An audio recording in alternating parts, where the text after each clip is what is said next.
The Hulk is immortal. Welcome to the Comicstorian Full Story channel, where we take old and new Comicstorian full stories and put them here in one central location to give you a better viewing experience. Today, you are going to get the 50-issue run of The Immortal Hulk by Ewing, the story that explained how the Hulk seems to die, but always come back. This creepy Hulk story is incredible, and I hope you enjoy.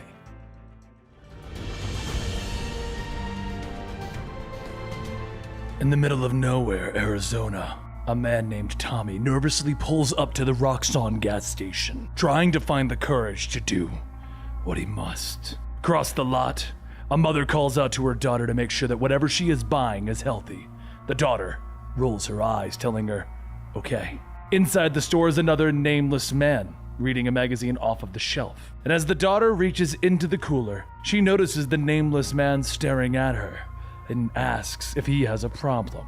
The nameless man puts down his magazine and he begins to leave. But the daughter scoffs when he says, "Excuse me," and passes by. But as that happens, Tommy finally builds up his nerves and he runs into the store with a face covered, holding a gun. Tommy tells the clerk to not hit the alarms, just open the register. The clerk says, sure, anything he can. Just then, the daughter sees what's happening. She drops her bottle, causing it to smash on the ground. The sound startles Tommy, and he spins around and he fires his gun. The daughter grabs her chest as she falls to the ground, and all Tommy can do is stand there, frozen. The nameless man looks at the young girl, stating that and he looks up. His eyes, they turn bright green, but before Bruce could change into the Hulk, he's shot in the forehead. The clerk holds up his arms, begging Tommy not to do it. He still hasn't hit the alarm yet, but Tommy points the gun at the clerk, and he pulls the trigger. Later, Detective Gloria Mays tells reporter Jackie McGee that their first victim was Sandra Ann Brockhurst, 12. The clerk was Josh Alfaro, age 22, and the third, he's a John Doe, probably someone local, but he does have a familiar face. Jackie scribbles her notes into her pad, asking if they're okay with that being posted tomorrow, and Gloria says hopefully that will loosen some lips and get people talking. But while the crime scene is being processed, the three bodies are transported to the morgue. However, Bruce's body slowly begins to change green, and his arm raises. A short while later, in another part of the town at an abandoned home, Tommy explains that he didn't want any of that stuff to happen, and the gun went off. Joe, the leader of the small biker gang, sits down telling him, yeah, real shame, but how much did you get? Tommy cries, asking, what?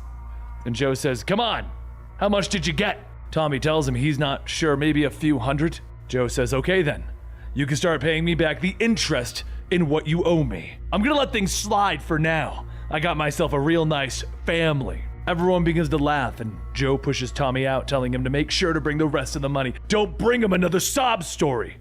All right? Tommy turns to hurry and leave, but before he could go outside, there's a loud thoom and a tremor that sends everyone to the ground.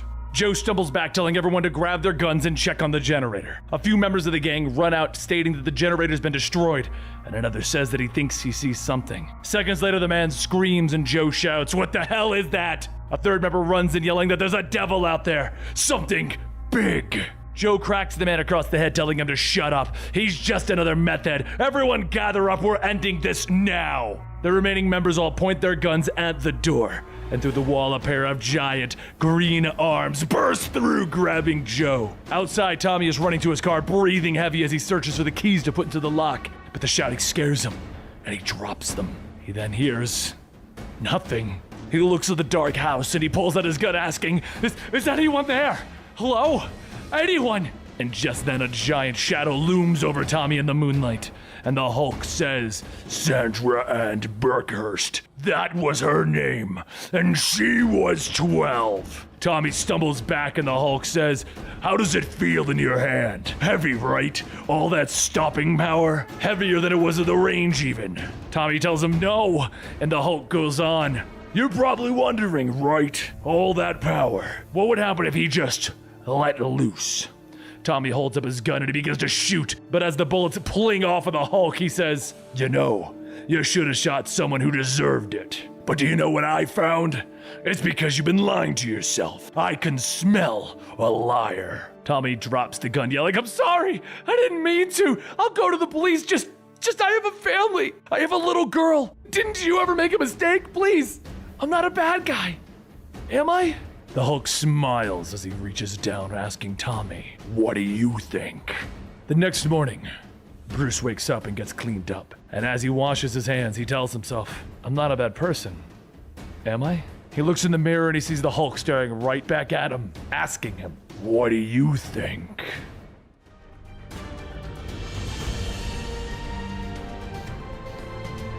While avoiding the prying eyes of many, Bruce Banner spends a lot of time alone, often in a small room. But as he wakes from his nightmare, he tells himself that it's not the bomb that he dreams about, it's the waiting. Being trapped in a tiny room with a Geiger counter. The radiation that he's taken in, nobody could survive this. They call it the walking ghost phase. You feel like you're healthy, like you're not dead, but death is coming. It's coming in the form of a hissing Geiger counter. It crackles, it laughs at him, and it won't shut up. It won't leave him alone. It just won't leave him alone. As he blinks, he looks out the bus window. Did he just say all that stuff out loud? It doesn't really matter, the bus is mostly empty. Nobody to give a fitfully sleeping stranger a second look. But that's the third night in a row with the same dream. He should just stop sleeping, or at least at night. The night is his time. The bus makes a stop and Bruce feels an itch in the back of his skull. His seat is no longer comfortable. It's a sign. There's something here for him. Bruce heads into the diner to get something to eat and try to enjoy one of the few things that he can enjoy. Eating. The taste, the smell, everything about it. He can still enjoy it, even with him looking back at him. But it isn't so bad now. He just finds ways to use that power inside. Ways to use him to bring a measure of justice to this world. A way to atone for his sins. Bruce heads out and he looks down at the papers and he sees the headline. Hulk cited by a reporter named Jackie McGee from the Arizona Herald. Bruce looks around. Should he run? Will someone recognize him? He looks down and he sees the local paper with the headline, Mystery Deaths Are Nothing to Worry About. Yes, that's something he's interested in. Nobody should recognize him, so he should be able to ask around, and he'll start at the bars. He asks the bartender about these deaths, and one of the patrons says that he knows exactly what it is. It's grief. 4 people have fallen to the same thing. They lose someone, they bury them. They fall into grief. After that, the sickness comes. It's like a chain of sickness. Soon the whole town will be grieving. What then? The bartender tells the man to give it a rest. She doesn't need him scaring off the clientele. And Bruce asks, what started this chain of grief? A man lowers his glass, telling him, that's easy. It was when the fry boy died. The bartender tells the man to hush. And Bruce says, who's that? Bartender takes out her phone and says that she should have a picture of him. His name was Del Fry. Prom king, star quarterback, you name it, he was the best at it. He died of some embolism or something, just kneeled over and died. Nice kid. Rich too. His father was a doctor, invented something or made it better. Something like that. What was it? Medical treatment? Cancer treatment? Nah, radiation treatment. When Bruce hears those words, the itch returns, focused on a single point. Right where the arrow that killed him went in. It wasn't long ago that Bruce had asked an acquaintance to fire a special kind of arrow into his brain. It was a complex situation, but he needed to know if he could die. The arrow did a lot of damage, and he's not sure that he's fully healed, but now his other thinks he's smarter. Bruce wanders through the town cemetery, and he finds himself stopping at Del Fry's grave, with something telling him that it all started right here. Something in this place, in the air, the soil, something he recognizes. Something he doesn't want to recognize. Something that's a part of him. Bruce stumbles back, stating no. He runs to a payphone calling the police, stating that it's gamma radiation emitting from the grave. Anybody visiting it is in danger of acute radiation syndrome. It's like a flu at first, food poisoning, but it's also called the walking ghost phase. No, he doesn't have an exact reading. No, he can't give you his name. You know what? Fine. You want my name? It's Robert Bruce Banner, and don't make me angry. He hurries, knowing that got their attention. And there's still something else, though.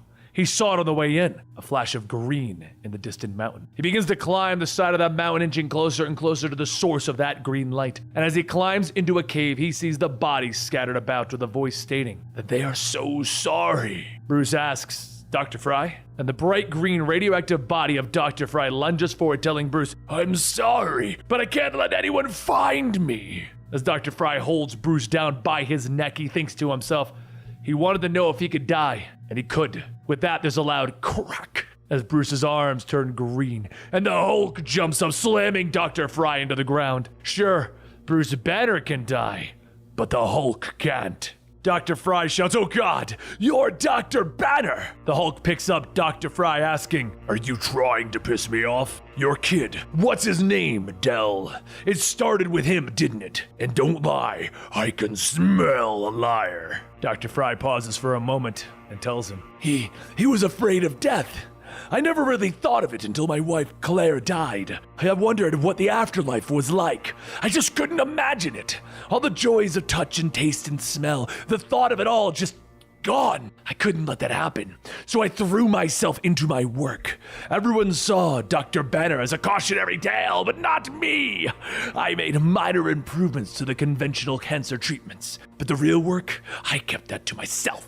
Human testing began with me and it went perfectly. After a month of initial injection, I felt 10 years younger. The gamma-powered healing factor had no side effects, and my son was going pro. With all the injuries that he could face, I couldn't wait, so I injected him and something happened. He said he saw a green door, and someone was looking back at him. It's below us. That's when he fell over, and he was dead within seconds. After that, I destroyed the serum. Nobody suspected me, so I never had to confess. The Hulk scoffs. I've got it from here. So you hid yourself in the middle of nowhere, and between killing anyone who found you, you began to wonder why. Why did you live? Well, science is the other guy, but maybe you built up a tolerance, created your very own walking ghost phase. That's the irony of it all. You're afraid of death, and now you are death. You loved your son, but you put him in a grave. Dr. Fry cowers. Oh God! And Hulk tells him, yeah, now you're getting it. He's radioactive.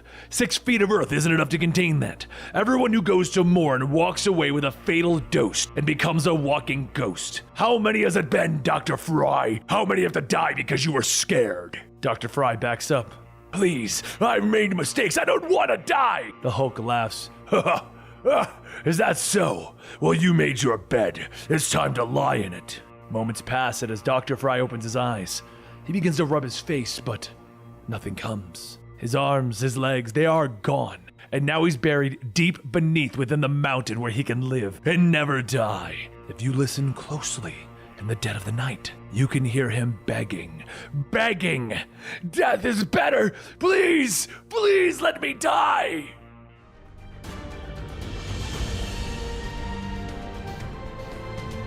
With news of Hulk being sighted across the United States, Arizona Herald reporter Jackie McGee visits the last known place where Bruce Banner has been seen, South Dakota. She sits down with the different members of the community to get their take on what happened when they ran into the Hulk.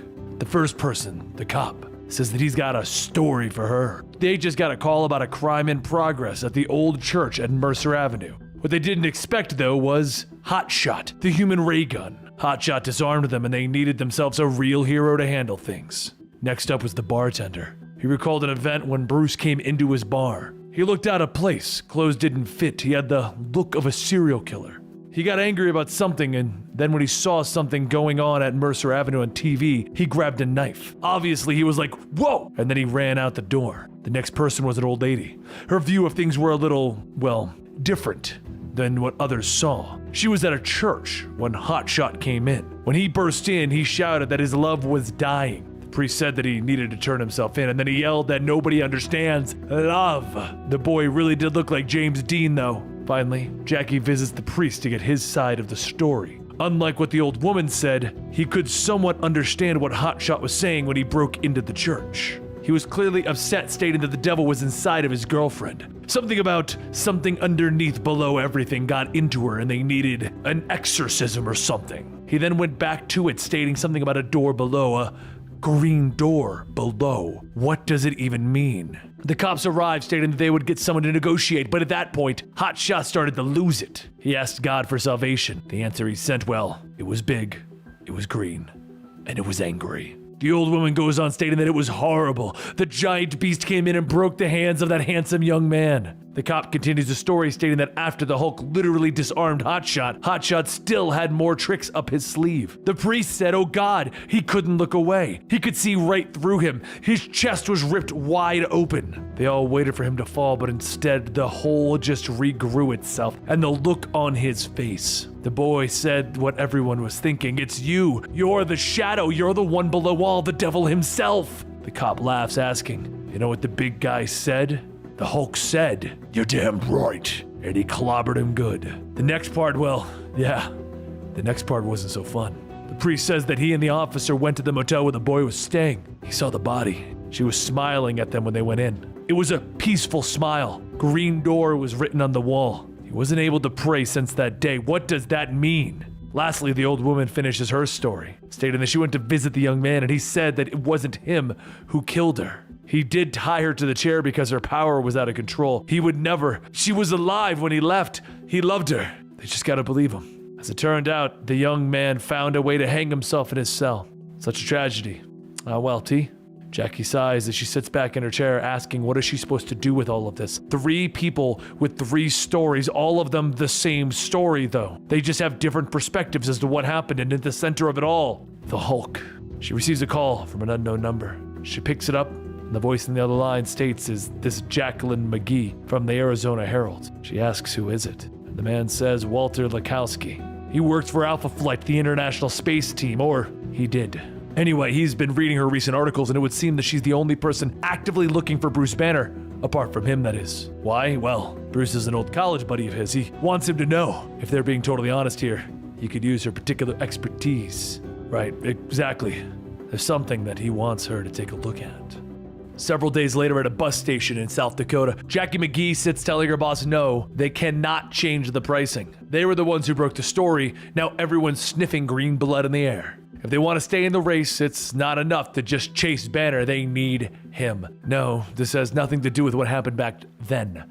Look, if they can't get Banner, the next best thing is his college roommate. Just then Walter walks up with a suitcase stating, hi, I'm Walter, or Sasquatch if you prefer. Carried his own hairy half-a-Hulk turned space diplomat. And Bruce Banner's college roommate. Pleasure to meet you all. Jackie gets up shaking Walter's hand, stating that she's sorry. She was just speaking to her editor, and there was a fresh Hulk sighting. Walter laughs, telling her, I guess we're going to be doing this on the move. What do you want to know first? As the two jump in the car, Jackie asks how about they start with how Walter and Bruce Banner met. Walter tells her, well, it was at Penn State. Bruce transferred there for a semester since they have lab facilities that the Desert State didn't have. Jackie asks, Gamma facilities? And Walter laughs, haha, yep. Even back then, Bruce is all about that thing. Bruce needed a research assistant, and there I was, a football scholarship and a head for physics. We got along like a house on fire. Sure, we had some disagreements every once in a while, but his mother died and his father was in an institute, so he held a lot in. One day he even gave all of his clothes to Goodwill and bought 10 identical suits like Einstein did. Never understood why they were purple pants though. Well, time passed and eventually it happened. Bruce had done it. The atomic scientist had become the Hulk. That's when things began to get serious. Long story short, I quit football and I made it my mission to duplicate what Bruce did. Ever been hit by a gamma bomb? It's a real trip. Jackie asks, a trip, huh? And then remembers back to when she was a little girl and her father told her not to look. Do not look him in the eye. Except she did. Walter then says that he knows that look in her eye, and that's why he did what he did. The thinking was that his Hulk could counter Bruce's Hulk. Bruce had brains and no strength, where he had strength and not so much brains. It was supposed to be a deterrent for Canada. For the world, really. But his personality would remain in control. If she couldn't tell, he's a pretty laid-back guy, not prone to anger. He went north to do some testing, and the controlled gamma bombardment did something they didn't expect. Something outside conventional science. It opened something. A kind of door. A world of beasts and demons. One of them got into him. Tanarak. It was a long time ago, and Tanarak's dead, and I'm in control of Sasquatch now, really. A few moments later, the two pull up to the scene of a 3-car pileup, and Walter says, it looks like the Hulk School of Vehicle Maintenance showed up. Jackie begins to take pictures, stating, okay, we gotta look for a bar. Bruce is always getting his information from bars. A short while later, Jackie holds up a photo of Bruce, and the waitress says, yeah, that's him. Asking all sorts of questions about Noah Swanson. Jackie says she spoke with one of the officers and Noah was a meth dealer. It's his van out there mashed up with all his cars, isn't it? As Jackie interviews the waitress, a fight then begins to break out with 2 of the bar patrons. Walter hurries over to separate the 2 of them, asking what's going on. What's got them all riled up on such a nice day? The man with the bandage on his nose says, him. He knows all about it. Walter turns and asks the second man what he's talking about. But while Walter is looking in the other direction, the man with the bandage pulls out a knife and he stabs Walter in the back. Walter falls to the ground and the man with the bandage shouts that he didn't mean to. The second man yells that they gotta go, they just killed a man. And later in the hospital, Jackie gives the detective the details as to what happened. The detective jots down her statement and asks if she can remember anything else, be sure to call them. And if she does find Bruce Banner, they would like to talk to him as well. The detective walks off and Jackie sighs, stating, yeah, she would too. Just then a man sits down next to her, stating, good timing then, here I am. What happened to Walter? Jackie sits right up in her seat, not making eye contact with Bruce Banner. She says that Walter's in surgery. He was stabbed while they were looking for him. What are you doing here, Mr. Banner? Bruce tells her that he followed a hunch. All humans emit radiation. Simple biophonics, really. Barely measurable. But the gamma affected, they have unique signatures. Walter's is just like his. Jackie asks, so you can sense him? And Bruce says, no, but he can. Inside the operating room, the doctor stops working and says that he's gonna call it time of, oh my God. Walter's body begins to change into Sasquatch, and Bruce tells her, it's nighttime now, and nighttime is his time. You need to evacuate the hospital now. The doctors all huddled together, stating, oh God, above. But Sasquatch stops them, stating, God above? No, quite the reverse. Jackie says, wait a minute, I got questions for you. You owe me. Bruce tells her, yeah, I owe a lot of people, something from stolen pants to ruined lives. Where you fall on that spectrum will have to wait. Yeah, what are you going to do? Tell people to run from a man who's risen from the dead? Why would anyone believe you? Just then screaming can be heard from the operating room and Bruce tells her, you're a reporter. It's your job to make people believe you. Besides, screaming will probably help. He pushes open the doors to the operating room and says, hello, Walter. Can we talk? Sasquatch lips the blood from his claws and he looks back. I am not Walter. He swipes, cutting Bruce's throat, telling him, and I would rather talk to the real you. Bruce falls to the ground with Sasquatch asking, it hurts to die, doesn't it? Bruce coughs up blood, telling him, always. But as the Hulk comes out, he says, you heard Banner. I take it personally. He jumps up, punching Sasquatch, telling him, you're not Lekowski. That fits. Lekowski's a creep. Smug little know-it-all. The Hulk throws Sasquatch through a wall, finishing, but Lekowski never had 3 murders in him. You're something else, aren't you? See, nobody's ever loved Walt for his mind. They only wanted the jock. He only feels needed when he's a furry. Stays that way for months. Am I getting warm? Sasquatch thrusts his claws into the Hulk's chest, telling him, very clever little monster. Hulk pulls out Sasquatch's arm, telling him, Lekowski stayed Sasquatch too long. Left the door open and you got in. In through a green door. You got into Hotshot's girlfriend too, didn't you? What was that about? Why did you want my attention? What are you? Tetarak, Mephisto, something worse? Who's in there? Sasquatch laughs, telling him, look in the mirror behind you. Hulk starts to look back, stating, real original. And when he looks, he sees himself holding Brian Banner, Bruce Banner's father. Hulk pauses and says, Daddy? Brian lashes out at the Hulk, telling him, don't you remember? You've known what would happen since the beginning. Those brilliant intuitive leaps from the day you were born, it was you. The monster inside. I should have killed you while you slept in the crib. Sasquatch slams Hulk into a wall and Hulk tells him, it's not him. It can't be. And Brian tells him, you see the ghosts and smell eyes, don't you? You'd know if it wasn't true. I'm the father that Bruce killed. Back through the green door. Back from death. Brian jabs his claws into the Hulk's stomach, asking, how does it feel? That's the proof. Who else would hurt you like this? Who else would make the monster scared? Hulk shouts, no, never! And he kicks Brian in the face. Hulk gets up, telling him, you're just a man who killed his wife and tried to kill his son. You scare Banner. You think that gives you power over me? You think that makes you special?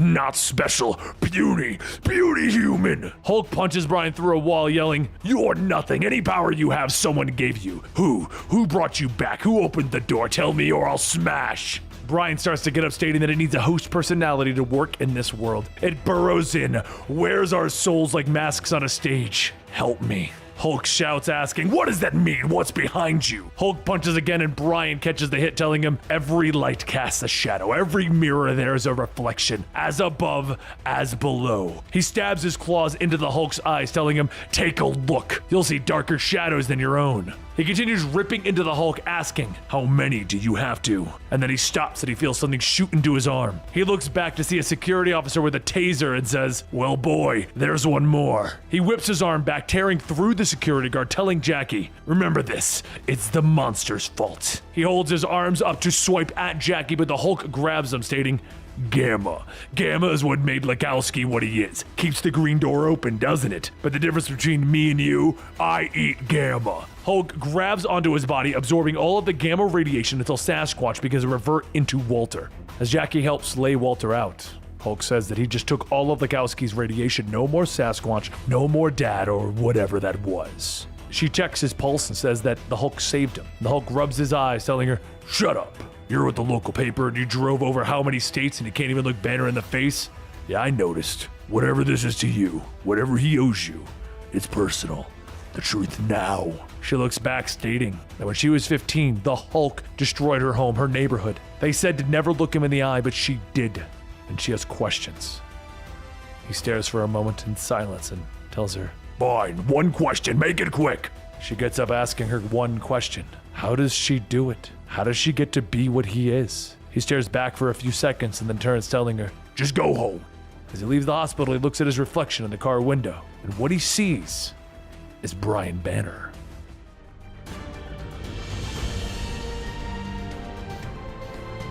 Now he sits at the edge of his motel bed, and he thinks back to the first time that he died. He couldn't stop screaming, so he got back up.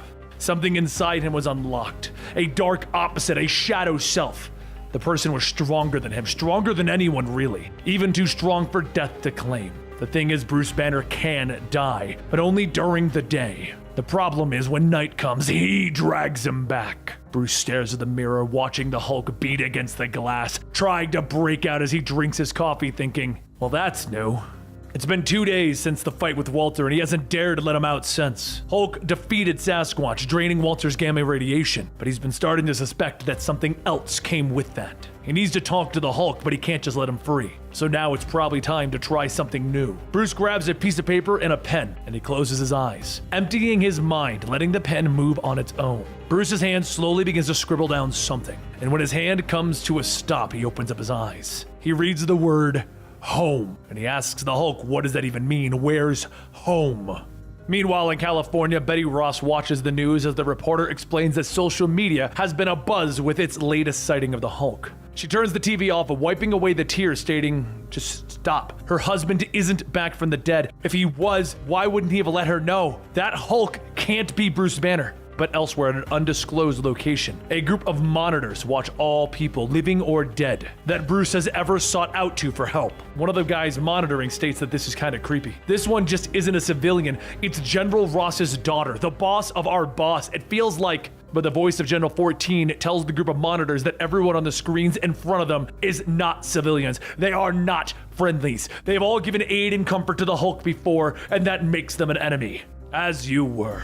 As 14 closes the door, Dr. Clive sips his drink, asking, would Ross mind if he knew? 14 tells him that it is not Ross's business to know. The General was too close to Banner, and right now, he understands that. But it is best for Ross to focus on Steve Rogers' situation and leave the Hulk operations to a trusted second-in-command such as himself. As the two walk into the next room, a giant test tube glows green as Del Fry's body floats in it. And Clive asks how's their little buddy today. Clive's assistant Charlene says that it's been the same since they dug him out of that grave. His pain receptors are still off the charts. He's in agony. If they would just make some adjustments to the tank, they could possibly reduce them, eliminate them even. Clive takes another drink, stating, yeah, except recalibrating the system would take days.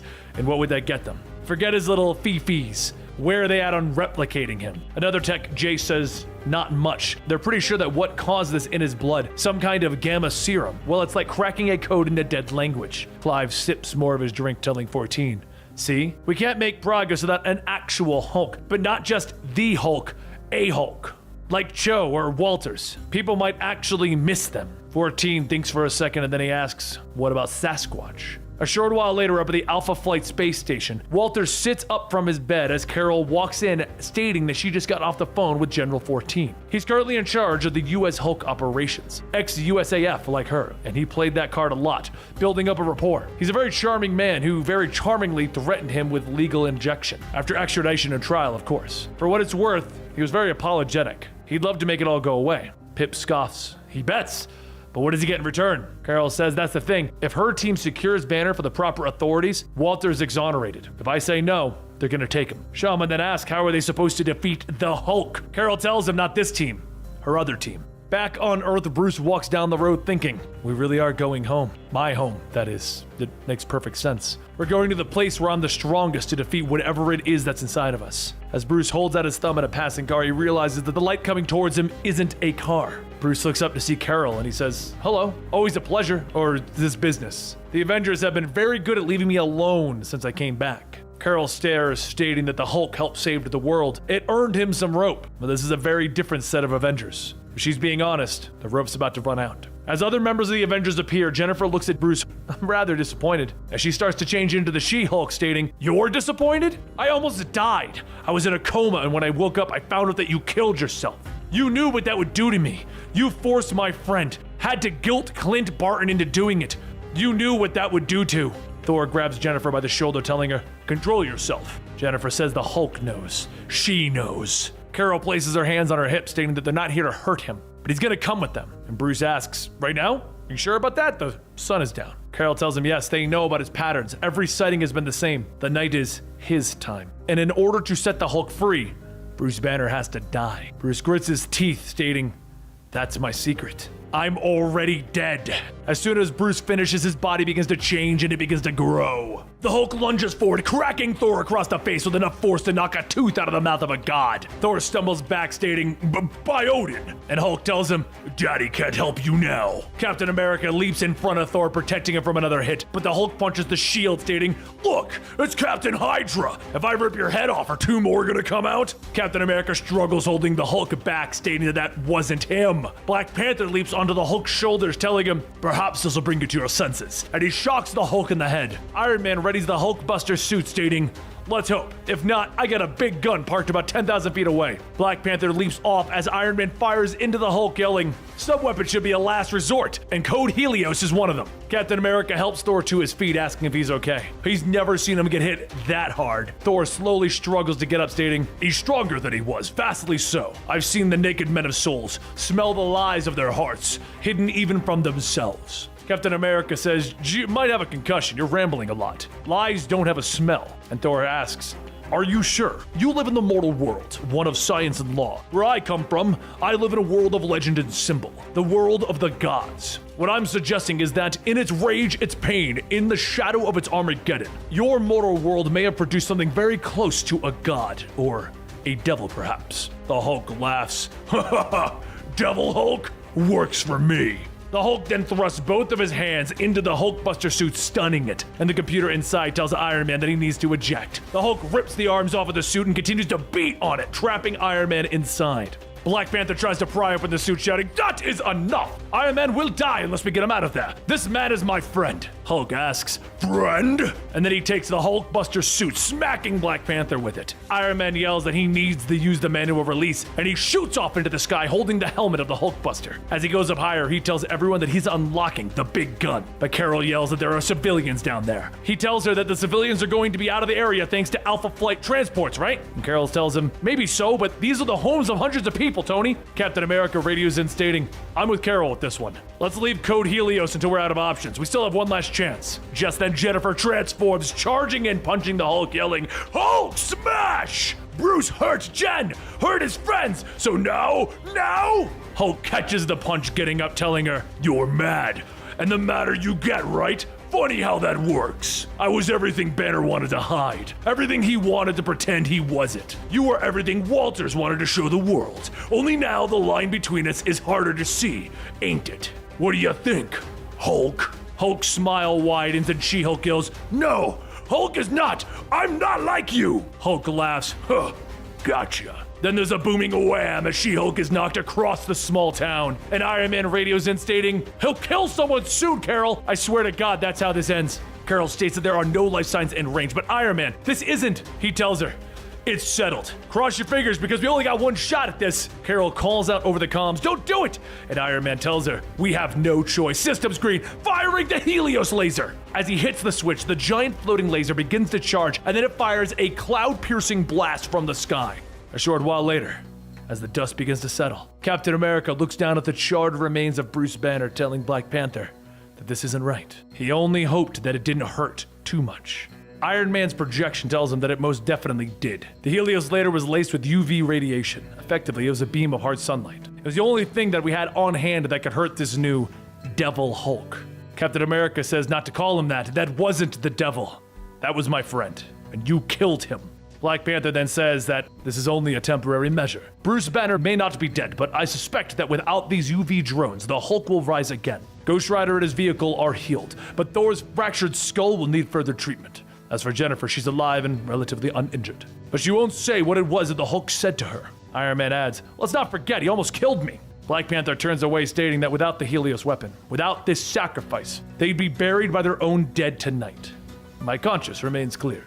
Captain America looks back at Bruce's body, stating, that's good for you, Your Highness. We got another problem anyway. We beat him. We've got him. Now what do we do?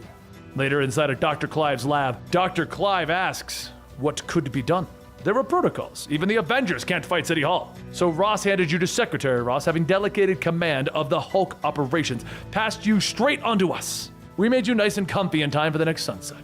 Welcome to Shadow Base, Banner. I want you to think of what's coming as a little poetic vengeance. You've caused a lot of people a lot of pain over the years, and now it's our turn. As Hulk's floating head in a jar listens, he tries to yell, but without his lungs, his screams go unheard.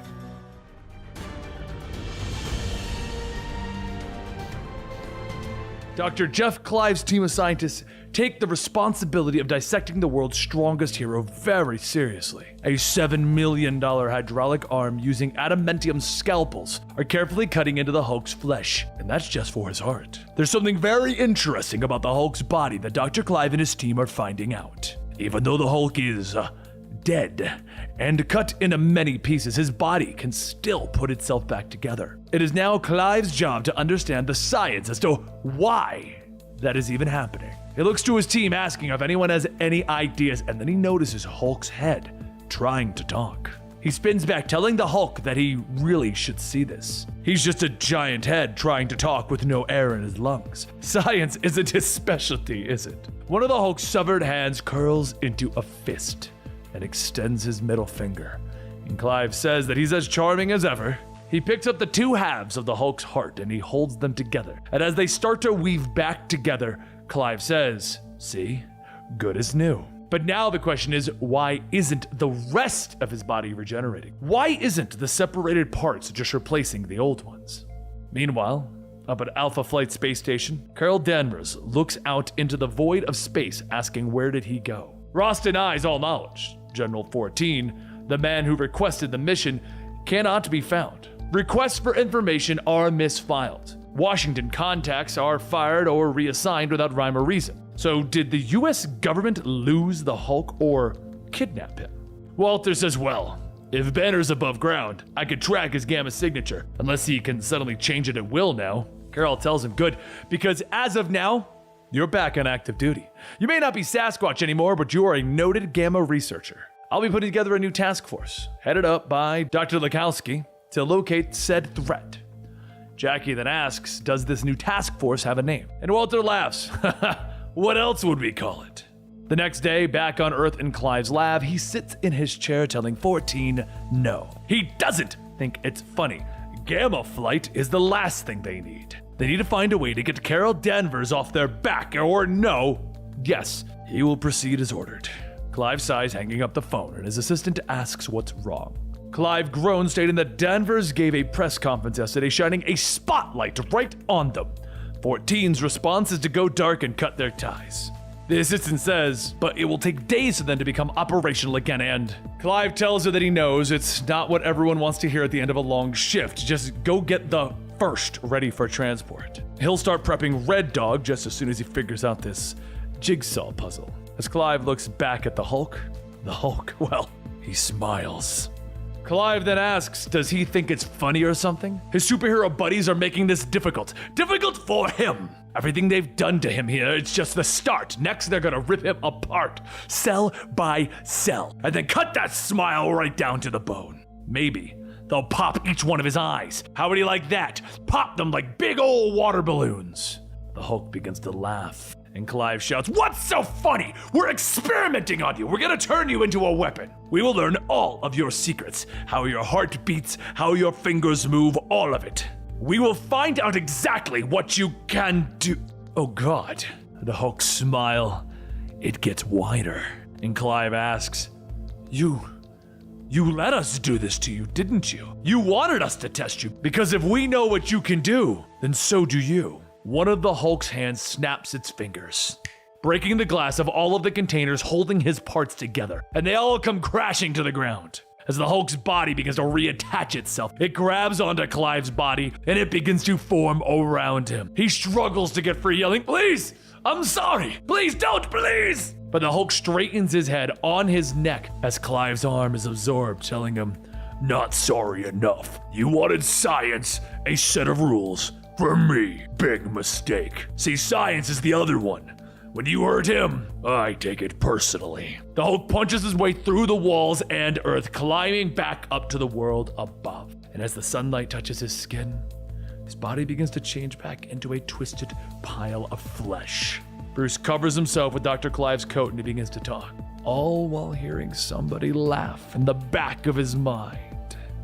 As the ringing of the shotgun fades into the distance, Bruce falls to the ground holding his stomach, stating, "It hurts." And the Hulk tells Bruce, "I bet it does. You knew this was too big of a risk." The landowner comes out asking, "Did you think you'd come here and steal my washing line? That was self-defense. Law's on my side, meth head." Bruce coughs, "I'm sorry." And the Hulk tells him, "Just remember, this is what happens when you don't listen to me."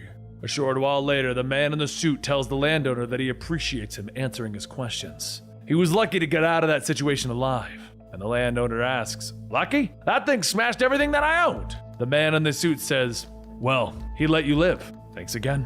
The landowner asks, "What are you talking about?" And as the man in the suit holds out his hand, his fingers begin to mesh together to form a gun. And then, well, it goes off. As the landowner falls to the ground, the man in the suit radios in stating that this is Agent Burbank calling Shadow Base. "Are we live? Is it secure?" The operator tells him all clear, and Burbank says, "Piggybacking off the 911 call was a good idea. I got here well before the cops did. Hulk's sighting is confirmed. Gamma trails leading in a very particular direction. Tell Red Dog that we know where he's going. He's going home." Miles ahead, the Hulk is making his way home, thinking maybe where he's going isn't home. He was always there when his father killed a part of Banner. Maybe he was always there. And this is the place where he took his first breath, where he made his mark. Los Diablos, the test site for the first gamma bomb, the place of the Hulk's power, the place where he is the strongest. But he's here for a reason. Whatever got into Lukowski got into him. And it's wearing the face of Banner's father, the face that they hate. And for that, they need to be stronger. This is my ground, where I can win. I can smash him, that's the plan. Or is it? The Hulk looks in the window of the old guard tower, seeing Brian Banner's face, and says, "It was you. You're the one who put the idea of coming here into my head. This is where you get power, where I think I can get rid of you." The Hulk shouts, asking, "Do you really think you can get rid of me? Come out, Dad. Let's see it happen. Get out of my head and fight." He smashes the small tower into the ground, stating, "Nice try. Getting me mad? That might have worked on another Hulk, but not me. I'm in control. I'll find a way to get rid of you. I won't play your... Wait. What's that sound?"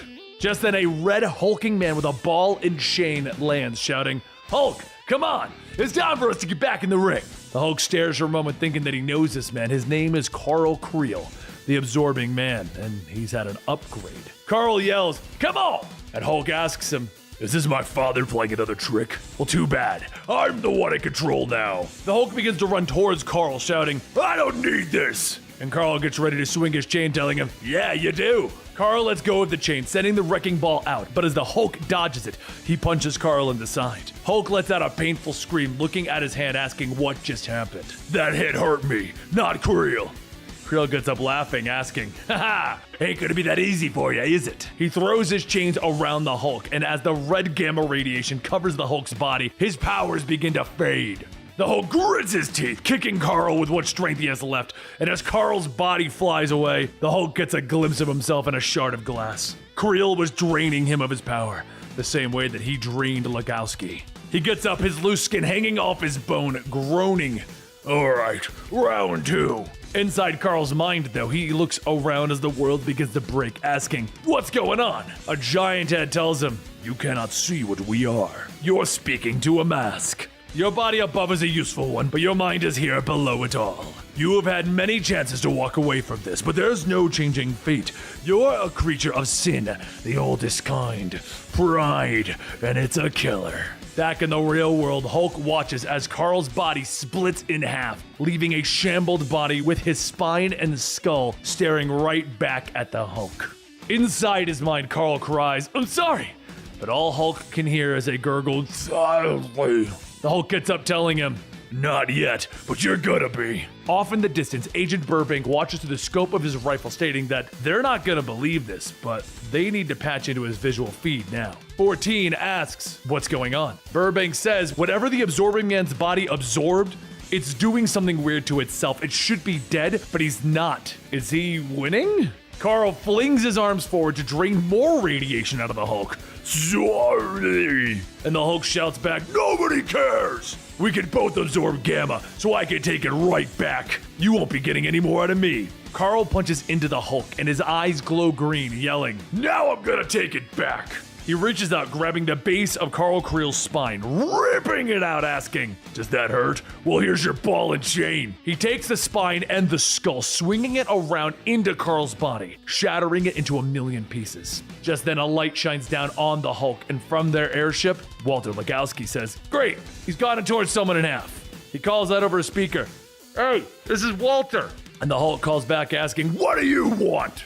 Walter tells him, "Well, we don't want any trouble, but we do have weapons locked onto you, so..." Before the Hulk can answer, he's shot in the eye by Burbank, and Walter yells, "Just so you know, that wasn't us." The Hulk grabs onto Walter's ship, shouting, "Hulk, smash!" And he throws the small ship into the ground. The Hulk begins to rub his eyes as growing back, asking, "Where's Creel going?" But then it hits him. The green door. He yells out to Carl, telling him, "I know what you want." But Puck appears before him, telling him, Yeah, we know what you want. A couple of spare vertebrae, right?" Hulk tells him, "Don't do it." And Puck pulls the trigger on his gun, firing a hole right through the Hulk's chest.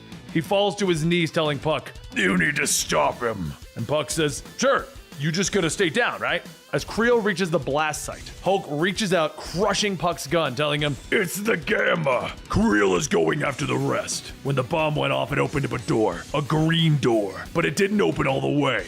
If Creel absorbs the last bit of gamma in the soil, he'll be able to tear open that door. Jackie pulls herself out of the wreckage of the ship, asking, "What's gonna happen when he does?" But as she says that, a blinding green light shines as the door is opened, and that green begins to turn to red. The Hulk watches with Jackie asking, "What the hell's going on?" And the Hulk tells her, "We're too late. The door is open, and as for where we are, isn't it obvious? We're where we've always been, where everyone's always been. After you enter that door, well, welcome to hell."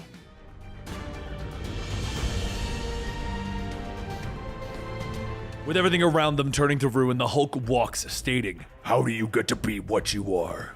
Jackie asks, "Really? That's what he wants to talk about after all of this?" She just watched a man die when she asked him that. She wasn't exactly thinking straight. The Hulk laughs, telling her, "That's when the truth comes out. You want the first to be obsessed because I broke your house. It happens. But you would be the first to climb into some gamma machine, imagining what it would be like to be me." Jackie pauses for a moment and says, "No, she can't imagine it. What it must feel like to feel that rage, to be able to feel that rage, to be allowed to feel that rage. After everything that he's done, all of the towns that he has destroyed, the people that he has killed, though not many, but still 6 months later, he's on the Avengers. All is forgiven. He was shot into space so that he could live in peace. Your anger is indulged, respected even. Hers, it's dismissed, if she's lucky. So yeah, That is what she's been thinking. How does she get her piece of that pie? How does she get to be what he is? The Hulk looks back and tells her,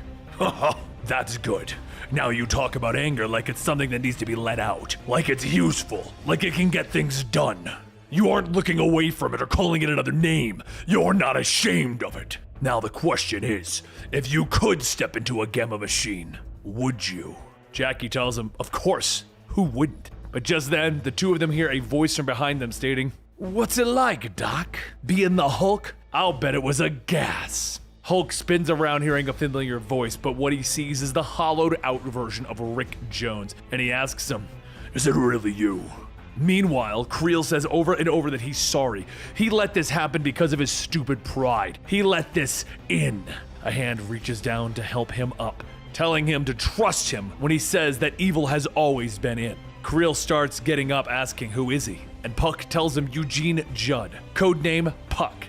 Sometimes it's from Shakespeare, sometimes it's a hockey joke. But they can't really get too comfortable here. There's a little bit of everything happening right now. Science, magic, all of that stuff. You may have opened the door, but you're also gonna help close it. Back across the way, Rick says, "Golly, Doc, you're in real bad shape." Jackie asks, didn't Rick Jones die? And Hulk tells her, he did. So Rick asks him, what are you gonna do? Hulk pokes his finger into the empty eye sockets of Rick Jones, stating, "You're just a skin repeating old lines." And another voice then calls out, stating, "Baby girl, don't look me in the eye." Jackie looks back stating, "Oh God," and Hulk says that he's gonna have to take a guess and state that that's the late Mr. McGee. Jackie runs over stating that they need to get him out of here, but the Hulk grabs her, telling her to just leave him. Jackie shakes the Hulk off stating, "No, you can't just leave him here, we need to. He died because of you. My father died from the stress of trying to put our lives back together after you destroyed it. He worked himself to death. What do you know about that? Who cares about him that much?" The Hulk looks up, pointing. "There's that guy." Thunderbolt Ross walks up, telling them, "Milksop, got no guts." Hulk tells him, "Yeah, Banner's father-in-law cared. Maybe not in the way that you think, but that can't be right. He's not dead, is he?" Ross's body begins to change into the Red Hulk, and Hulk tells Jackie, "Yeah, that's how much Ross cared. Cared enough to make sure that he would kill me. You might want to step back." The Red Hulk charges forward, punching Hulk in the face, and then he throws another with the Hulk catching and stating, "That was a nice punch from a hollow man." Red Hulk keeps swinging with Hulk asking, "What happened? Did you die and it actually stuck this time? You could have been a better father to Banner, but you just couldn't leave it be. You couldn't leave them alone." Hulk grabs Red Hulk by the face, stabbing his thumb into Red Hulk's eye, telling him, "You dead now? Good, I'll kill you twice." Hulk takes another hand and drives the thumbs into the Red Hulk's eyes, pulling apart with what strength he has until Red Hulk's body is ripped to pieces. But he doesn't stop there. He keeps punching and panting, "Hulk, kill! Hulk, kill! Hulk, kill everything!" Watching down from the entrance of the green door is Brian Banner, and he asks, "You see? Just like I've always said, the Hulk is a monster. Believe me, son, you're better off without him." And maintaining the green door portal, keeping it open, is none other than Bruce Banner himself, separated from the Hulk, screaming in pain. But where did the hatred that Brian has for his son Bruce come from? Well, it all began when Bruce was born. Brian started to drink a lot. After one night of coming home and stepping on one of Bruce's toys, he made it perfectly clear. He hated him for what he did to his wife. The simple fact that he existed upset him. His mother was happier before he was born. Now he's just some little monster. Brian threw his drink at Bruce's toy building, telling him to put it away. And when Bruce looked for comfort from his mother told him to listen to his father. That was when Bruce started to feel the rage inside of him. He took the glass and used it to break down his toys, stating, "Smash, smash, smash!" The rage persisted on in the present form of the Hulk as he beats the last little bit of flesh out of what was once Thunderbolt Ross. The Hulk punches the flabby remains of the Red Hulk's face, shouting, "Kill everything! Hulk, Hulk, Hulk, smash!" Jackie runs over to him, telling him to stop. She's gonna need him to stop. "Okay, big guy?" The Hulk subtly snaps back to reality, stating, "Hulk hurts. All the time it hurts. Why? Why have the Hulk hurt so much?" Jackie tells him that she doesn't know. She's sorry, but the Devil Hulk, can she speak to him? Can the Savage Hulk let the Devil Hulk out for her? Hulk stares for a moment and then says, "Okay," and he begins to wipe away the tears. He clears his throat and he tells her, "Sorry. The big guy, he's mostly inside these days. But when he really loses it, well, you saw what happens." The Hulk calms down and Jackie says that she's got another question. How long has Devil Hulk been in charge? Banner has dissociative identity disorder. That's a known fact. The Hulk is just one of those personalities, but lately, Devil Hulk's the one who's been running the show, isn't he? Hulk tells her, "Someone had to, but not during the day. That's Banner's time." Jackie points to the sun, stating, "Oh yeah? So where is Banner now then?" Hulk looks over, stating, "I'm not sure, but I got a pretty strong hunch. It's over on that cliff." Up on the cliff, Brian tells Bruce, "You understand, right? I was still a young man, and your mother, well, she once loved me dearly. Growing up with your grandfather in a house, I knew I was unworthy of her love, and that's why I never wanted children. But as time went on, I was loved. I was respected. A rising star in the field of radiation research. Gamma radiation. Back then, things were simple. Gamma radiation behaved unpredictably. Surely there was a secret as to why it did those things. One night, after staying out late, I closed my eyes, and that's when I saw it. There was something out there searching for me. There was a grotesque presence looking back at me through the crack of the door. A nightmare cellar world underneath the floorboards of everything. I had seen its terrible eye, and nothing could ever be the same. Later that night, after coming home, that's when Rebecca told me that she was pregnant. The birth was difficult, and your mother nearly died, but it didn't matter anymore. The love for me had been replaced. And it was all your fault! And you killed me in cold blood." As Brian begins to get mad, he stops himself, saying, "No, it wasn't you. It was that monster who cast me into this hell. But things changed after the bomb. You opened up the green door, and thus you set me free. The sun's risen. High noon in hell. He's coming." Just then, a giant mass begins to take shape, reaching out to Bruce Banner. Jackie watches, stating, "It's late. That thing. Who can fight that?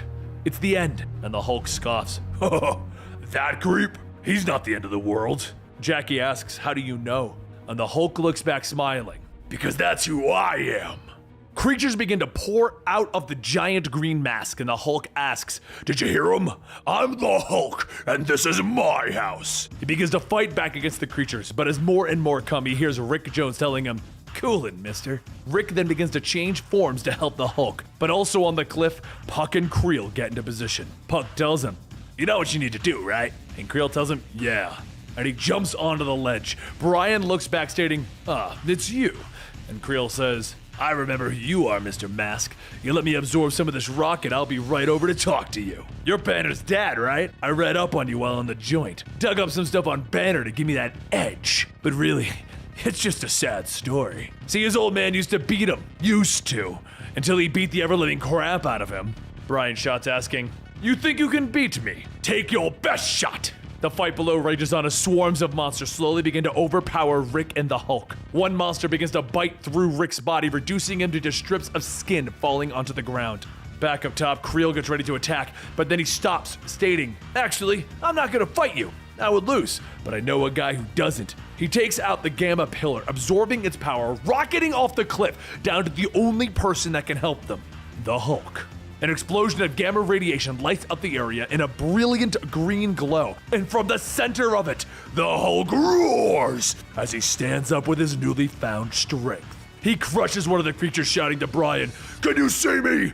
What do you think, Dad?" Brian yells, "You are not my son, you never were. You are the son of one below all." The Hulk laughs, shouting, "I'm gonna try to find some secret meaning behind it all. The secret is, the Hulk is the Hulk." He claps his hands together, creating a shockwave, destroying parts of the cliff and the giant green mass, sending Brian flying off into the distance. As the echoes of the shockwave fade, Hulk looks down at Bruce's body, telling him, "That bought us a few minutes, maybe. But listen, Creel gave me the Gamma back. I can close the door and I can bring us home. But if we're not together, we're not gonna live through it." Bruce tells him, "Good, let it happen. Finally, just let it happen." Hulk stares for a moment and then tells him, "Look, I know you had me locked away. I know how scary it is. But before any of the others, I was the one protecting you. I'll always protect you. Because even though you're a stupid kid, I love you." Bruce looks back and the Hulk looks away, telling him, "Someone had to. Come on, let's get going." Hulk takes Bruce's hand, and after a moment of hesitation, Bruce reaches out to grab the Hulk's hand. Later that night, at the home of Betty Banner Ross, her phone rings, waking her from a sleep. She gets out of bed, shuffles away to the phone, and picks it up asking who's there. It's nearly midnight, and if they don't say something, she's going to hang up. Bruce's voice, in the real world, out of the green door hell, says, "Benny, I need to come home. I need to see you." Betty waits to process the voice and then asks, "Where are you calling from?"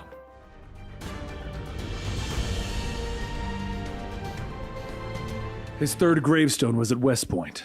The first was a family plot in New Hampshire where the body had already been stolen. The second, well, that was Arlington. Body was also removed. Even though he was a traitor, he did die an ex-Avenger, a servant of the government and an established figure, pardoned and forgiven, worthy of a hero's grave, hence West Point. Betty wondered which one they really thought they were burying that day. The hero, the monster, or was Thaddeus Thunderbolt Ross both? This is what she wondered when she saw her father, Thaddeus Thunderbolt Ross, buried for the third time. Steve Rogers himself could not attend the service, but Tony Stark spoke in his place to speak for the costume. And when he was done with the eulogy, he asked if anyone else had anything they'd like to share. There was one man who came forward, Reginald, 14. He told everyone that General Ross was like a father to him. Just as he stared at Betty, he spoke that General Ross had taught him many things, how to carry oneself with authority, to have confidence in one's abilities, that you cannot give no quarter to the forces of chaos that would disrupt the status quo, that there would be no harboring them in our homes or in our hearts. As General Ross was placed into the ground, 14 was given the flag, and Betty mutters under her breath that they shouldn't have had it out in the rain like that. Tony asks, "Do you know him?" And Betty tells him that they've met. Tony then says that he knows that this is hard, but this whole business with Bruce, what happened in Iowa was a mess. If Bruce had just kept his head down, they could have worked it out. The Avengers aren't the bad guys here. Bruce can't keep running forever, even with the Hulk on his side. He needs to come in. Betty doesn't answer, and Tony offers her a ride to the airport. He got this plane that can turn into a robot, and she tells him, yeah, he's also a flying death ray that blew up a town. She'll fly coach. And she did. And when she got home, she already knew what was waiting for her. Bruce stands up from the stoop, stating that he's sorry about her father. He's also sorry that it took him so long to call her. For months, she thought that he was dead, like really dead. Months of sightings, false hopes, and grief. Part of her wanted to slap him, and another part knew better and kissed him. She whispered that they're not safe here, though, to which she was correct. While Bruce and Betty were having their long-awaited meeting, Agent Burbank is just across the way, lining up his sights. Burbank reports that he has the shot, but it's not a clear one. Permission to put one through Mrs. Banner's back and finish this. 14 tells him that that's a negative. They just buried her father today. The man meant a great deal to him. He will not send his daughter to join him unless he has to. Bruce and Betty head inside, and Burbank switches to thermal, but reports that he can't tell which is which. 14 tells him to stand down. The sun's gone down, but that's when there's a click as the trigger is pulled, and there's a sklooch as the bullet slams into the side of Betty Banner's head. Burbank radios back that he has a problem. He hit the wrong one, but he can handle it. Swapping out for 1,000 call. Stand by. The Hulk screams as he charges at Burbank, and with one shot, Burbank blows up part of the Hulk's head. The Hulk slowly reaches out for Burbank, and just then, a voice tells Burbank, "At ease, soldier." Next, a hand grabs him by the shoulder, tossing him back. The Hulk growls, and the man says that Betty called, said that he might be in trouble. But if the Hulk could try and stay calm, they can get through this. Trust me, I'm your doctor. Now try and stay calm. There are many questions that need answering, and Doc Samson is being truthful, because there are questions as to how he even got there. He sacrificed himself in order to save Bruce once before, but then there was a green door that opened up, and the next thing that he knew, he was crawling out of a grave. S.H.I.E.L.D. thought that it could be the leader again, but the test showed that Doc Samson was free of the leader's influence. They have no idea what the green door is. Fury looked over his file and came up empty-handed as well, and he just chalked it up to, guess that happens sometimes to heroes. As far as Samson knew, though, Amadeus Cho had drained Bruce of his gamma energy. But when the news broke out that there was a Hulk sighting, he knew that he should reach out to Betty and confirm it. which brings him here today, now with a black eye. Samson spits blood out of his mouth, telling the Hulk, "All right, let's reason this out, shall we?" The Hulk shouts, swinging wildly, and Samson jumps over him, telling him, "There's a lot of irony here. I've been trying to reach your mind, but it has to grow back first, doesn't it? Whatever the cyborg assassin shot you with, it made my therapeutic approach somewhat impossible." The Hulk grabs Samson by his arm, slamming him into the ground, shouting, "Smash! Hulk, smash! Smash green hair!" But before the Hulk can punch him again, Samson catches his breath, telling him, "Samson, Leonard Samson, you know me. I'm your therapist and you're acting out. You are smarter than this." As the Hulk's brain starts to grow back, he slows down. "Son." And Samson tells him, "That's right. Remember who you are. Remember where you are. Betty's place, remember? Where's Betty?" The Hulk looks back, telling him, "Betty, the plastic man, he hurt Betty. Hulk has to." And Samson asks, "Wait, what happened? What happened to Betty, Hulk?" As the last bits of his head heals, he turns back, telling him, "She was shot. That's what happened. Through the head. Sniper fire from the cyborg. Now he's gone. Are you happy?" The two head back into Betty's house, and as Samson looks at the blood on the ground, he asks, "Where's her body, Hulk?" The Hulk points to a giant hole in the wall. "My guess is that she went that way while we were busy. I knew Banner seeing Betty was a bad idea." Samson then asks, "So what is the relationship between you and Banner, Hulk?" "I hear stories." Hulk rubs his head, telling him, "We don't talk much. Not in words, at least. Banner's life was crazy, and it got much worse since I was gone. Nobody saw. Nobody wanted to. But Banner was so broken that he set up his own murder. All that did was break him even more. Then there was a Hulk that came out to work for Hydra. Big ball of rage and nothing else. Wordless thing that didn't care who it hurt. But it was taken care of. That thing's in pieces, locked away somewhere. As long as I'm around, that thing is never getting out. First thing I did when Banner let me loose, somebody has to take charge." Samson asks, "What does that make you? Which Hulk are you?" Hulk turns away, not answering. But he tells him, "Banner needed a dad, or something like that. A dad who loved him, but he didn't know what love was. I can't be out during the day, and I don't come out unless I have to. Unless somebody hurts Banner. And when somebody hurts Banner, I take it personally." Samson follows behind him, telling him, "All this talk of letting loose and being locked away. Bruce mentioned a persona like that once. A Hulk that he had to actively lock away in his mind.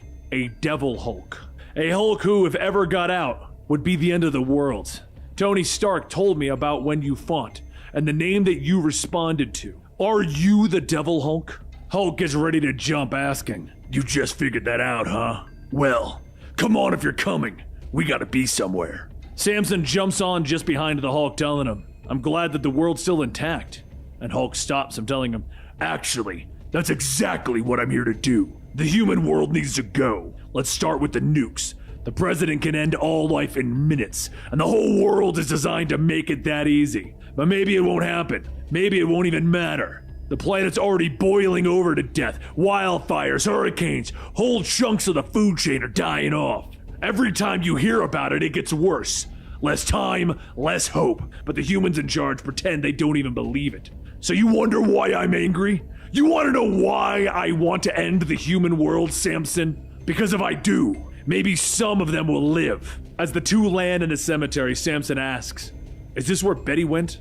Is she even alive?" And the Hulk responds, "Of course she is. Just think about it. Banner watched you die and here you are. You're part of the club, just like Betty. You, her, me, and him." Hulk points at the grave and Samson says, "Oh, why does this keep happening to them? Why are they still here?" And the two look down at the empty grave of Rick Jones, and the Hulk tells him, "Don't ask me." The next day, the sun is setting in New Mexico, and Bruce says, "Here." Samson lands with a loud thump, and he asks if this is the spot, and Bruce goes on telling him, "It's the tunnel that the Hulk dug.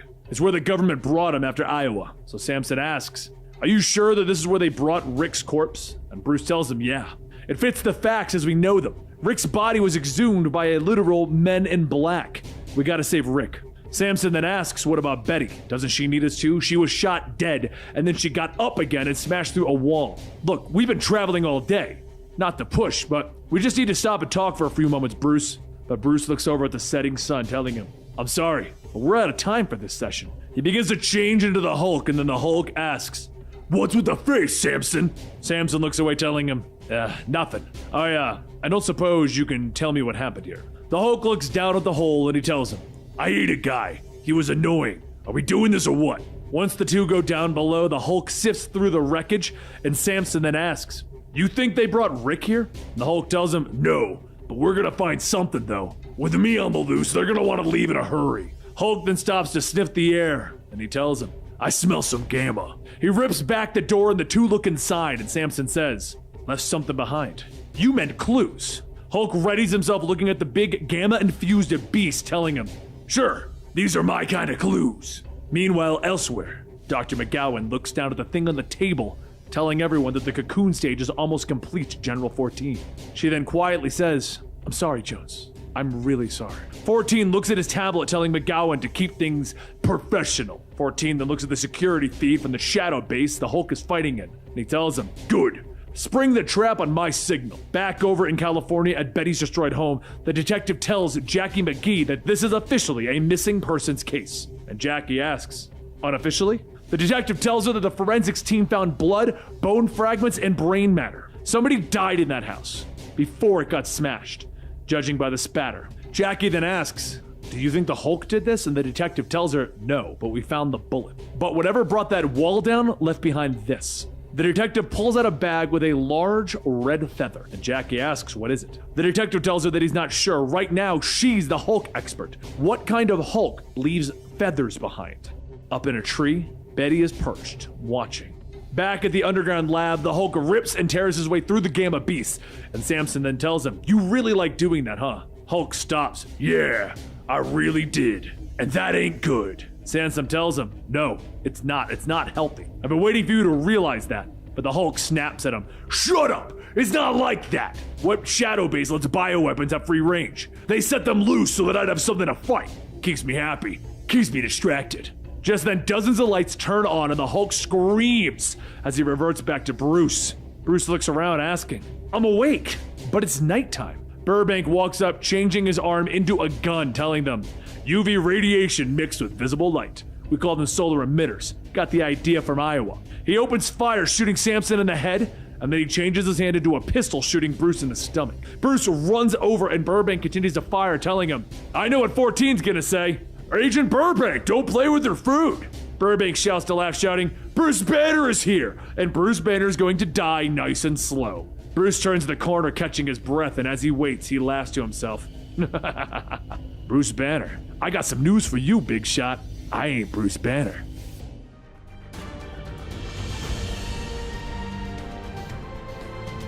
Burbank, the soldier chasing Bruce Banner through the military facility, asks where did he go. But the man inside of Bruce's head tries to look around to find something useful. He sees a display of gamma-charged bugs and he quickly smashes the glass. Burbank looks around the corner only to see the man that looks like Bruce grabbing a fistful of sand and throwing it in Burbank's eyes. The man asks, how does it feel to have radioactive ants in your eyes, big shot? Bet that really smarts, but not as much as... The man then punches Burbank in the chin, crushing his own hand. And Burbank tells him, okay, the ants were a shock, but punching me in the face? The man stumbles back, asking him, what the heck are you even made out of? Burbank points the gun at him, telling him, super tough plastic, courtesy of the CIA. I'm a cyborg, Bruce, and you're... But the man interrupts, I'm not Bruce. The man grabs Burbank's arm, twisting it, telling him, my name is Joe. As Joe kneels Burbank in the groin, he asks, those aren't made of plastic, are they? Having fun yet? 'Cause I am. Over at the new shadow base, everyone begins to ask, who is Joe? And McGowan tells one of the operators to cross-check the old Ross files. Images start to appear on the monitor, and then they stop on the one gray-skinned Hulk. The operator then says that Banner once worked for a Las Vegas casino under the name Joe Fixit. His skin was gray at the time, but he was also vulnerable to sunlight back then. McGowan then asks if there's anything stopping Banner from going through a personality shift without hulking out. Isn't that against the rules? And 14 tells her, if there's something that he's taught me, it's not to look at the rules. Back at the base, Joe runs towards the exit, but when he sees that it's blocked, he looks around for something else to use. Seeing his own reflection in the fish tank, he takes advantage to talk to the other personalities inside of himself, asking the Hulk, how's my driving so far? Yeah.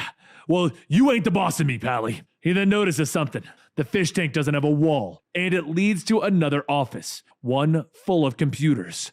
He smashes his way through, and as he steps foot into the room, the solar emitters turn up their intensity. Joe begins to struggle, telling himself, okay, they're driving me out, but I just came to get the info that I needed. If there's one thing that Bruce wasn't, it was a hacker. Getting into this computer is going to be tricky. Unless he looks around at all of the sticky notes on the computer and the pencil next to the keyboard, and he grabs it, shading over the indentations of the previous user. After getting what looks like a username and a password, he types both of those in, asking, "How's that for Banasmots?" A few moments pass, and as the computer screen begins to read, resetting, Burbank turns the corner, telling him, "You're done now.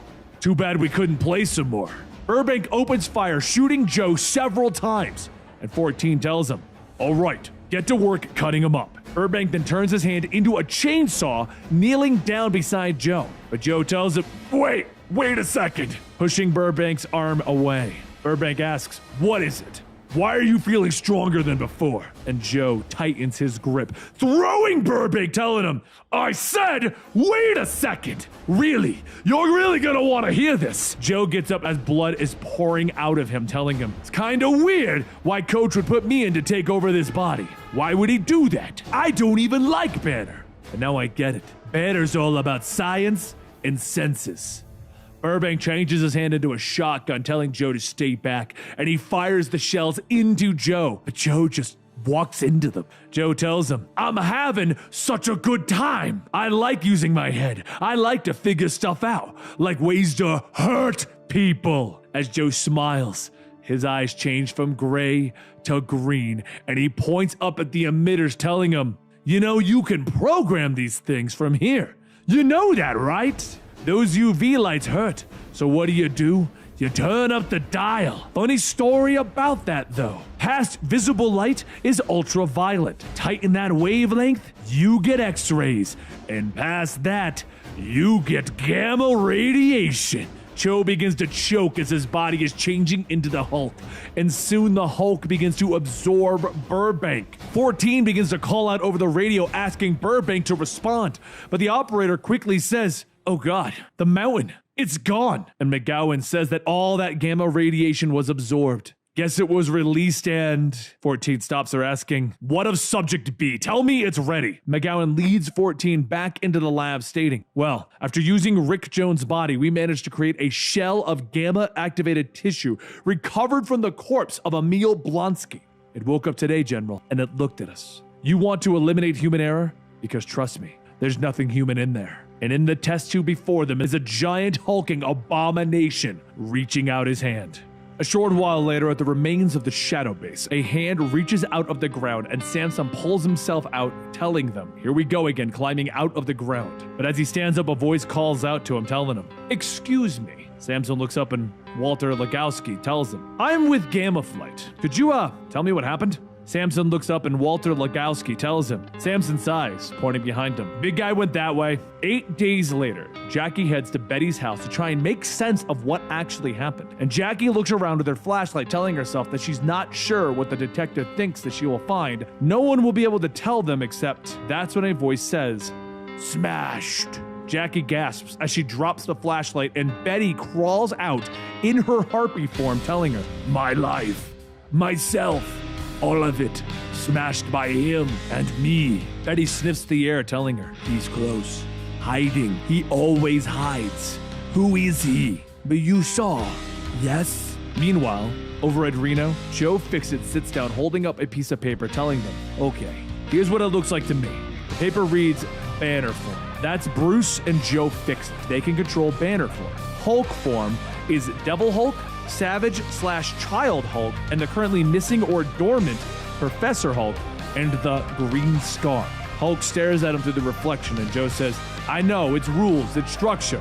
I hate it. But since I've been away for a while, it's time to start pulling my own weight. It can't always be the Hulk doing things. It can't be too chaotic. Not if we really want to end the world, Devil Hulk. Another thing is, what should I call you? can't just be Hulk. There's too many Hulks. And Devil Hulk just seems like we're tempting fate here. We could start calling you my... But before he could finish, a scream can be heard coming from the outside. Over in the lobby, the giant creature from the second shadow base walks in holding a woman in his hands like mouth. The woman from behind the counter screams, and she begins to pray. But the Hulk bursts through, punching the creature away. The creature gets back up and it slowly crawls towards the Hulk, mumbling. Hulk stares, stating, I know exactly what you are. An abomination. Let me guess, Shadow Base sent you? That you and their Blonsky? They dig you up again? Or did they get someone else to be Abomination? The creature lunges, clawing at the Hulk's face, yelling, Hulk! Hulk grabs the creature by the arms, asking, what is it with you saying my name over and over again?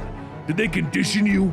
Program you? Or are you a machine? As the creature leans in, it opens up its hands that are covering its face, and it reveals two twisted faces. Hulk is taken aback, shouting, Rick Jones? Hulk steps back, shouting, Jones or not, I'm done playing nice. He winds up and punches, but the creature grabs Hulk with its face hands, and then suddenly, sploink! Green ooze pours out of the creature's face, and then the Hulk pulls his arm back to see his arm is now melting away. Hulk shouts, asking, Why? Why isn't this healing? And the Rick faces ask him, Help me! Kill me! When suddenly it begins to vomit up more acid.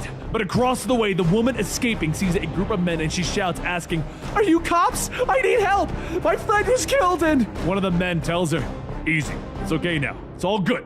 We're handling it. And that's when the man puts a gun to her head, shooting her. He then radios back to Shadow Base, telling them, Agent Hurst, civilian attempted evac, but the perimeter remains secure. Another voice calls out, Agent Hurst, was it? Jackie McGee, Arizona Herald. I have some questions for you. The men all turn around and they see Betty and Jackie. Killed her. Why? Betty asks. The men open fire, but Betty in her Harpy form lunges at them.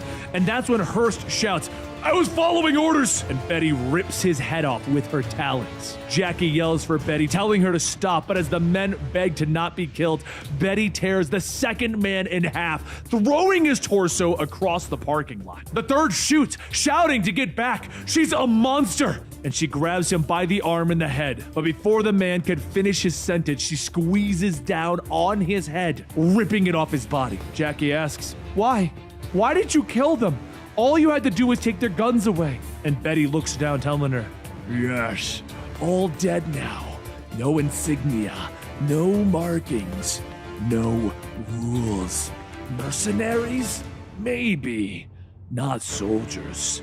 Might have killed you. Jackie tells her, Yeah, might. I'm only human. But this, having the power of a Hulk, you have the power not to do this, Betty. Betty looks down at her. But this is me. And you watch, you follow, question and judge. You want to know, but don't want to know. That's you. Betty then walks through the parking lot, and when she looks over, she sees the Hulk laying with both of his arms and his legs melted away by the Abomination's acid. Hulk says, Hulk hurts! Hulk hurts! Betty starts to sniff the air, telling him, I know you in there. The boy man. Hulk asks, Betty, Hulk heard voice.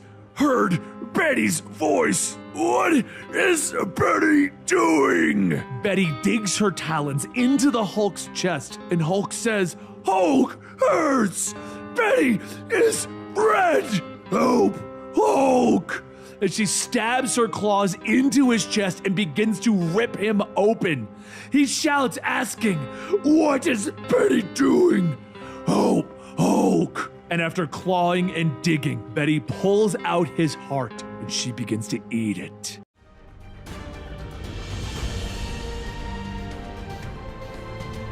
In the far below, Brian Banner tells Bruce, Welcome home, son. Bruce begins to look around asking, This place, have I ever really left? Brian tells him, Well, in one sense, yes. In one sense, no. You have not since the bomb killed you the first time, but in another, you're always coming and going. You and the others go in and out of the green door. We've had conversations like this many times before, but you wouldn't remember. Bruce grabs Brian by the shirt, shouting that he manipulated everyone around him so that he could split him off of the Hulk to bind him to some cosmic Satan. Brian begins to laugh, telling him, the one below all. We didn't come to them.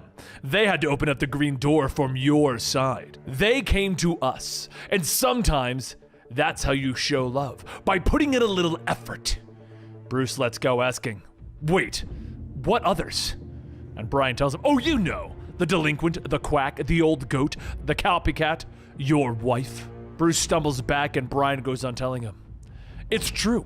Better pass through here. All of them. This is their home. This is where they belong. This is where Gamma is from. One form of it anyway, the hidden form. Not a particle, not a wave. An emanation. Emanation of the divine. Give or take. Bruce begins to shout, no. Gamma radiation is a measurable scientific phenomenon. Brian stops him. It's many things, above sure. Below it's a magic spell. Everything is more than one thing, Bruce. Are you a man yearning to escape hell? Or are you a monster wanting to bring it to Earth? Can't you, of all the people, see the middle ground? Bruce snaps at him. I can't think of anyone else that deserves to be in this hell alone. And Brian smiles. Who said I was alone? Brian motions back and Bruce sees a woman. His mother. He stops, stunned. Is that? And Brian tells him, yes. She visits me sometimes, not long enough. Bruce begins to cry, calling out for his mother, and Brian tells him, stop embarrassing yourself. As Bruce's mother begins to walk away, he screams, crying for her to stop, to look at him, please. And back above, the Hulk begins to open up his eyes, stating, okay, I got you, kid. I've always got you. As the Immortal Hulk punches the creature, he tells them, we need to be careful though. This thing's got stomach acid that can burn our skin. And Betty asks, stomach acid? No, stomach. No, acid. She begins to bury her talons into the creature's torso, ripping out its stomach. Betty looks up and stares for a moment. Don't hurt me again. And Hulk tells her, deal. And when he looks over at Jackie, he asks, what the hell are you doing here? Jackie tries to put the words together and asks, but how? Betty took out your heart and ate it. And Hulk tells her, sure, hard reset. Killing me jumpstarts the healing. Welcome to my world. Now answer the question. Jackie goes on stating that she supposes they should get a story from Mrs. Banner on what happened back in California. Well, she found one. As Jackie goes on, Hulk notices some lights off in the distance, and he tells Jackie, down. But before she could ask what he's talking about, a giant aircraft swoops by, firing down on Hulk, Betty, and the creature. Hulk turns around, ready to stop the creature. But Betty flies in, grabbing it, telling Hulk to see to the human. Jones belongs to me. As Betty flies up, she digs the talon into the creature's neck and begins to drag it down, opening his chest up even more. She then releases the creature, letting it crash down onto the flying gunship. With a loud boom, it falls, and just before it hits the ground, the Hulk smiles, stating, ha, catch. He lands, punching the mangled ship into the second ship, causing the both of them to explode in a fiery blaze. Jackie walks up, stating that she heard Amadeus Cho had a theory that Bruce was always subconsciously working to stop him from killing anyone. And Hulk tells her, yeah, I heard that. Little screwy, but it made sense. For the other Hulks at least. Now where's Jones? Betty flaps her wings, stating, here. And Hulk walks over, ripping open the rest of the creature. There's a loud whoosh as the skin is filleted. And the Hulk asks, what does this do? Guess we'll find out.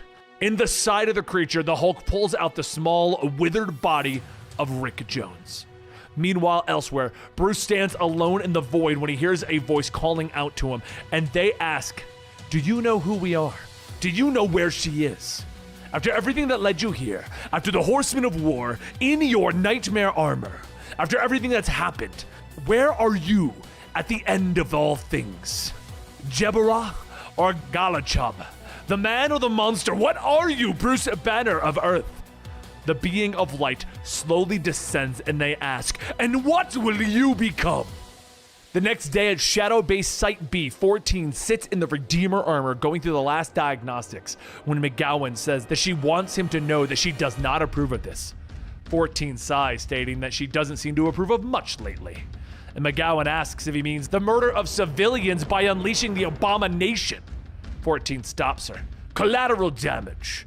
It's a term we've been using here since the 60s. Surely you've heard of it. McGowan tells him yes. She registered her complaints about that, but this, the translocation, is easily the most dangerous method of instant travel. Unless you are Reed Richards and can calculate the variables in your head, this is a terrible idea. 14 tells her, yes, hence the armor. If I miss the target, I can survive in open space.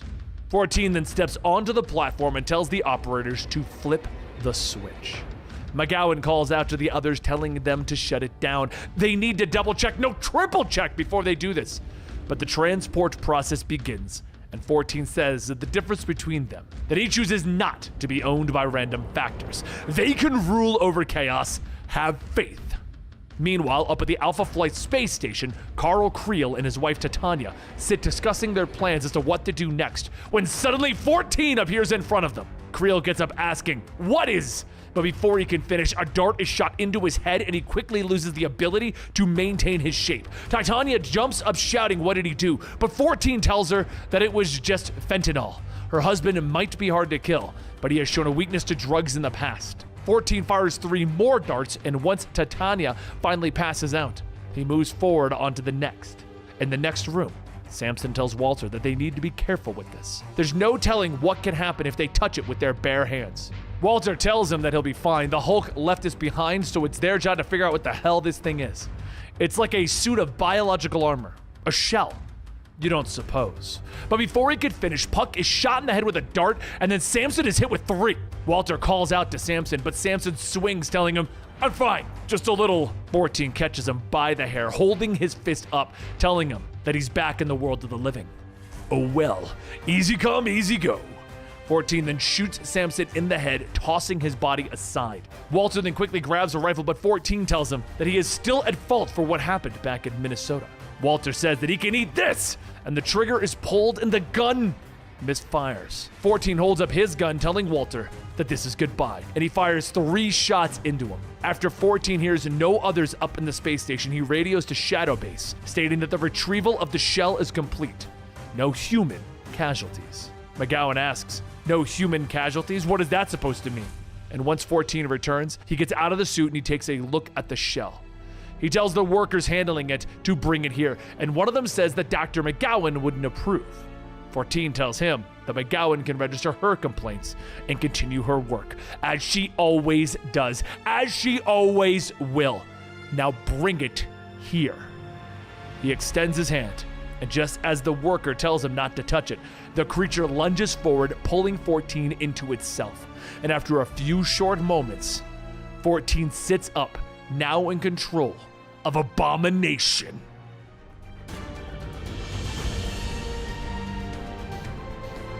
A short while later, McGowan runs in shouting, "What the hell is wrong with you? First you kill 2 Gamma Flight members retrieving the shell on a so-called stealth mission, and then you do this? Are you wearing it? Are you bonded with it? The Abomination suit? How is it even possible? We're gonna have to run some tests." But 14 looks down, telling her that he is in control here. He is in full control, and with that his nose begins to bleed. McGowan tells him that he has a little, but 14 tells her, "Yes, there are some side effects, minor side effects, but I am the Abomination." He leans down, stating, "We fight monsters. We make weapons. The Abomination is a monster, a terror against society, but now it is a weapon. My weapon, McGowan." Meanwhile, in California, Betty sits with Rick as he lays in a tub, quietly mumbling to himself. There's a knock at the door, and Joe asks if everything is okay in there. She's been in there since dawn. They really should talk. Betty changes to her Harpy form, opening up the door. "Yes?" And Joe says, "I was, wondering if there's any change in Rick." Betty looks back. "He made a noise. Maybe." And Joe tells her, "That's great, but I really need to talk to you. And it's day, so you should, be able to change back." Betty tells him, "Yes." And Joe asks, "Are you going to?" She pauses for a moment and tells him, "No, this is me." Joe tells her, "Well, okay. I'm gonna go check on McGee and get some lunch. Do you want anything? Betty closes the door. No, thank you. Goodbye. As she sits down, she reverts to her human form, keeping watch over Rick. And as soon as Joe steps outside, Betty shouts for him to come back. Something's happening! Joe and Jackie rush in, and out of the bathroom, a glowing green Rick walks out stating, Groom Lake! Under the ground! They're under Groom Lake! Oh God, I remember, Bruce. I remember everything. I remember everything that they did to me. Meanwhile, back up at the Alpha Flight space station, Puck asks if they are at Groom Lake, the military base in Nevada. The operator says that this is correct. They have tracked down the translocation signal back to its source. The fellow that killed Dr. Lane Kakowski came from right underneath that lake bed. Puck begins to crack his knuckles, saying, now that we know where the Gamma Core are, how about we get a little payback?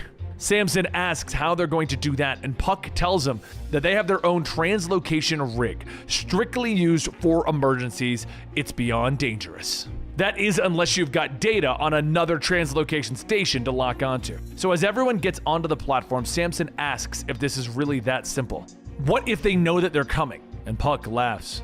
They'd have to be psychic! But as Puck, Samson, Creel, and Titania teleport into Shadowbase, 14 responds, actually, we are. Remote viewing. The military applications were first explored by the Russians during the Cold War, but we've closed the gap quickly. We have our own wave of psychic surveillance technicians who can reach anywhere, and once they have a location, even in orbit, we have absolute informational capacity.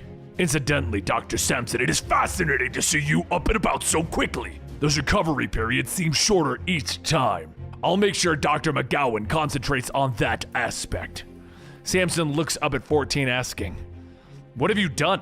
Why would you do this to yourself? And 14 smiles. I did this to win the war, to bring order to a world without any. As green blood begins to drip from 14's nose, Samson leans back telling him, nothing is worth, wait, Lord, do you even know what you've lost? 14 laughs.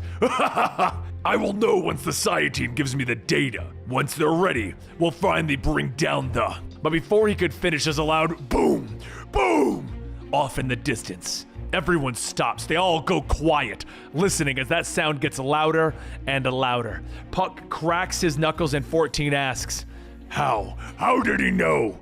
And at that moment, a giant green fist punches through the ceiling, and from it, the Hulk jumps in, stating, knock, knock. Hulk falls onto the floor after tearing his way in, and the only thing that 14 can see is the giant smile on the Immortal Hulk's face. 14 tells the soldiers to get some room between them, but before they can attack, Rick tells Jackie that it's time for them to go. They have other things that they need to take care of. As Betty flies away, Jackie says that was 14 down there. That thing, that abomination, had his face, and Rick tells her, yeah, I can guess how. That guy has a lost cause and he made himself into this. If anything, it makes it easier, right? Figure the plan's going pretty well. The distraction part anyway. Back in the main unit, the Hulk grabs onto one of the large mech suits, crushing it, asking, are we having fun yet? Titania asks, great. Are we helping the Hulk now? And Creel tells her that it looks like it. Now get behind him. 14 shouts to the Trank units to focus on the Absorbing Man and Titania. Bring them down! Dozens of darts fire at Creel, the Absorbing Man, but as the needles hit his skin, he says, these have fentanyl in them, right? Smart. I'm not so good with drugs. Too bad the needle made out of titanium is what touched my skin first. This time, I was ready for you.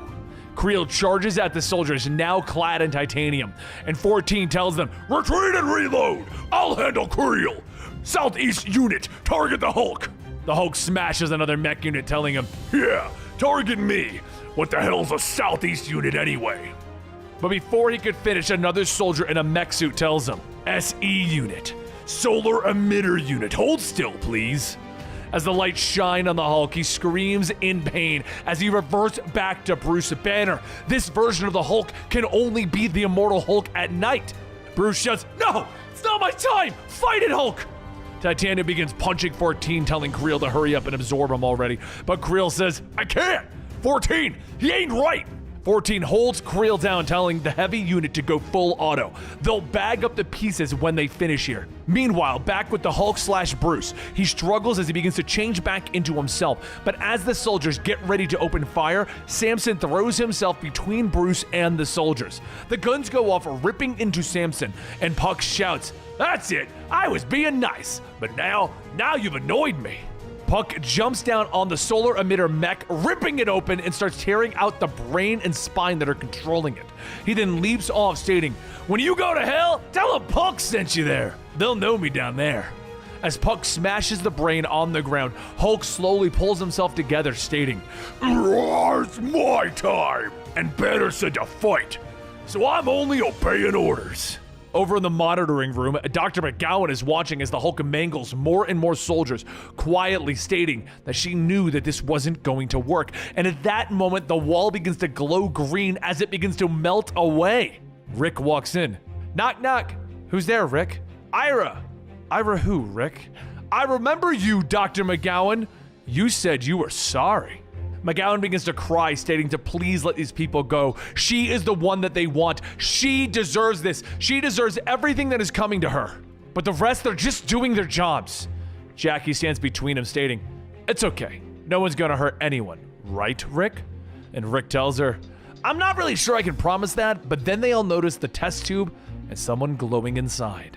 Betty says, "Yes, that's the boy. Was it them who did this?" And McGowan says, "No, they found him like this, or at least Banner did. The boy spent months in the grave. His mind it's gone. We've been trying to ease his pain." Rick pauses for a moment and floats down, stating, "Well, that goes a long way with me." Back with the others, heavy units begin opening fire with lasers into Creel, and 14 tells them to keep oscillating the thermal frequency. "Don't give him a chance to become the energy." Titania runs up telling Creel that he's got to keep it together. "Come on, baby, wake up." And as she turns her back, another soldier fires an electrical blast into her back and says that he got her. Titania is down, and so is Puck. 14 is struggling with the Hulk during this time, stating, "All we needed was the proper equipment." And the Hulk begins to laugh. "Don't kid yourself.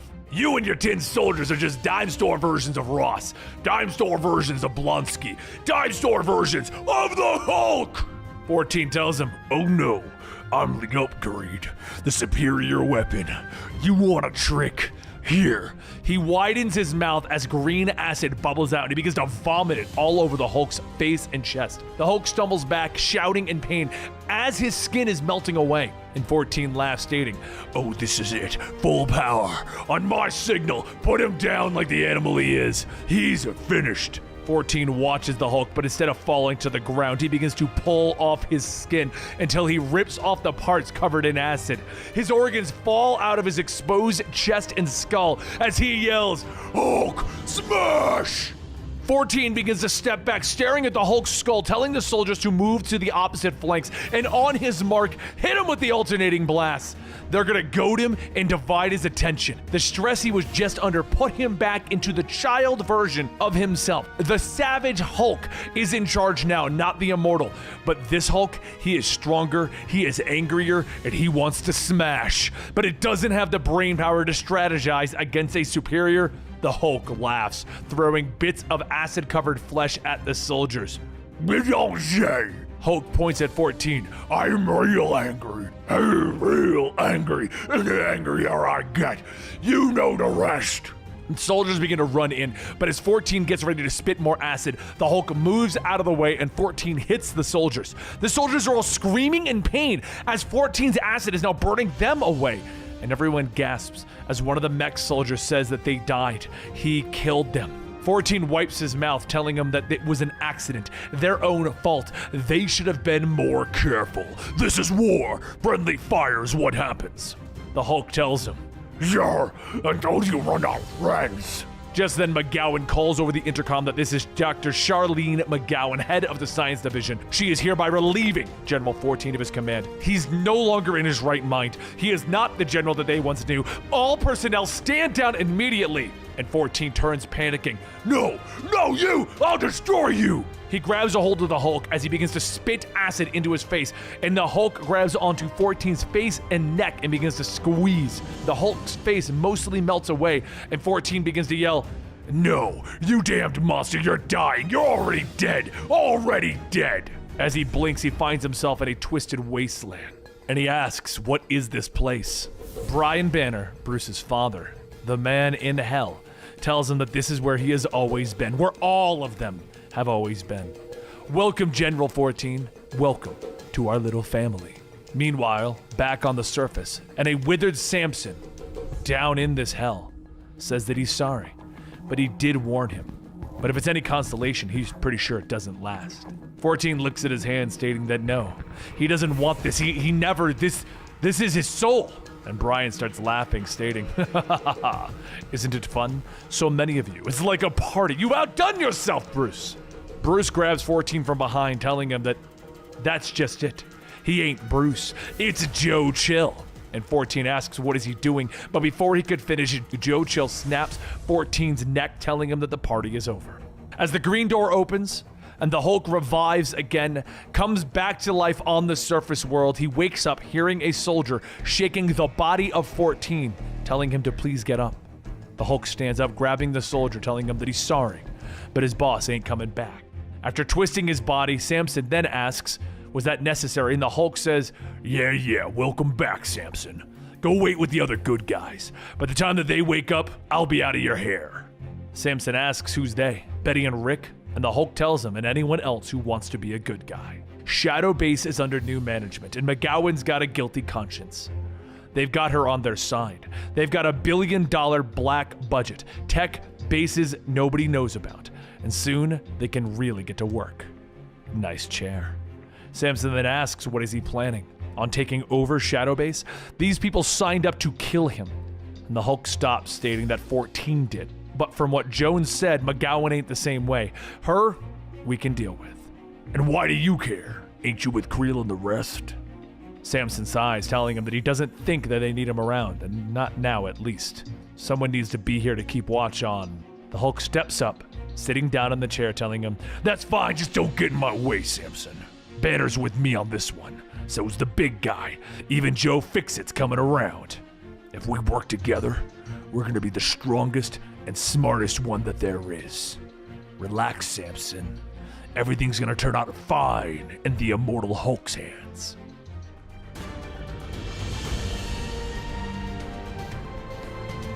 As the screen flickers on, an image of Bruce Banner appears and he tells the world, hello. For those who don't know, my name is Robert Bruce Banner, and as many of you know, I am the Hulk. I'm broadcasting from a secret location under the aegis of Shadow Base, an organization that was, until recently, tasked to vivisect me and create weapons from my body. For that purpose, they were allocated a black budget, or a covert deniable revenue stream funneled from our nation's military of $1.2 billion. That money could have been spent on education or medicine or help build the renewable energy infrastructure that we're going to need to survive the coming century. More likely, it would have been spent on more guns or more bombs or more camps. But, well, that's the world we live in, isn't it? The human world. Let's talk about the human world. And a few days later, after that broadcast at a Massachusetts diner, Bruce Banner sits alone, stating that this is probably the best clam chowder that he's ever had, compliments to the chef. The cook behind the counter tells him that he appreciates it. It was his father's recipe. Naturally, the clams were hand-caught. Bruce gives him a lighthearted laugh, telling him, naturally. But just then, the door opens up, and Amadeus Cho comes in, telling him that he had to lose the paparazzi. Figured this was something that they wouldn't want the whole country to see. And regarding that, there's one thing that he wanted to ask Bruce Banner. What the hell are you doing? That little pirated broadcast? That was a manifesto. We both have had our brush with Hulk syndrome, had voices in our head that thought that they knew better. So again, for real, what the hell are you doing, Bruce? Meanwhile, back at Shadow Base, Samson helps with his new equipment, stating, Hulk syndrome? That must be something that Amadeus came up with. Essentially, gamma mutation has been known to cause symptoms similar to dissociative identity disorder. It happened to Bruce, it happened to me. Jen Walter seems to have it now. Amadeus suspected it because they all took their gamma radiation from Bruce, who already has dissociative identity disorder, when he became the Hulk. Dr. McGowan asks if that means that the gamma transfer reflects the mental condition of the gamma donor. Samson goes on stating that Amadeus seems to think so. That basically, because Bruce Banner has multiple personalities, if he gives you a gamma-based ability, such as turning into a Hulk, you're also going to get split personalities. The other option is that Bruce also has Hulk syndrome on top of his pre-existing split personality condition, which has me wondering, why would you suddenly go from fighting the Hulk to now following him? McGowan, who once worked for Shadowbase, laughs, stating that they must remember that General 14 was the only thing keeping them out of jail, and he's gone.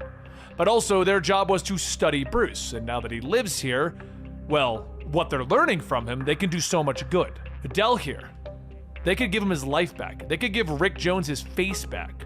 Samson then asks how much of this is guilt talking. For everything that they did to Bruce and the Hulk before she sided with him. Dr. McGowan pauses for a moment and then says that Bruce is right. What he's saying, those broadcasts that he's making, she honestly thinks that he's right. She believes in Bruce Banner. Does Samson? Bruce explains the recent events of the capture of Shadowbase and how he is now the commander of Shadowbase, stating how Dr. Charlene McGowan is the key to their success. Rick told him that she put her life on the line for the team. Those who stayed at the base with her, she has their absolute loyalty. She has chosen to work with Hulk, so now he has the absolute loyalty of all the soldiers following her, as since she is following him. So Amadeus asks him, what happened to the old Shadowbase commander? And Bruce stares without saying anything. So Amadeus moves on. Okay, another question. We're both Gamma guys. If I die, will I stay dead? Bruce laughs, telling him, personally, I wouldn't risk dying. There really aren't any rules for this. General Ross is still dead, and so is Walter. Amadeus tells him, yeah, but he read that he came back the first time. Which reminds him that reporter friend Jackie, she wanted an interview. Bruce says that Jackie is more of Hulk's friend. And Amadeus says, yeah? And which Hulk is she friends with? Bruce picks up a spoon and looks down at the Hulk's reflection, stating, the green scar. He and the professor are dormant right now, not sure why. Amadeus scoffs, asking, really? The two most heroic Hulks aren't up for this? And you're not sure why the heroic ones aren't here? Come on, we both know anger. We both know what it's like to save the world. Bruce stops him. No, I don't know what it's like to save the world, because the world cannot be saved. Not the human world. Not the world as we currently understand it. Earth's climate is changing rapidly. The world the humans built is, well, not sustainable, Amadeus. But there is still a short-term profit to be made, so the same systems are allowed to continue over all our dead bodies if need be. Amadeus tells Bruce that he understands that the math is bad. He isn't denying that, but there's still hope. They still live in a world of heroes. Bruce looks at Amadeus in the eyes, telling him, I don't believe in heroes anymore. Amadeus then asks, so what's the plan? Break everything and hope that things get better? Because we've seen where that goes, World Breaker. Bruce backs off, telling him, no. The Hulk is a blunt instrument.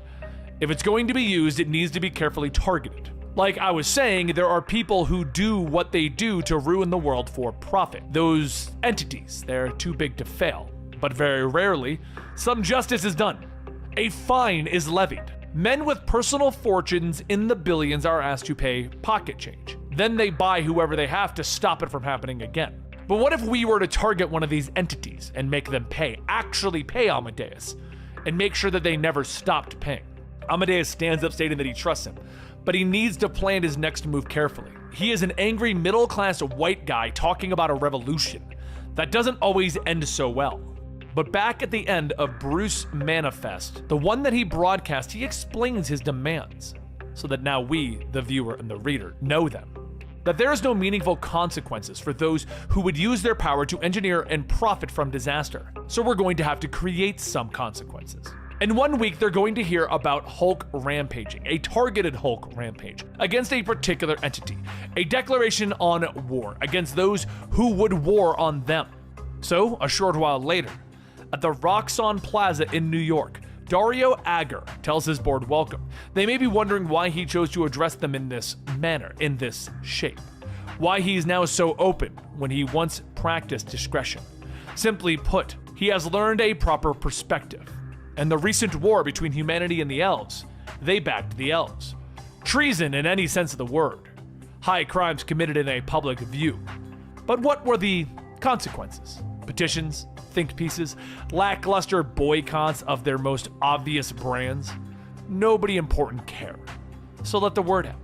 His name is Dario Agger, CEO of Roxon Energy Corporation, and this is his true form, because nobody will care. It's too difficult to care. This world is a maze of money and power in which the human beings lose themselves.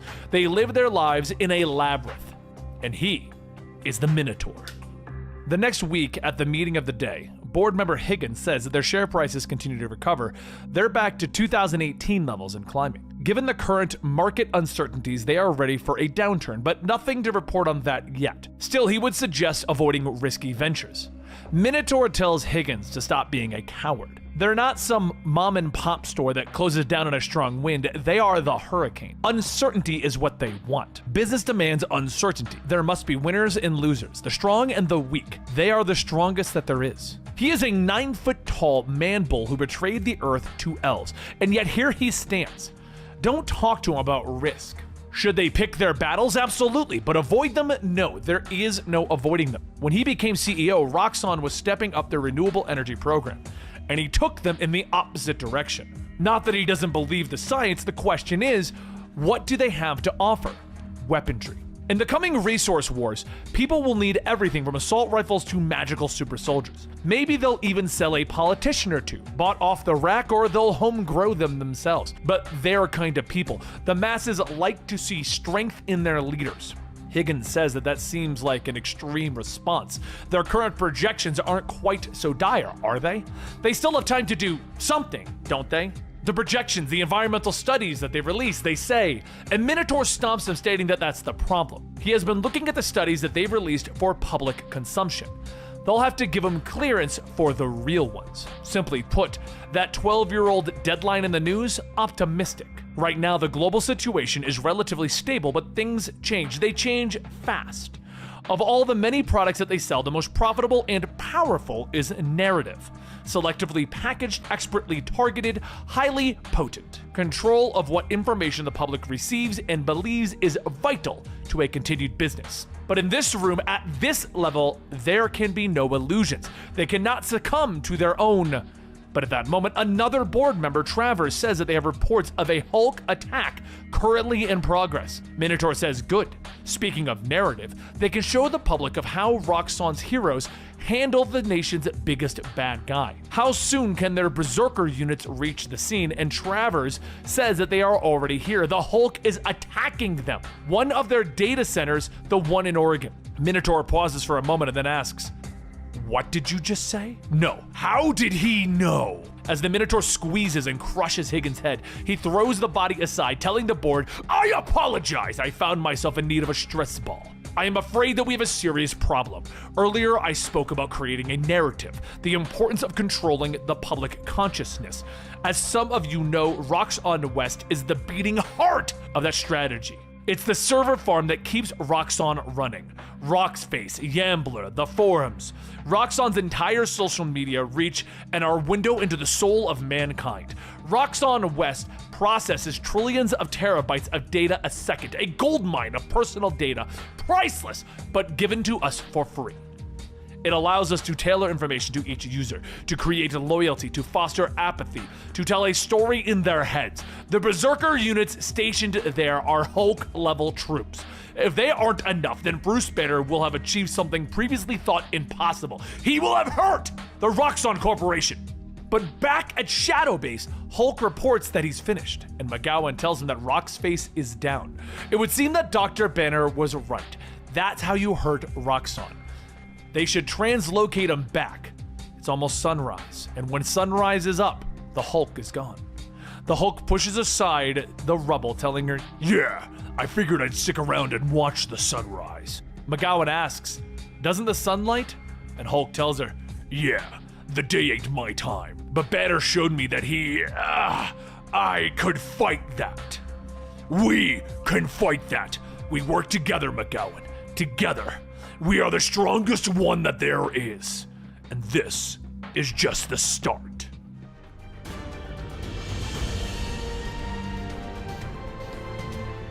As days pass, the Hulk's influence among the public begins to grow, causing riots among the younger crowds who want to rebel against the government. And for the Minotaur, he is constantly reminded that without Roxon's social media presence, other companies like Bane Tech are skyrocketing in popularity. As Minotaur gets out of his limo to head up to his office, he notices graffiti painted along the sign. Hulk smash. Minotaur sighs, stating that they love him. The Hulk destroys everything that he touches, and the 12 to 18 demographic love him. He's a meme, a figurehead of rebellions. The destructive urge made flesh. And what about them? They're the ones who build. They have shaped society. Now he may be a cynical man. In fact, he prides himself on it. But still, would a little gratitude be too much to ask? As Minotaur sits down, he watches footage from the Hulk stating that they cannot fight him by cracking the shell of a man to release the beast. The Hulk does that move better than anyone else. No, they cannot fight him with rage. Rage is his world. They will have to fight him in theirs. They chose the ground and they set the rules, and they built a box and they put him in it. They will cage him in a structure that he cannot escape. They will package him. That's it. Get me plastics.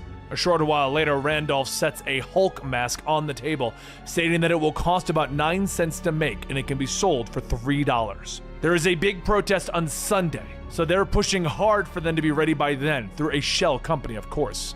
Minotaur picks up the mask, examining it, stating that the design of it is old-fashioned. And Randolph says that that's deliberate. The idea is to dampen the enthusiasm with the 12 to 18 demographic. The single-use masks will help that, if they catch on, especially when they leak their involvement. But their goal is monetary gain. Well, they cannot monetize the Hulk. It's a great idea, but in practical terms, it can't be done. Minotaur looks at the mask, stating, "No, but we can package him. If we don't have social media because the Hulk is tearing us down, we'll sell the Hulk. All we have to do is create our own." So later, on Monster Island, Minotaur jumps out of his helicopter onto a barren land and travels to a dark cave. He waits and a voice says, "Earthman, I heard you were thinking of an old enemy, of causing them pain. Tell me in words." Zenu steps out of the cave, and the Minotaur tells him, "I am in need of a Hulk." The next day at Roxon offices in New York, Travers tells Minotaur that they're ready to go. Once the order is given, they will begin to deploy their assets within the hour. Minotaur tells them, Good. We will wait until nightfall but Travers tells them actually they've turned up some interesting information. There was footage from the protests in Wyoming last Sunday. Minotaur grabs Travers by the face, squeezing him, telling him to get to the point, and Travers tells him, "It's the sun! Look at the sun!" Minotaur looks back at the tablet and sees the sun in the background, stating that it's still daytime. Well, at least a setting sun. It was overcast, raining, so there are limits to him being out. Question now is, how do we make use of them? What does this mean for the plan? Later, as the sun begins to set, Travers returns to his office, stating that their window is now open. All potential spoilers are off-planet, or otherwise distracted. The translocation team is standing by, and they're going to make one final prep when the word is sent. They are using local landmarks to triangulate, so it's likely that their enemy is going to as well. Current local time at the target is 16:30, so just over an hour until sundown. Minotaur says that he will either be late or he'll be weak, fighting on two fronts. Consider the word said. At that moment, Roxon bio-assets are deployed and 4 giant creatures are unleashed across the city. As they terrorize the people back at Shadowbase, McGowan calls out that they have an alert. The giant monsters are attacking Phoenix, Arizona. They need to get out into the fields. Bruce looks back from examining Rick, asking why. There are a dozen special response teams that can handle that. The Avengers, the Fantastic Four, they surely are capable of. And McGowan stops them, stating that they are all off-world right now. She already checked. The champions are on the East Coast with no instant travel tech. The agents of Atlas are even further away, and the X-Men are busy. Everyone is busy. This has been timed to be an attack on the Hulk. Bruce thinks for a moment, and then responds, well, it's a trap. As Hulk appears in Arizona, one of the giant creatures leaps into the air, swallowing him in one bite. Meanwhile, over at the Roxon offices, Minotaur watches the news, laughing. Ha ha ha! Down the hatch! Talk about a grand entrance. Or is that a grand entree? For the first time, we have the Hulk where we want him. If he can't be killed, then we'll just consume his essence. And once we've eaten the Hulk alive, that's when the real fun will begin. As the Hulk fights off the parasites inside of the monster's stomach, something changes. The green scar begins to fade and the savage Hulk wakes up inside. He begins to shout, "Wet cave, full of bugs! Bugs and slime that burns! Why Hulk wake here? Why Hulk left here with bugs and slime? Why? Why Hulk always hurt?" Over at the Arizona Herald, one of the monsters attacks the building, causing Jackie and her boss Murray to evacuate. Jackie calls out to Murray that he needs to hurry, and Murray tells her to just go on ahead without him, he's slowing her down. Jackie pushes through the panicked crowd, stating that this is not happening, just keep moving. They can make it if they keep to the emergency, but at that moment, the monster breaks through the stairwell, eating several people, with Jackie telling Murray to hurry back. They can get to the other side of the building where no one is, but again, the monster swings its giant arm, destroying the side of the building, focusing one of its heads right between the two of them. However, the eyes of the monster begin to turn bright green, and suddenly the head explodes. And Rick Grimes floats forward, stating, "Hey, I was just in the neighborhood, figured I'd stop by, see how things are going." Jackie asks, "Really? I just watched my coworkers and friends die and you're cracking jokes? Was this you?" Rick tells her, "Maybe, indirectly. Sorry, I put it on an act. I don't always know what's appropriate. Have you seen Bruce anywhere?" Across the city, Betty and Samson are getting ready to take on one of the monsters, but before they can engage, a large spacecraft flies beside with a voice asking, "How are things?" Now, Mr. Creel, surely Leonard here has excellent reasons to leave us unconscious in a wrecked Gamma facility and join up with America's public enemy #1. Puck goes on, stating that it's a good thing that he is an American, though, or he might be annoyed by that. Absorbing Man says that he is annoyed. Do they know how much work he put into being public enemy #1? Samson calls out, "Fine, I'm sorry, but can we do this when people aren't dying? Because I'm going to assume Gamma Flight isn't here to take me in." Puck tells them that it's funny how that works. Every time they get a chance, something bigger comes along to team up against. Unfortunately, the bosses are going to notice. Word of warning, the next Gamma Flight won't be quite so understanding. Samson says, "Right, message received. Can we fight the monsters together, please?" Absorbing Man laughs, stating that they are way ahead of him. Titania is down there already taking care of business, and down below, the monster that Betty and Samson were tasked with begins to spew molten lava when a female voice calls out. The monster calls back, and Titania grabs a rolled-up ball of rubble and hurls it into the air, landing it right in the monster's mouth. With the monster being dealt with, Betty flies Samson over to the fourth monster, and they begin to handle that one. The two manage to bring down the monster relatively easily, but Samson notices something crawling around one of the wounds that Betty made. A parasite from within tries crawling out, and Samson says that each of these things is a hive. If we accidentally break them fully open, oh no. One of those things ate the Hulk, didn't it? Over at the monster that ate the Hulk, from within its stomach, Hulk's hands rip through, and as Hulk tears open a hole, he yells, "Out! Hulk out from bugs and slime! Out into air! Who did this? Hulk will know!" But as Hulk jumps out of the monster, the opening that he created sets loose the parasites onto the city. The parasites quickly begin to attack the people, and as the Hulk pulls them apart one at a time, he yells, "Stupid bugs! Tell Hulk who did this!" But while that is going on, Minotaur watches the news and reports stating, I can't describe what I'm seeing, but the Hulk is at the center of it. He unleashed all of these monsters, all of these little bugs upon us. One way or another, the Hulk caused this problem." Minotaur laughs, "Ha ha ha, perfect. I couldn't have said it better myself."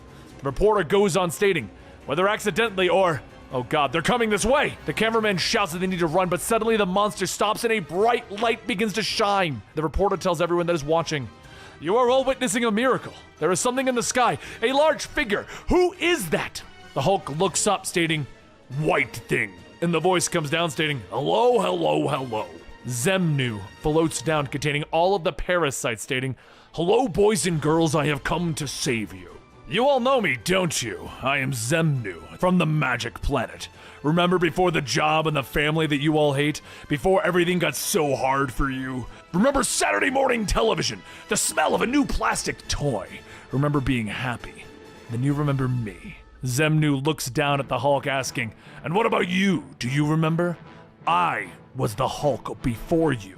Hulk shouts, "Hulk is Hulk! You are White Thing!" "Hulk know you. You hurt Hulk. Hulk smashed you, and you came back. Always come back. Always and always. Always try to hurt Hulk more. So this time Hulk hurt you. Hurt you first." As Hulk jumps into the air, he grabs Zenu by the throat, and Zenu says, "Oh my." With that, the news reporter tells everyone that it seems that Banner is attacking the alien hero. It's hard to say why exactly, unless the alien is perhaps foiling some scheme of Banner's. Minotaur sits back sipping his champagne. Perfect. Isn't he perfect? Such a consummate showman. As Hulk continues to strangle Zenu, Zenu hardly fights back, telling him, "He's got me, boys and girls. Remember how soda used to taste? He's hurting me very badly. I'm losing my concentration. Oh me, oh my." Suddenly, the parasites that were held captive break free and they begin to attack, starting with the news helicopter flying nearby. Betty quickly flies in, ripping the parasites out, telling the pilot to land or die. Back on the rooftop, Hulk punches into Zenu, shouting, "Shut up! Shut up, white thing!" Zenu asks, "Ewoks and bubblegum, 7th grade crushes and long summer evenings. Wasn't everything so much better before?" Hulk then tears into one of Zenu's mechanical arms, yelling, "Shut up! Hulk does not care! Hulk doesn't care about what was! Hulk is Hulk!" Zenu looks back at the camera crew, stating, oh dear, he's going to kill me. Remember your first love." Just then, the Absorbing Man flies in after taking the form of the Gamma Flight jet, blasting Hulk off, stating, "Holy crap! Zenu from the Magic Planet? I watched you when I was a kid, right?" Hulk gets back up, shouting, "Stupid metal man! White thing lies! White thing always lies! White thing is a lie! Why do puny humans never listen?" But before he could finish that sentence, the Hulk vanishes, reappearing in Shadow Base, with McGee telling him, "All right, that's enough. You've done enough damage." Hulk turns back. "Stupid science woman! Science woman took Hulk away with Big Machine, back to stupid Metal House. Why? Hulk would have smashed them." McGowan asks if he means that he would have smashed the hero who just saved Phoenix on live TV. "Do you want people to turn against you?" Hulk scoffs. "Bah! Puny humans always turn on Hulk. White thing more important. White thing must be smashed or McGowan asks, "Or what? Save more lives? All I saw was White Thing cleaning up your mess." Hulk screams, "No! White Thing was doing something!" Hulk felt it. Hulk now know what it was. Hulk now like it. McGowan sighs, telling him to stop. What he is saying isn't making sense. She needs to talk to one of the other voices in his head. Can Savage Hulk go back? Hulk groans, rubbing his head. "That was weird. Savage Hulk has never kept me out before. When we got hurt, he took over like it was nothing before the sun sets. He's stronger. That's a wrinkle." McGowan goes on stating that she needs to get the rest of them back. If the media gets a hold of them, they'll eat them alive, especially Samson. They can start with him. He knows all of them. He can probably get to the bottom of this, but the Hulk stops her, stating that that is the first lie that she's ever told him. Samson couldn't get to the bottom of a bag of chips, and she knows it. McGowan says that that's not really fair, but the Hulk stops her again, stating, "That's lie number 2. Keep digging, McGowan. Someone needs to look into this, though. Someone competent. We both know how the big guy talks. Baby talk. He's just a kid. But this was even weird for him, right?" McGowan says that she just couldn't understand what he meant. He kept saying this word. Hulk tells her, "Yeah, over and over again. Hulk, Hulk." But then the Hulk stops and thinks for a moment. And after some time passes, he asks, "What the hell is a Hulk?" McGowan stares into Hulk's eyes, trying to understand him, as she knows what she's looking at. But does she really? When suddenly she remembers exactly who the Hulk is. Zenu.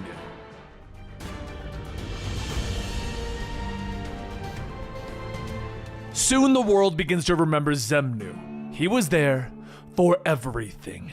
He was the one who assembled the Avengers. He was known as the Living Hulk. He was the Earth's mightiest hero. He was an X-Man, and he was everything. Every news piece on Zenu has everyone praising him and talking about how Zenu was always there for them. Minotaur of Roxon sits back in his chair in his office, stating that this is rather interesting. He wasn't expecting Zenu to be so powerful. Zenu tells him, "Yes, my powers are only going to grow stronger, but the strongest in a context, through a screen, through a culture, television. Television in your home, television on your phone, television by your bed, television in your head. Don't you remember?" He goes on stating that while he hid and licked his wounds, he began to appear harmless, and this became his planet, Zenu's magic planet. Minotaur laughs, telling him, You're Planet Hulk, of course. Although it didn't work on me. I am Dario Agar. I of all people know how the sausage is made. I mention that in case your eyes are getting bigger than your stomach, Zenu. Zenu tells him that their deal is acceptable. Once he is done with this world, when it is a dying shell, it will be his home. He will convert those humans who survive to be as he is. But in order to do that, he must repair his physical form. Sustenance is required. I am very hungry. Minotaur says, of course. Travers, get Zenu a meal. Travers tells him that he can get him something, but it will take some time. With all of the disappearances, give him an hour. He'll find someone who won't be missed. Minotaur tells Zenu that that is an acceptable time, but Zenu then says, but he is hungry now. Minotaur pours himself another drink, telling Travers that he's sorry. As the mechanical parts inside begin to unfold into small arms and clamps, Travers begins to yell, wait, you can't, wait, please! The arms lunge out, grabbing Travers, and as it pulls him into the gaping maw of the machine attached to Zenu, Minotaur tells him, yes, it's unfortunate, but the thing is, people like you are always replaceable, Travers. And right now, I only have access to one Hulk. Supply and demand, my friend! Supply and demand! Meanwhile, back at Shadowbase, Bruce Banner stares at himself in the mirror, stating that nothing is wrong. Nothing is wrong! Rick knocks on the door, asking if everything is okay. They were seeing some weird stuff about him on the TV. Bruce struggles to keep the Hulk inside, telling him, yeah, I'm fine, nothing's wrong. The mirror, it's holding. The Hulk isn't coming out. Rick tells him, okay, so what are you doing in here, Bruce? Bruce wipes the sweat from his brow, telling him, I'm planning my next move.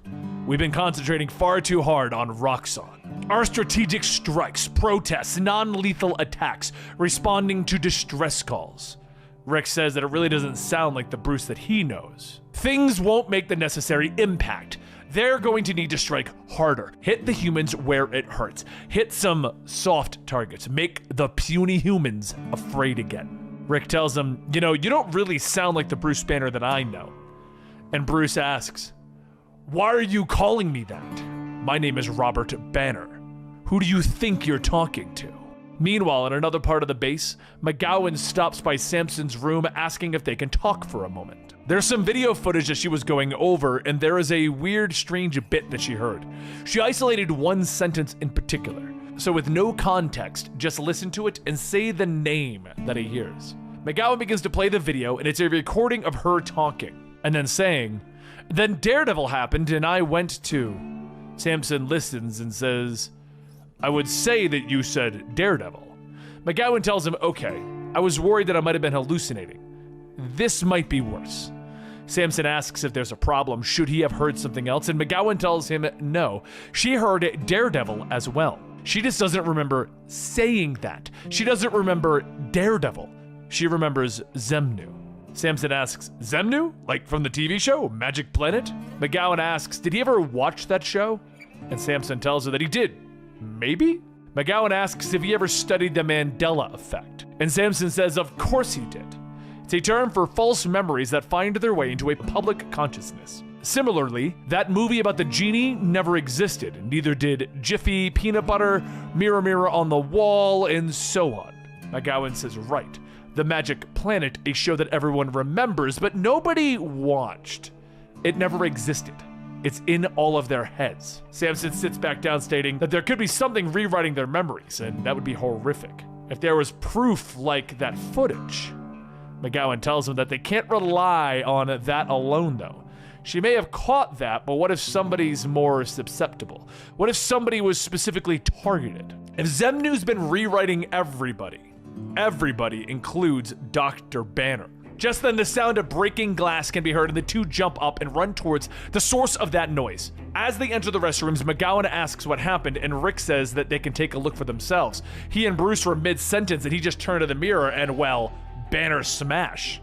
Banner looks at his bleeding hands and says, oh, you guys shouldn't make a fuss. The simple-minded brute is becoming a distraction, and distractions are going to be removed.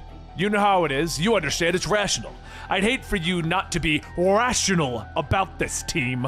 But inside of Bruce's mind, the Hulk punches back at the mirror, shouting, "Stupid, stupid Banner! White thing is in stupid Banner's head, and everyone's head!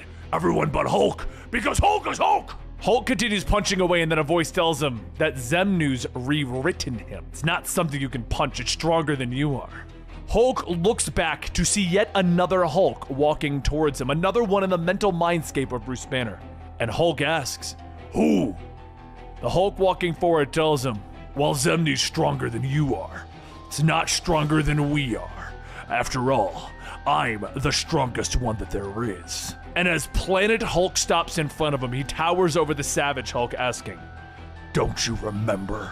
Back outside of Bruce Banner's mind, he tells everyone that his name is Robert, and that is his name, and it has always been his name. The name of the man who ends the world. He knows he shouldn't want that, or he should want it in a metaphorical sense, wanting and not doing. But has he been limiting himself all of these years, limiting his true potential? What would happen if Robert Banner just let go? McGowan tells him that he needs to listen. He's been infected by something. They all have. Something has been altering their memories. Some alien presence is creating a societal group memory as a form of camouflage. It disguises itself as something that we'll all accept, something that we'll all trust, like a TV show from our childhood, a superhero. It has to be a Roxon attack. It's possible that it may have made a deal with them. Bruce asks if they're saying that his memories aren't real. Because I have such a clear memory, McGowan, of the sound of my father's skull when it broke on my mother's tombstone when I killed him. And it was no accident, McGowan. Was I not acting like my true self in that moment? Because sometimes it gets dark in here. Dark and strange. Back inside of Bruce's mind, Savage Hulk and Planet Hulk walk into the distorted and strange world. And Savage Hulk tells him, "Hulk, remember this place. A place like this place, but strange now. Cogs and gear and junk. Face looking back at Hulk. What is this place?" Planet Hulk asks him, "Do you not remember? You used to spend a lot of time here, back in Banner's inner world, his mindscape, and it's been going downhill ever since, Savage. I've been trying to help Banner from the inside. I've been trying to help him heal." But then Hulk begins to sniff the air, and Planet Hulk asks him, "What is it?" And Hulk says, "Hulk, not sure. Odd smell." Planet Hulk climbs onto the top of a hill, telling him, "It must be all the trash here. Oh look, here's some of it now." Planet Hulk points down at a chained Hulk, stating, "There's a snake in our grass, the big bad Devil Hulk who wanted to break the world. There's one good thing that came out of this. No more of this scaly creep running around. He's locked up tight again, and he's never getting out." Planet Hulk kicks the Devil Hulk, and Savage Hulk tells him to stop. "What's wrong? Why would we stop, Savage? He's been trouble since the start, ordering us around, telling us when he can come out, acting like he's our dad. Remember Brian Banner?" Hulk then spits in his hand and says, "Hulk is Hulk, and Hulk is Hulk too, and Hulk is kind of Hulk. Hulks are Hulks." As Savage Hulk begins to pull at the giant chain, Planet Hulk tells him to stop that. But Savage Hulk continues to pull, telling him, "Chain is strong, but Hulk is stronger, and Hulk must be." Soon the strength fades as the chain falls back down, and Planet Hulk asks, "Are you done yet? You aren't the strongest here. Trust me on that. Besides, I'm going to need all of your strength for what's in store next. Look over there." Hulk sees toys scattered around at a young boy watching TV. And Hulk says, "Hulk never had toys."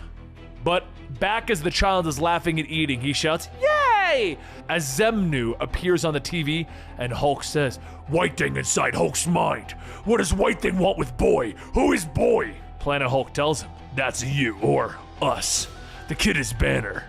This is the childhood Banner always wanted, but we're the childhood he got." Hulk climbs up onto a platform stating, "Hulk always hurts. Hulk always hurts. Always and always and always." He charges and punches through the TV with Planet Hulk telling him, "Good boy." As Hulk pulls his arm back, he leans down asking, "What was inside TV? It goes on forever." But Hulk see light. What is Hulk seeing? Planet Hulk tells him that that is his way out. "Go get him, Savage." Hulk leans further in, shouting, "Yes, Hulk sees the way. Hulk will go get White Thing! Hulk crawls through the TV out into the real world, and Bruce falls over with Samson yelling that he's choking. McGowan runs over, but suddenly she stomps and Samson lets go. 2 green fingers begin to stretch out of Bruce Banner's mouth until finally the Hulk's arm thrusts through. Seconds later, the Hulk bursts through, ripping Bruce's body apart, shouting, "Hulk is free!" Everyone stares and Hulk tells them, "Listen to Hulk, green hair, and you science woman. White Thing made humans think that he is Hulk. Hulk is not Hulk. And when Hulk say Hulk, humans think Hulk say nonsense words. But Hulk is Hulk. Hulk is always Hulk. Hulk is chained inside. All that is Hulk. Hulk's system has been hurt. And hurt, stupid Banner, other Hulks. They boss Hulk. Tell Hulk when to come, when to go, and talk and talk and talk. But Hulk only Hulk left. And it's Hulk's time now. And Hulk not talk. Roxon send big monsters, big show for White Thing. So White Thing with Roxon. Now Hulk go where Roxon live. And Hulk finish White Thing. Who with Hulk? Within seconds, Hulk and the others storm Roxon Plaza. And Samson asks if this is really the best course for them. They need a plan to deal with Roxon carefully and methodically. Hulk says, too careful, too much talk, too much waiting. Give Bullman time to hurt everyone, stupid Banner. As everyone enters the building, they see the twisted and deformed humans, all with mechanical attachments like Zenu. Samson asks, what are these things? And Rick tells him that Hulk is right. See the metal parts? How they don't have mouths? They came from Zenu, and that tells you what they were. Meanwhile, up in the penthouse, the Minotaur is shouting, asking what is going on. What is all of this chaos? First, the Hulk comes here, the same Hulk that's supposed to be under control. And what are they fighting? What are those things? Is that Travers? All those people you ate? Zenu says, I converted them, since I've internalized the conversion process to nourish me. And I'm very hungry. Minotaur grabs his phone, stating that this is a PR disaster. Security! Close the shutters, lock down the building. If anybody sees security, Minotaur looks at the image on the phone, and as the security guard that Zenu converted stares back, it changes to Zenu's face telling him, I am very hungry. As Minotaur turns back, Zenu's mechanical arms reach out, grabbing Minotaur, and Minotaur begins to yell, No! God no! We had a deal! Zenu pulls Minotaur into the maw of the machine's mouth, stating, Our deal was satisfactory, but it is not satisfactory enough. Business demands winners and losers, and the strong and the weak. But back downstairs, Hulk finishes tearing the converted creatures apart, making his way towards the elevator. He rips the elevator out, shouting, Stupid gold boxes in Hulk's way! Hulk go up now! Smash Bullman! White Thing too! Hulk's friends come! As they all reach the penthouse, Hulk finds Minotaur as a half-converted mess on the ground. He begins to ask what, but Zenu appears, stating, Hello! Shouldn't you be subduing this planet for me? Zenu reaches out, grabbing him by the head, telling him, Your mind is organized differently than the other human minds. No less powerful, though. So no more so either, only different. I know that you are all weak. The mistake was treating you like a monster. You're not a monster. You're a child, Hulk. Behind them, Rick channels his gamma energy, stating, That is enough. This is gonna be your only warning. This is a big mistake. You have no idea. And Zenu asks, What I'm doing? Feeding Hulk gamma? It doesn't matter. I'm already in the Hulk's mind. Rick tells him that you might think you've got some of the gamma energy, but you've only got some of it. What was available? Take a look deeper. Look who's coming to meet you. Inside Hulk's mind, Planet Hulk asks, Welcome to the magic planet, huh? Wrong. Welcome to my planet! Welcome to Planet Hulk! As Planet Hulk takes over, he punches into Zenu, destroying him and the mechanical parts. A few moments later, Hulk looks around asking, What happened? Everything went dark, Hulk went away, and then... Rick tells him he's okay. He beat the bad guy just like he always does. Why doesn't he head back down? The others need some help mopping things up. Hulk turns at leaving, stating, Hulk will do as Rick says. Rick is friend. Rick, good friend. And Rick laughs to himself, stating, If you only knew. At that moment, Rick floats down to Minotaur, asking, What should I do with this? The crass little billionaire who thought that the four winds would forever bow to him. So he summoned them, and in they have blown. but you couldn't control Zenu. So you most certainly couldn't control him, could you? That said, you could still be useful, even as wretched as you are. So you'll be allowed to live if you call that living. But you will leave Banner to me from now on. You need to understand your place in the scheme of things, because in this world, there are those who follow, and those who lead.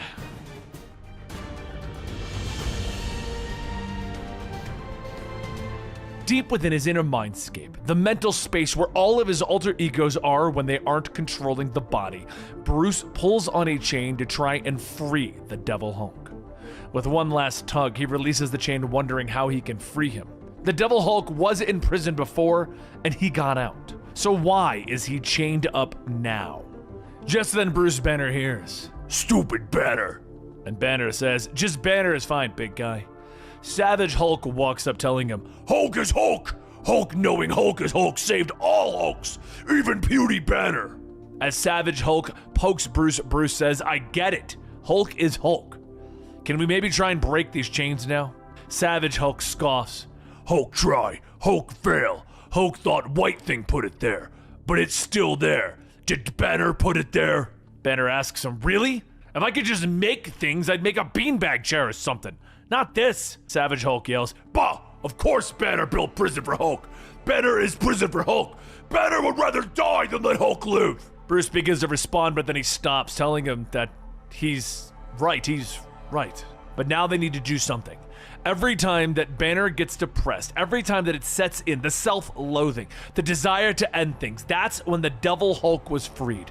And funny enough, when in full control, all the Devil Hulk wanted to do was end things in a bad way. But without the Devil Hulk, they need to do better. They need to do things differently. Savage Hulk grumbles, thinking, and then says, "Okay," and he grabs the chains.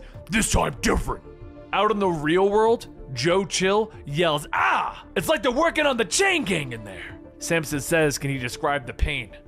Is it like a switching headache or something else?" And Joe tells him that he's got no clue what it is. Zenu trapped him in Banner's head. Zenu then gets whacked, and here's Joe Chill again. So far, so simple.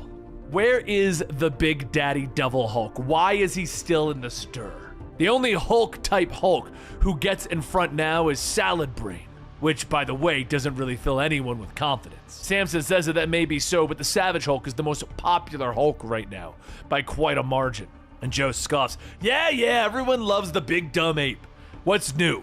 But no Devil Hulk means that I'm the smart one now. There's a piece that I ain't seeing yet.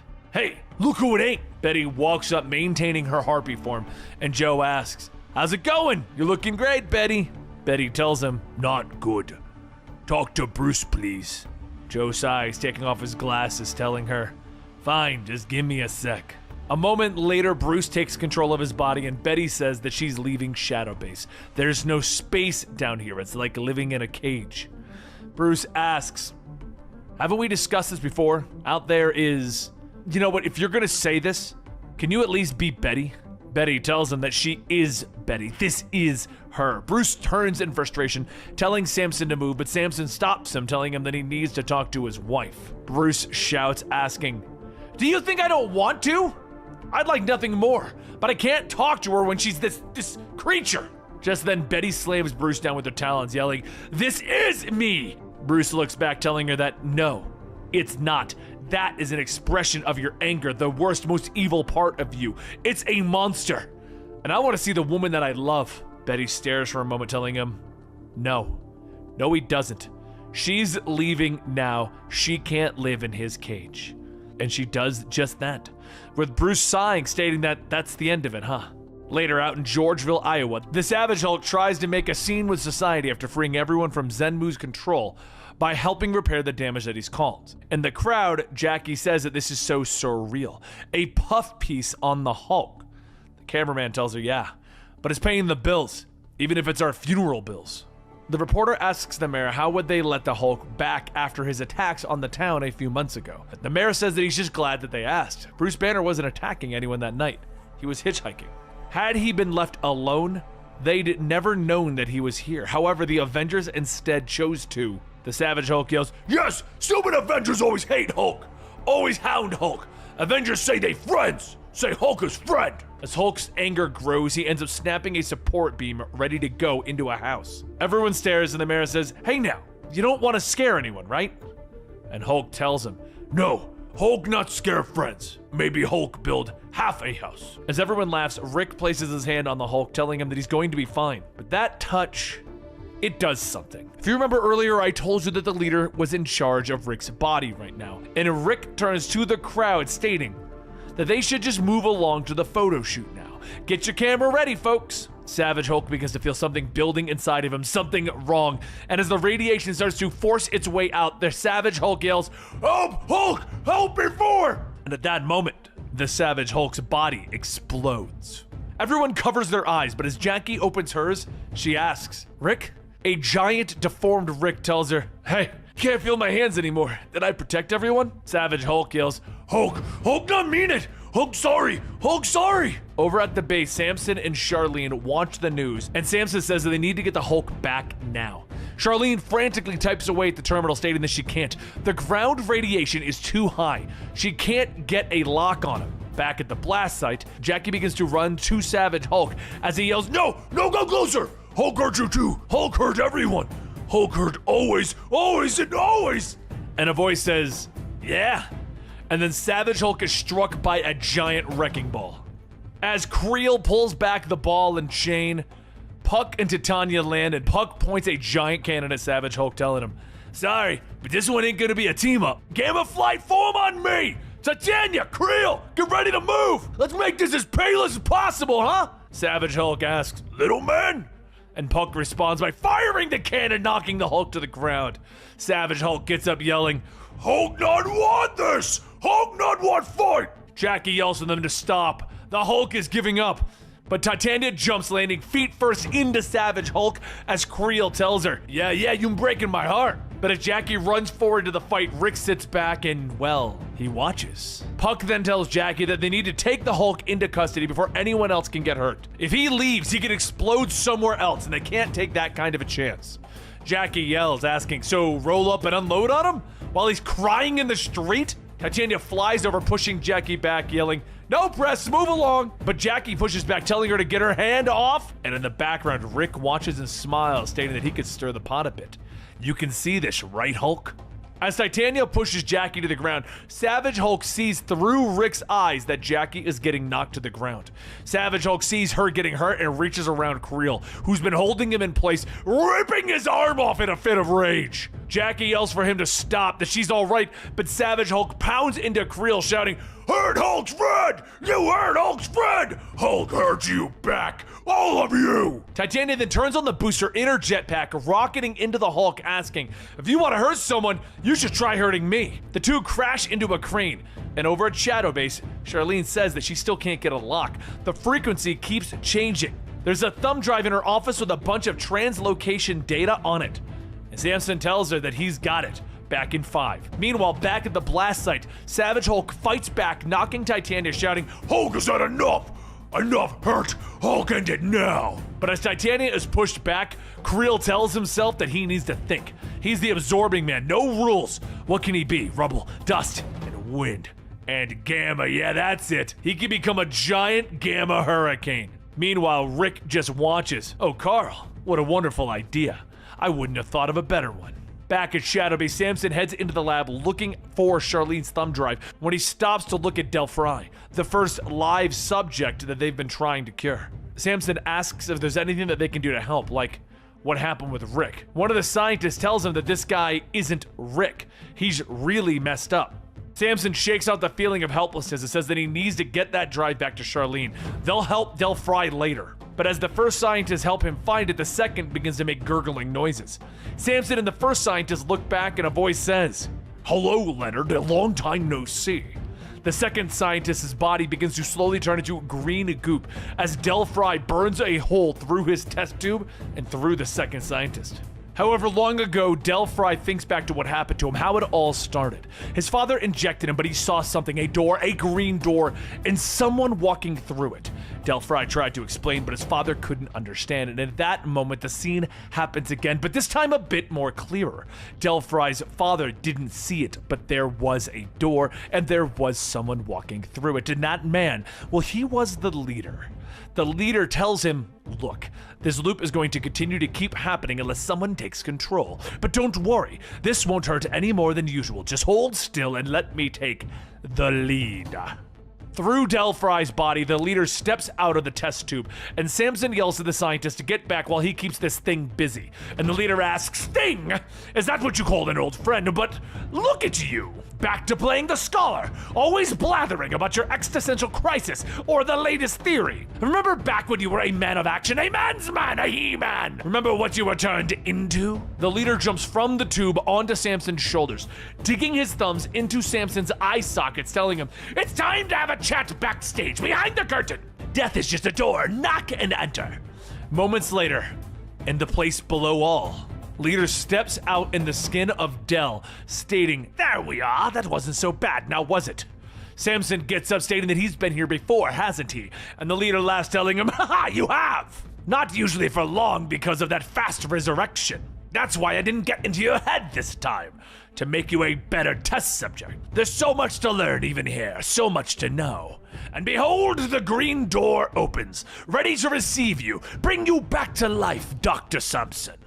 Now, I could very well walk through that door myself and take your place, just as I did with Rick Jones and poor Delphi.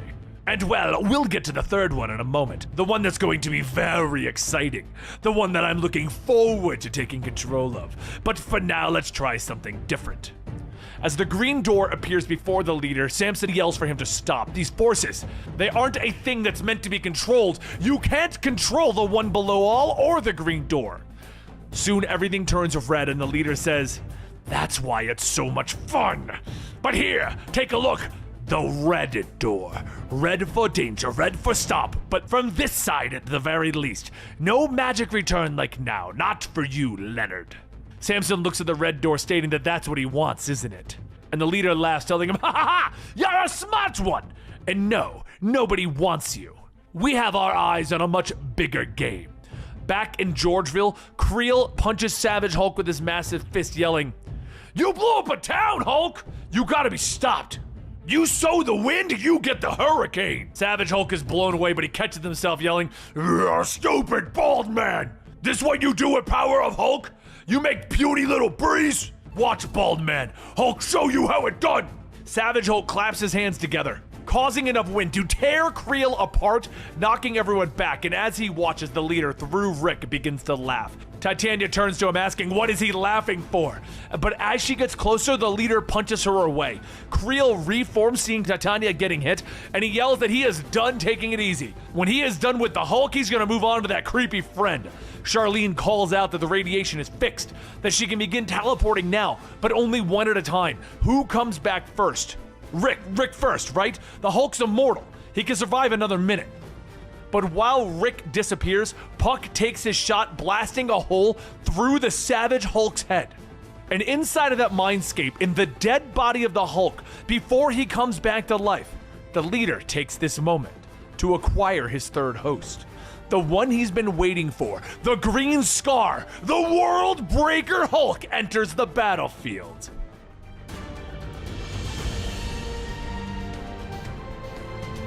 Over in the Mindscape, the Devil Hulk sits in his chains, locked up. He can feel it though. They're in trouble. They need him. But this is somebody else's doing, not Zenu's. Somebody used their fight with Zenu to get past the mental defenses that Bruce Banner had up. And now, whoever it is, they're just out of reach, hurting Banner, hurting the big guy. Back when Bruce was hurt, he offered to kill his dad, because a good dad wouldn't hurt him. All he had to do was let him out. Let out the Devil Hulk. Let him kill. But even back then, Bruce didn't want his father to be killed. But back in the Mindscape, the leader is laughing as he pulls the Savage Hulk in chains, telling him, that was quite a laser you took to the brain. Savage Hulk speaks again. Hulk, want daddy? Leader asks, you want your daddy? Well, daddy is right here! And he punches Savage Hulk in the head. The leader chuckles to himself, stating, I really hope that Samson is taking notes. As the leader gets over the hill, just below him sits a chained up Bruce Banner and Joe Chill. Joe sees the Savage Hulk being dragged in. Oh, great. He got the salad brain. Banner, whatever you're doing to make me puny in here, you gotta stop doing right now. Banner tells him that it isn't him. Whatever is going on isn't Bruce Banner's doing. And Joe tells him, are you sure? Because the other option ain't looking so good. Bruce begins to ask what he's talking about, and when he shifts to look over, he sees the leader. Oh, I see a familiar forehead. Leader leans down, telling him, that's right. I'm the strongest one that there is. Joe asks, what's the skinny anyway? If you're so powerful, couldn't you have done this to us years ago? The leader laughs. No. That neuro-atypical mind is really hard to get into. That's why I had to use the back door. I had to use your green door from hell, Banner. But now controlling 3 of the personalities, the leader begins to attack with each, using Rick and Dell to corner Charlene. The leader tells Charlene that she can survive this, and they could accomplish great things together. Charlene tells him that she won't. He can go to hell. And he laughs. Oh, I'm already here. We need to get to Samson so that I can see. Just then, in the below place, in the hell, Samson takes a part of the debris, cracking the leader in the head, throwing him off his concentration between all of the bodies he's trying to control. In the shadows, Rick begins to shout for Samson, and then using the evacuation protocols, Charlene locks Dell out and begins the translocation process, severing Rick's head from his body. Leader screams through all of his bodies, feeling that pain, and Joe laughs. Ha ha ha, not that easy, is it? The leader wipes the blood from Green Scar's nose, telling him that he was just sliced at the molecular level.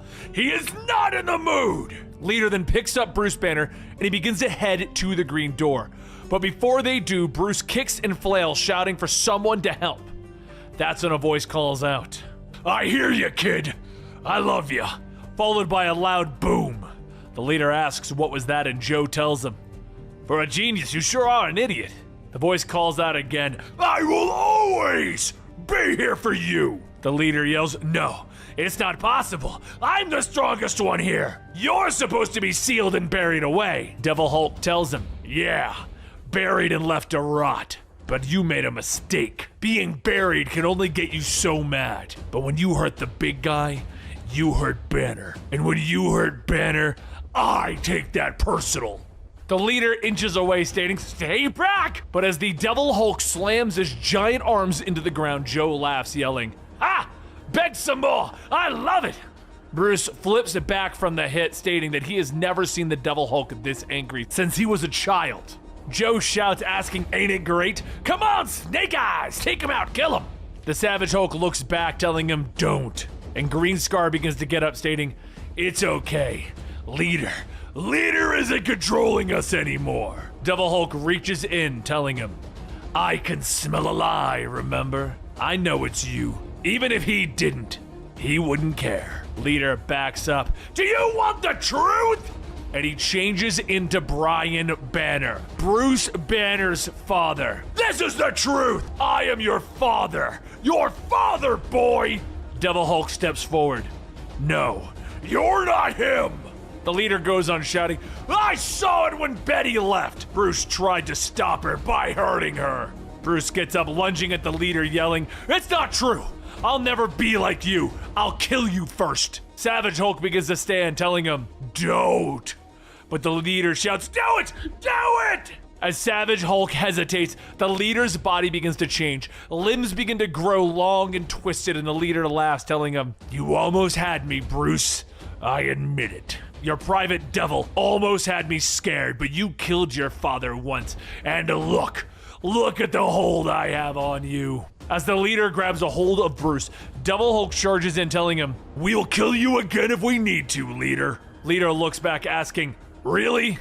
You should listen to yourself. You can't kill me, not when you're on that leash. Joe yells out to Devil Hulk to look out, and when Devil Hulk looks back, Savage Hulk latches on. Hulk, not want that! Never wanted that! Not Daddy dead! Just to love Hulk! Please just love Hulk! Devil Hulk pauses for a moment. Oh, kid.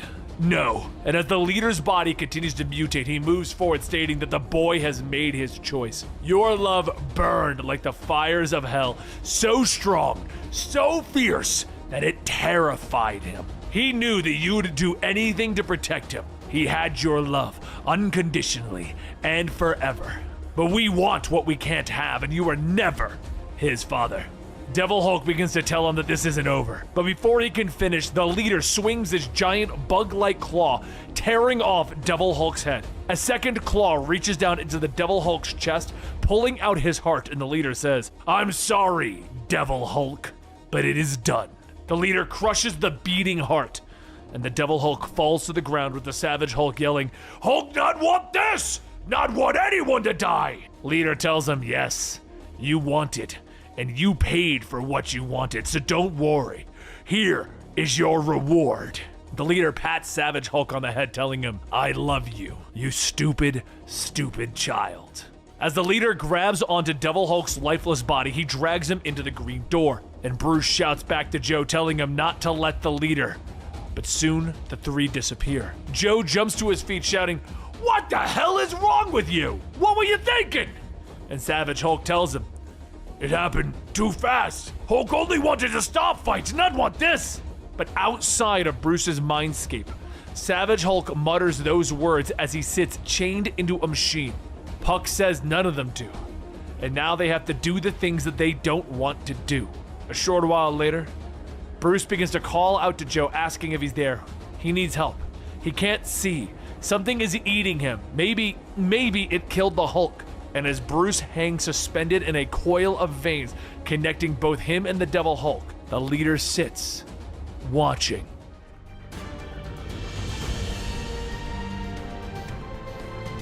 As Puck stirs his coffee in the recreational room aboard the Alpha Flight space station, he says, "Well, the Hulk woke up. But he seems different, eh? Diminished. Like the battle took something vital out of him. And of course, he's reacting like a child, because that's what he is. He doesn't even understand that he blew up a town." Jackie says that she isn't fully convinced that the Hulk blew up Georgeville. When Rick Jones attacked Titania and her, he was smiling, talking to himself, body like a pretzel, and he was giving this smug little speech.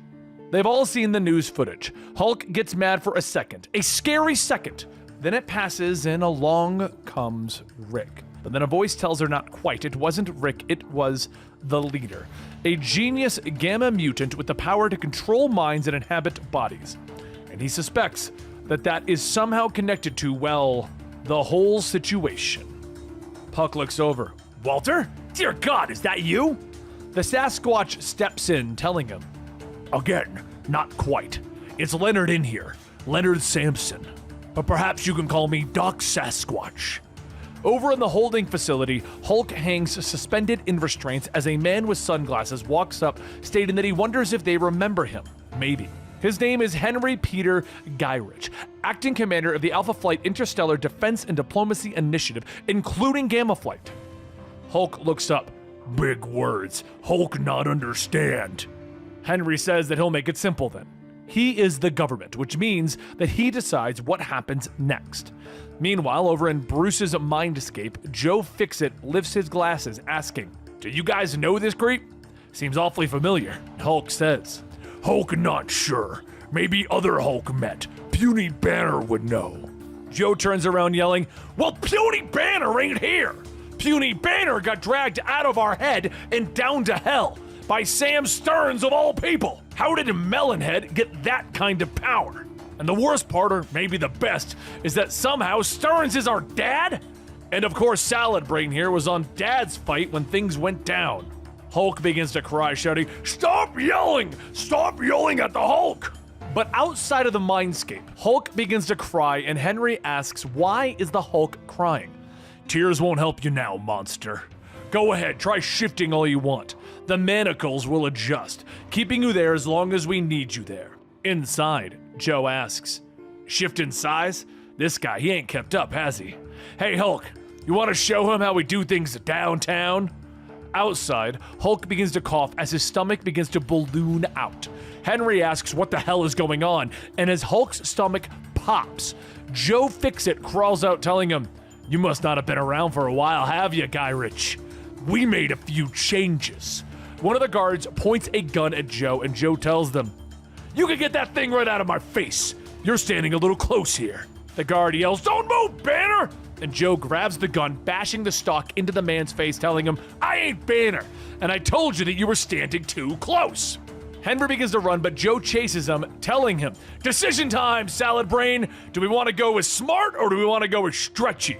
A few moments later, Samson and the others begin to run down the hall towards the holding cells after hearing a noise, and Puck says that he isn't one to complain. "Why are you in Walt's body, Samson? We all knew you could come back, but never as someone else. And also, if you're in Walt's body, where is Walt?" Samson says that he never fully remembers the other side. But if he found Walt's green door this time, it means that he is somehow inaccessible. Walt is somewhere lost in the Hulk hell. The leader's involved. He was in Del Fry's body when Del killed him. He was Rick too, that he is certain. But they won't get a full picture of any of this until they talk to... hello, Bruce. What's with the gun? As Joe stands in the hallway, he tells them that he ain't Bruce. That's what. That's Samson in there? Samson tells him that that is Joe Fixit, everyone, one of Bruce's alters, though he's hairier than he used to be. But this is good. Joe's actually very reasonable these days, much more than he used to be. Joe tells him, sure, that's him all over. Reasonable. And then he opens fire on the window separating everyone from the vacuum of space. Joe is immediately sucked out, and Samson blocks the hole, keeping everyone in while the window is sealed. Creel yells that they gotta be kidding him. They're at a space station with guns that break windows? And outside in orbit, Joe begins to fall towards Earth, but to survive the landing, he changes back into the Hulk, crash landing in the Coney Island Channel. Hulk swims over and begins to climb out when a voice says, "Well, ain't this a revolting development?" Hulk looks up. "You!" And the voice tells him, "The folks told me you might be dropping in for a visit. The others, they wanted to grab you with a force field or a framostat. But I said no. Just keep the perimeter, I said. Make sure there's no rubberneckers to get hurt. And here they are, just the two of us. You owe me a rematch. Maybe even a whole dang honeymoon. But looking at you now, you might want to quit while you're ahead. Even if I don't talk like it, I'm a smart cookie. Because you know what time it is. Clobbering time!" Seconds later, Thing punches Hulk and Reed radios in asking if everything is okay. But Thing tells him, "Ain't nothing. Old J. Jaw's trying to make a break for it, that's all. Not much of a Hulk leap. Kept right on his tail. He ain't never been a..." Just then Hulk jumps forward punching. "Hulk smash Thing!" Thing steps back, rubbing his jaw, asking, "What gives? You switch out your breakfast cereal or something?" Not to name drop, but Spidey hits harder than that. Back when he was Franklin's age. Thing hits back with another punch of his own, and the Hulk crashes through one of the roller coasters, with Thing stating, "That ride was up for demolition, right?" Thing then walks back through the twisted metal asking, "Do you remember when you beat me into a coma on my honeymoon? Next to how you were back then, you look almost puny." Hulk begins to cry. "Shut up! Shut up! Thing is the puny one! Thing was always puny next to Hulk! Hulk not weak! Hulk not!" Thing smacks him down, telling him the thing about bullies.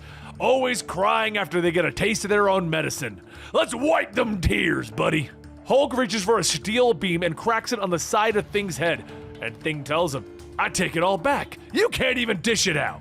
But as Thing winds up for another hit, Hulk holds his arm up. "Stop! Stop hitting Hulk! Stop hurting Hulk!" Thing pauses. Are you really begging? Sheesh, maybe I ought to go easy. Only you didn't go easy on them folks in Iowa, did you? It's clobbering! But just as Thing swings, Hulk begins to change back into Joe, and before Thing can stop himself, he punches Joe so hard that Joe's body breaks. Thing runs over. "Oh God, Banner, I'm so sorry. I couldn't pull my punch enough." But Joe begins to yell, "He's a kid! He's a kid, you piece of crap! You're beating up on a kid!" The two stare at each other, and Thing says, "Well, Hulk hit me first. And you don't sound like Banner." Joe scoffs, telling him, "And I heard Reed was a genius. Must just be the astronaut school." Thing then reaches down, telling him that they ought to get him to a hospital, and Joe tells him no. No hospitals, no cops. "I got this. Come on, you big green." Joe begins to transform for a moment, but then as Hulk fades, Joe holds out his arms. "See? Good as new." Thing tells him, "Right. So you want to get a hot dog?" So later at one of the hot dog stands, Thing sets down a plate telling him big beef dog and all the extras. made with his own rocky hands. Joe takes the hot dog, telling him that until he gets his real self back, he might want to enjoy the finer things. Thing sits down asking, where is Banner then? Did you guys bump him off? And Joe tells him, nah, we were getting along kinda. Acting like a system at least. Had to start working together. We were doing good at it right until the leader came along. Leader got in our head, took Banner and dragged him to hell. Maybe killed Devil Hulk. Left this empty space inside of us. Can't say it any better than that. Some kind of supernatural gamma whammy. Like what he did to us back in Iowa. Thing puts 2 and 2 together. So that was a frame-up? The leader did it? Maybe if we go to the Fantastic Four together, we can... Joe holds up his hands. Nah, trust me. This ain't something they can help with. This isn't a battle of the brains. Also, I heard you died once. That true? Thing tells him yeah. And Joe asks, did you go upstairs or downstairs? Thing tells him upstairs. And Joe takes a drink of his beer. Yeah, that ain't something that you can help with. Thing takes a sip of his coffee and tells him, you know, pretty soon after that, being dead, meeting the man upstairs, I started to go to temple again. I even had my own bar mitzvah. I did a speech about a passage from the Torah, from the story of Job. Satan, the accuser, takes everything from Job, his family, his home, even his body ain't his no more. All with God's permission to test Job's faith. Of course, it's Satan who asks for the test. Job's buddies figured that he deserved it. But in the face of that, Job demands answers.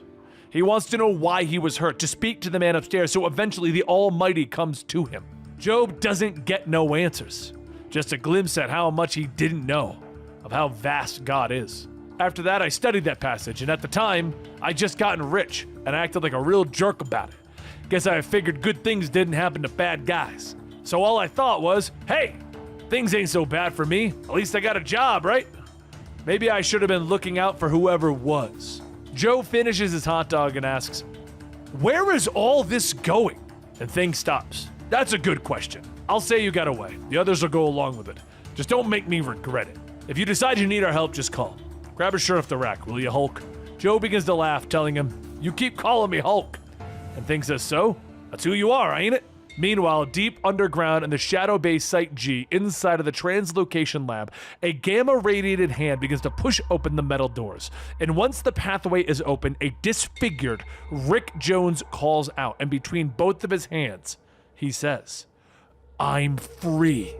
Later aboard the Alpha Flight space station, Henry leans forward in his chair asking, I asked a question. The Hulk, public enemy number 1, the very creature that Gamma Flight Task Force was created to hunt and capture, and he escapes from right under our noses? He wasn't even the Hulk! He was armed with a pair of pants and one of our own guns. How exactly does that happen, Mr. Jude? Puck says, well, since you're our new boss, we thought we'd take the cue from you, eh? How's the jaw?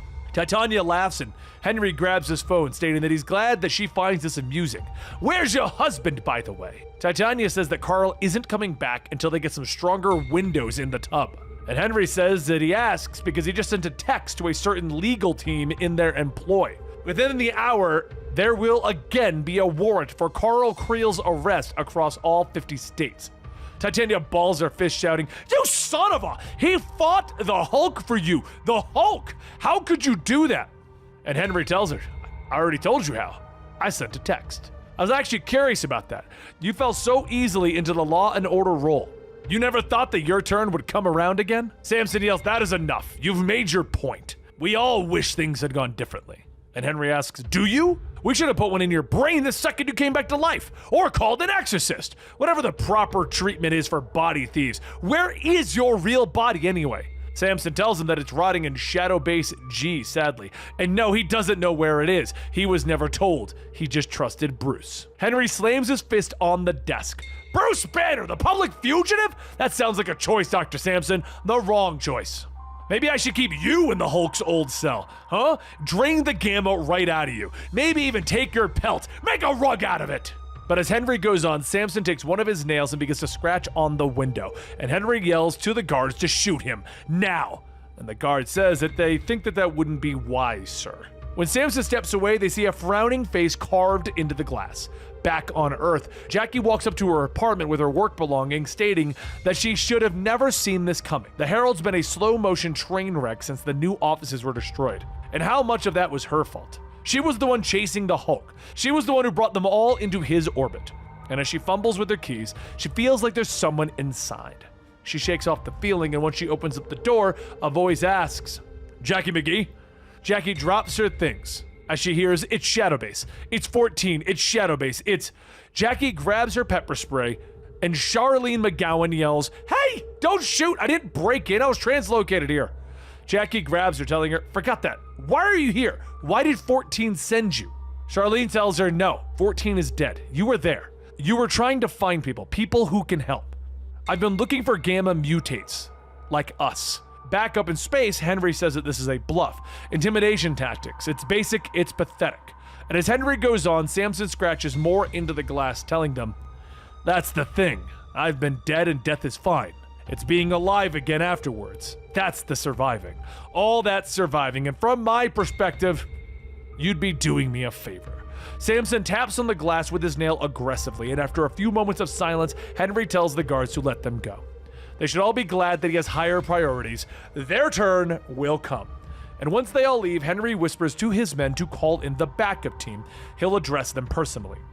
Once outside, Titania tells Samson that she has to admit, she never really liked him, but that was one hell of a bluff. Puck laughs, telling him that it was. He nearly convinced himself. And Samson quietly says, "Yeah, me too." Back on Earth, Charlene says that she brought with her a gamma reader. She carries it because she's worried about her own exposure. But she doesn't ping on the radar. They do, since Georgeville presumably. Jackie yells that that is impossible. She was angry just now, but nothing happened. She didn't Hulk out and Charlene tells her that that is not how it works. And Jackie shouts, asking, "How does it work then? What's going on with you? I need to know." But as Jackie looks out the window, she sees her reflection with glowing green eyes. Charlene asks, "Jackie, what are you staring at?" And surrounding Charlene are several gamma-radiated creatures that only Jackie can see. Down below, in the hell of the Hulks, Leader looks at the tangled mess that is Bruce, asking, "What are you looking at?" "Well, Bruce, any ideas?"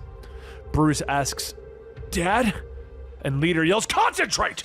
Part of you is there. Your other parts, the alters, they're above, in the world. Gamma should be flowing between you, from here to there to here. Feedback loop ever increasing. A beautiful spire of gamma up in the sky, down to the lowest point, to the one below all.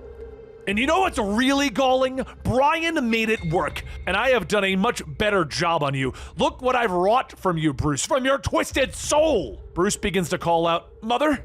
Mother, please look at me." And the Leader sighs, stating, "Something's not there. Some vital connection in the circuit. I devoured Brian. I became him. So somewhere the answer is inside of me. What am I missing, Dr. Banner?" A shade of Brian appears, telling him that it burrows in. It wears their souls like masks on a stage. Leader snaps back. "Is this what you're going to show up for? At least make sense of it." "Wait, what did you say?" Brian smiles, telling him, "A host personality. I tried to warn you." Leader says, "Broken link. It isn't between here and the living world, it's between Bruce and his alters. It's between him and that. The thing up there." Brian says they devoured him, they became him, but they weren't the first.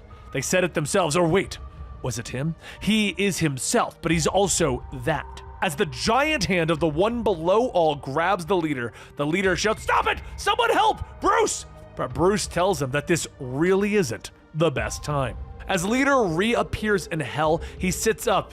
Yes, of course, I was so blind, but now I see. The Hulk is the most dangerous gamma-radiated creature to exist. The Gamma Flight just walked out of their responsibility to catch him, but who needs them, right? A voice tells him, not them. Not for what he's paying. This amnesty that he mentioned, it's permanent, right? And Henry smiles, telling him that he can trust him. He's one of the good guys. Another voice asks, what about the rules of engagement? Looks like they've run into some Hulk huggers. Henry says, you want rules? For me? How should I put this? We're with the government now. The UFOs can do whatever they need to do.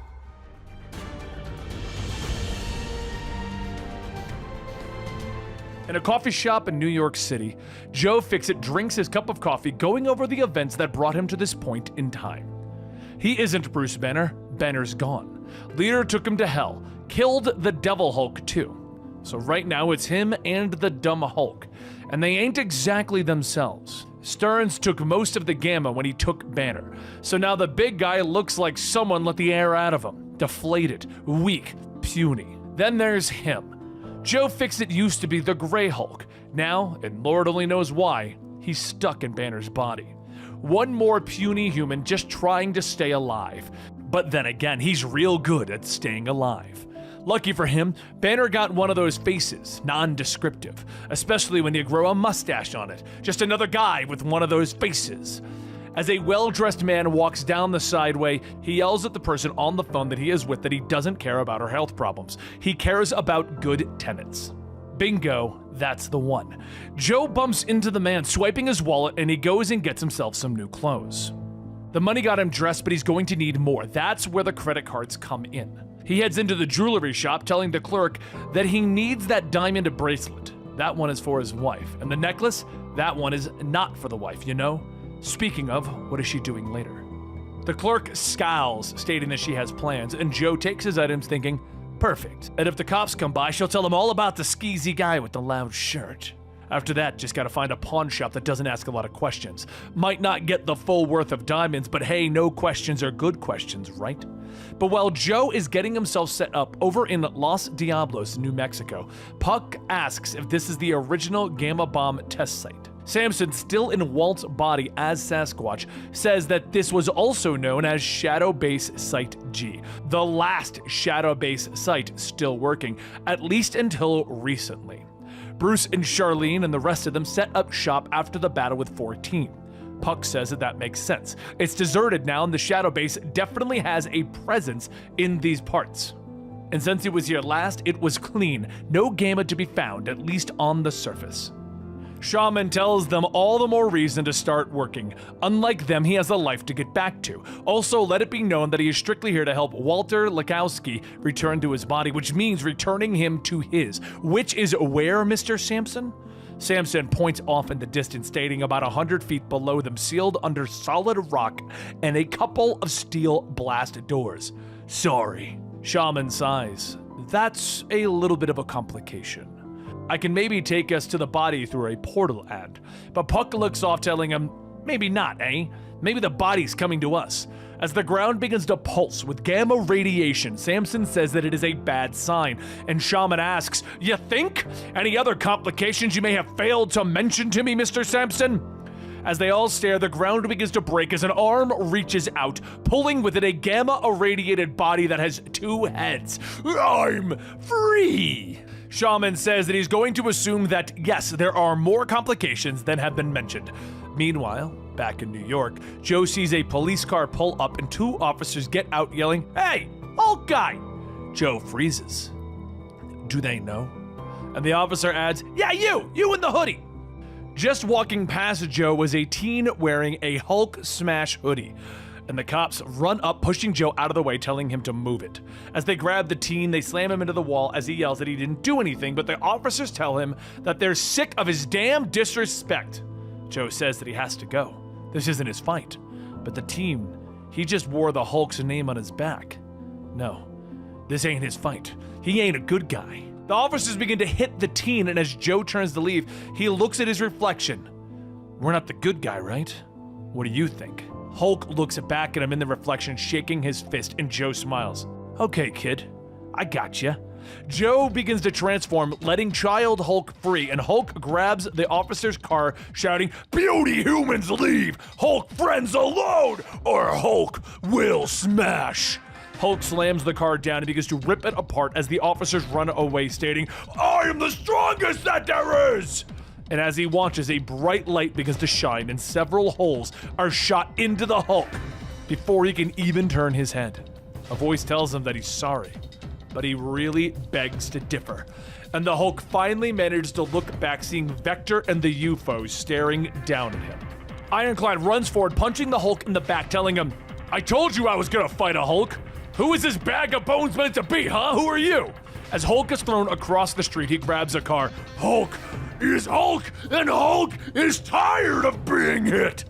Hulk takes the car, slamming it down over Ironclad, and X-Ray yells, "That's it, you've tagged out. It's my turn, right?" Ironclad yells it was a surprise, and Vector says, "You know the rules. You got tagged. Turn's over. We all get a piece." But before X-Ray could attack, Vapor takes the form of gas, telling X-Ray that he was too slow. It's her turn now. She fills Hulk's body with poison, and he violently begins to vomit as people watch and record, stating that this isn't right. It's 4 against 1. It just isn't right.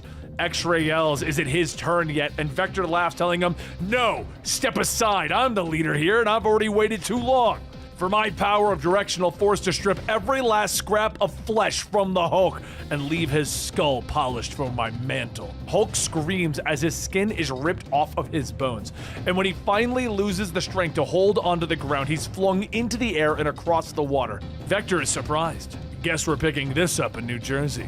But while the Hulk is fighting for his life after being thrown into another state, back in New Mexico, Doc Samson, Puck, and Shaman witness a supercharged, gamma-irradiated body shuffling towards them. Puck asks, what the hell is that thing? And Samson yells, it's what killed me. And it looks like Rick Jones is growing out of its back now. Puck looks back at Shaman, asking if he has any magic in his bag for this monstrosity. And Shaman tells him, no, not yet. The creature seems more defensive than aggressive. Samson shouts, asking, defensive? That thing murdered me! That's the leader in there, and he's laughing at us. The two heads of the creature ask, leader? Samson roars as he slashes into the creature using the Sasquatch body. But Rick asks him to stop! Stop!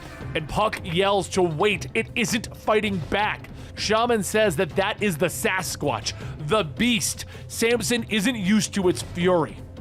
And Puck asks, what do you think? What do we do? Just then, Charlene and Jackie translocate to their location, and Charlene asks, Len, is that you? Puck says that that's pretty convenient timing, and Shaman says, synchronicity is a major component of magic, and so is taking the credit. Charlene says that there was nothing magic about it. She noticed a serious gamma spike out here and figured she'd take a look. She readies her blaster, but Samson tells her, wait, Puck is right. The creature didn't fight back. And Jackie looks at it, telling him that it looks like Rick, and he isn't smiling. Charlene says, so? What does that prove? The leader faked being Rick for weeks, months. He took them all in. And Jackie says that she knows, but it's like she could see him now out of the corner of her eye. As Jackie's eyes turn green, she begins to see another layer of the world, one where Samson is back in his original body. Two people are inside of that creature's body fighting, and other grotesque creatures are standing around. But back in New Jersey, in the Hulk's battle, his body is attempting to regrow as he says, Hulk will smash! And Vector tells him not to get up. He's fine right where he is. Hulk doesn't listen, beginning to crawl out of the crater, and Vector asks, no? You're not gonna save yourself the pain? Look at you! What keeps you going? Vector raises his hand to finish the fight, but Ironclad tells him that this isn't right. It's X-Ray's turn. He said everyone gets a piece, remember? Let the little guy have it. Vector sighs, telling him of course. The good guys always stick to the rules. Okay, X-Ray, you're up.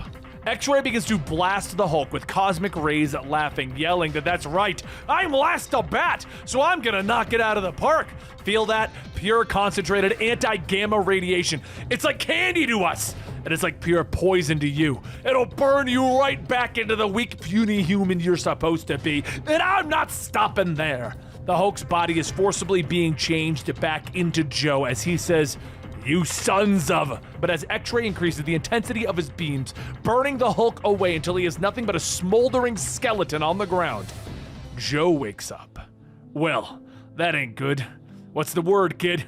Hulk, separated from Joe, looks around. Bad! We're in a bad place! Hulk not know what to do! Joe gets up looking at the giant monstrosity that is the leader in front of them, stating that he's going to spit in that thing's eye. But after that, I'm out of ideas. Just then, the green door appears, the thing that they need to walk through to be revived in their skeletal body. And the Hulk looks at it, stating, Hulk not know what to do! And Joe tells him, it's okay, we got the green door on our side. That's our way out of here, kid. But before they could step through, the leader tells them, the door has two sides, see? The door begins to turn red, and as Hulk tries to push on it, it doesn't move, and the Hulk says, Hulk, push! Hulk! But door locked! As the minions of the plains of hell attack, Leader tells them that their souls will be hollowed, that they will be no different from the shells that echo around here. They will be the true Hulks, a wandering carcass wreaking destruction, making the leader ever stronger. And as they have since the moment that the one below all entered his flesh, and their circuit was complete. He will be their leader, and they will follow, as his good and faithful servants, as they were always meant to be. The creatures begin to get closer, and Joe tells them, "All right, we got our work cut out for us." Meanwhile, back in New Mexico, Shaman is using his powers to see through Jackie's eyes, stating that it would seem that they have their work cut out for them. He's not worried about the phasmophorical fauna. That's normal, especially in an area with so much resonant history. But he's seeing two people locked in the body, Rick Jones and a younger man that he doesn't recognize. And they're not used to the situation. They're in conflict. That's where the problem lies. As Shaman pulls away, Jackie asks, what does he mean normal? He said that she is seeing fauna. Shaman says that there was a time when he did not believe that there were spirits in this world of the living or the dead. Jackie asks, Ghost, you're saying that I can see ghosts? Puck scratches his chin, stating that it all makes sense. Seeing ghosts in astral forms is a Hulk power. He'll bet that she can even sniff out lies now too. Jackie yells, great. She could turn into a monster at any moment, but Puck says that she doesn't know that. The Gamma abilities manifest in all sorts of ways. Shaman puts his hands on the two heads of the creature, stating that he can align these two and ease their suffering, but he cannot separate them. Even making an attempt would be a risk to the patient. Hopefully Samson is going better with his errand and retrieving his body. Down below in the shadow base, Samson and Charlene follow the Gamma footprints, and Samson says that here's the lab. How is she doing with the radiation? Charlene says that she'll be fine if she doesn't stay here too much longer. She really doesn't want to turn out like, well, Samson tells her. Like me, I understand. Being this creature, frankly, I don't know how Walter stood it. Charlene says that she was actually referring to Jackie, some of the things that she is describing seeing. As the two shine their lights around, Samson says, speaking of seeing things, can she, see his body anywhere? Charlene moves the light to a large spot where the Gamma ate through the floor, stating that she's going to guess that this is where it was. That's not good. And 2 miles away, a man holds out his thumb on the side of the road with a woman stopping. The man asks if she's going his way, and the woman laughs, stating that she is now. He's lucky that she stopped, though. Hitchhiking in the desert, he must be having a bad night. The man smiles as he sits in the car. Actually, I've never felt this good in my life. My name's Walter Samson. Meanwhile, over in New Jersey, the UFOs are keeping watch over Hulk's body while the team comes to collect it, and X-Ray continues to pour on the cosmic rays. But as he does, something sparks inside of the husk that is the Hulk's body. Down below, the minions are grabbing at Joe, and he yells that he isn't afraid of them. They know who they're messing with. I'm a Hulk, you hear that? Worst Hulk of them all. I'm Sunshine Joe Fix-It, the Incredible Hulk. At that moment, Joe transforms into the Red Hulk, turning back and clapping his hands, yelling at the minions to get away from the kid. And the Hulk looks up. Red Hulk? Joe smiles, telling him something like that. Step aside, pal. We're blowing this popcorn stand. He focuses his strength, punching the red door, shattering it, and soon everything fades to black. Meanwhile, back in New Jersey, the spark begins to grow, re-knitting the Hulk's body. Ironclad asks what the hell is happening to him, and as Joe stands up, he laughs. Sounds like somebody is getting scared. That's right, you ought to be scared. You all ought to be scared. You had a real good run, but now it's our turn. And as Joe continues to laugh, he steps forward, back to the size of a normal Hulk, radiating power.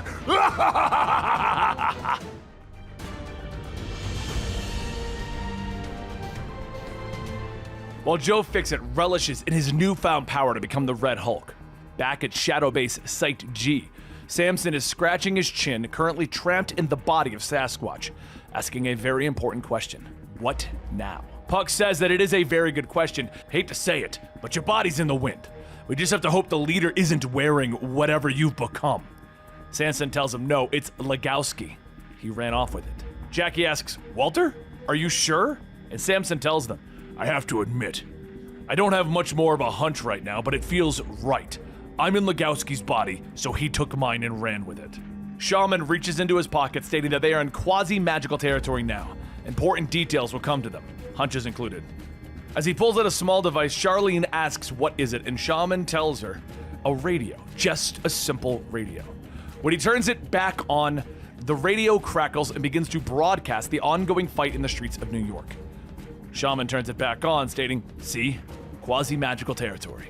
Charlene says that they need to help the Hulk, but Puck tells her that's a line we'd be crossing, from Greenwich's bad books to the most wanted list. We need to think carefully before Alpha Flight is helping the Hulk. Just then Rick says, Bruce, hard to think, separate thoughts, but Bruce, he saved me, so I save him always, we save him, please. Charlene says that she's obviously in, and Puck says, fine. We'll take a vote. All in favor? Everyone but Shaman raises their hands, and Puck says, okay, motion carried. If Hulk needs help, Gamma Flight is coming to the rescue. But it isn't the Hulk who needs help. Meanwhile, over in New York, Joe's smile widens as he asks, all right, who's up first? And Ironclad charges in, telling him, right here, about time we had ourselves a real fight. Ironclad swings and Joe ducks, telling him, down low. And as the second comes, Joe catches him, telling him, too slow. And he begins to crush Ironclad's head. As Joe's thumb dig in and press into Ironclad's head, he yells out to stop. And X-Ray yells that they have to do something. He's killing Mike. Ironclad's head is almost beginning to melt as Joe is mangling it, until Vector blows him away, telling Vapor, turn into an anesthetic or something to help. Vapor yells, the hell with that, she's gonna turn into a sulfuric acid gas. It'll be her gift to the Hulk as his face melts off. Joe grins, inhaling her, telling her, oh, you shouldn't have. And he holds it. Vector stares as Joe walks up, blowing vapor back into Vector's face. He screams out as his eyes are burning out of his skull. And then Vapor changes composition, telling him, I'm so sorry, I can neutralize the burning with... Vector begins to frantically swat away at Joe, begging him, just get away, leave me alone. But before he knows it, Joe is soaring through the sky laughing. All you had to do was ask. Vector Express, the only way to travel. A short while later, Greenwich asks, you're telling me you had him and you threw the Hulk away? X-Ray yells that Vector blasted him back towards Manhattan. Maybe, but something bulked him up and he was unstoppable. Greenwich says, that isn't good enough. You work for me now, UFOs. When I give you a task, I expect you to carry it out. Vapor then shouts, we had him down, ready for collection and containment.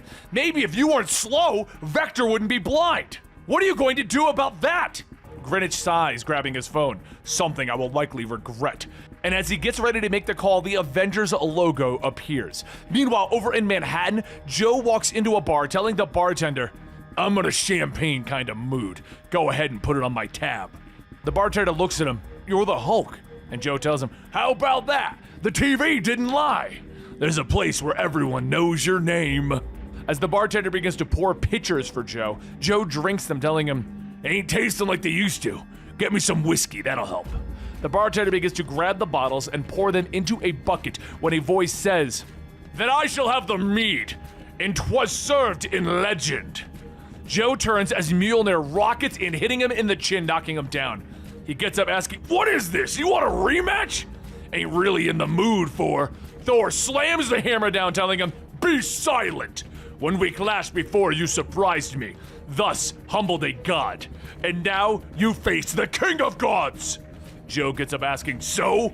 Am I supposed to bow or something? You changed your play clothes, but you still have that silver spoon lodged right up your... Thor calls down the thunder. Enough! And more than enough! After being electrocuted, Joe charges forward, punching throughout the building, yelling, I will not bow down to you! Hulk does not bow down to anyone! Not when I was weak, not when I was stuck in his banner, and not when there's no hope for all. Not even when I was dead. But Joe steps out, and that's when he sees all of the Avengers there ready to fight.